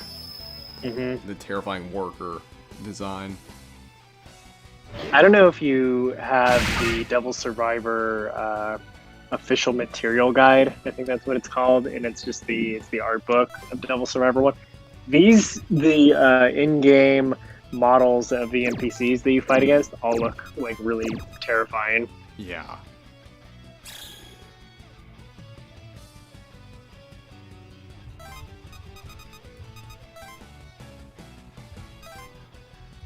Oh no, you ain't getting away. At least he doesn't have Doesn't have devil speed. Yeah, that would be bad. Let's see, what demons do I have? I guess put Kiki more in my party.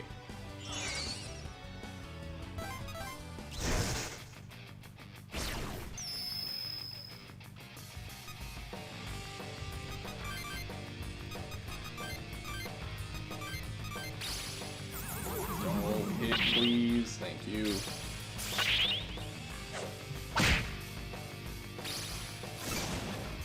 I can't wait until you get. I don't know if they changed the name in this game, but Dream Feast. Wait, what? So, like Drain, there's a skill called Dream Feast. I think it's only in this game actually, but it's only for Dream MP. Eater. Is it Dream Eater in this one? Well, I know there's Dream. I know there's Dream Eater. I think Dream Fest might also be in the game. Okay, because I remember that there's just an MP skill that consumes all MP pretty much. Yeah. Yeah, chat's saying it's Dream Feast. Oh crap. Let's see.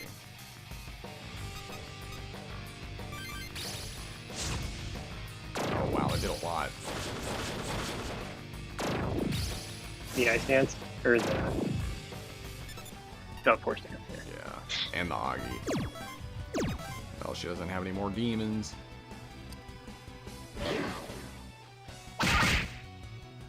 Hey, not bad. 1 for 1. That's a good trade.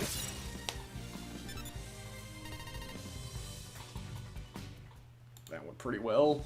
So, I think so. Nobody died, Yep. so... Daichi? Oh. Alright. Oh! Then how come he's not with you? Because he left. You saw it after Yeah. he left. Oh, he's so stupid. Always going off There's one in every group. Our Daichi's the same way. See? That kid tied up at the edge of the frame? So, it's Irie, right? Oh, I was trying to think if I'd seen Irie is NEXPP, if you're right, chat. Yep. Of course. Would have been way too easy. This is bad, guys. Guess Morgana's What a more dead than end. just a phantom next? thief. Oh, hey, maybe. Oh god, you're right. I totally forgot that that's his voice Yeah. in that game. And also voices Sophis in Fire Emblem Three Houses. There's a lady Yeah, named Fumi I remember Kano that one in at Nabe least, yeah. Gyps. She's a little out there. I haven't seen her today, but she's not hard to spot. She wears her Gyps coat on top of a cheongsam, and if we find Fumi, she can probably fix our phones so we can make calls again. Sounds like finding this Fumi girl might be one way to rescue. It's your call. Great. In that Hey, got a fourth member. The gang's all here. Makes me so proud. Crap, I keep doing that on accident. Oh, there she is. Oh, I can't give EO Fortify. Is she short a stat? Oh.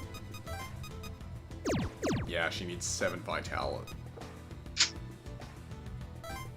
Oh yeah, she in needs chat, 7 Vitality. She's only got 6. in chat, oh, I hate that. I hate when they're one step away from it. Can't give it to Chat's- Irie either. Which is weird because she's usually always the fast vitality character. Chat's right though. This is the first instance of your tier 3 spell.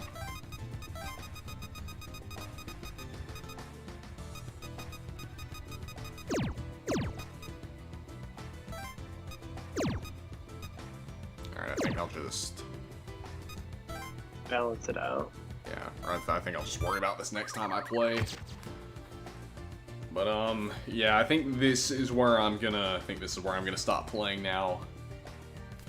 Yeah, sounds good to me. That was a good 4.5 hour stream. Thank y'all for watching. And, yeah, also, episode 6 of the Megidolon podcast is going up tomorrow morning. But yeah. Jordan, is there anything you want to say before we leave? I guess just I appreciate being here. Yeah, it was good having you.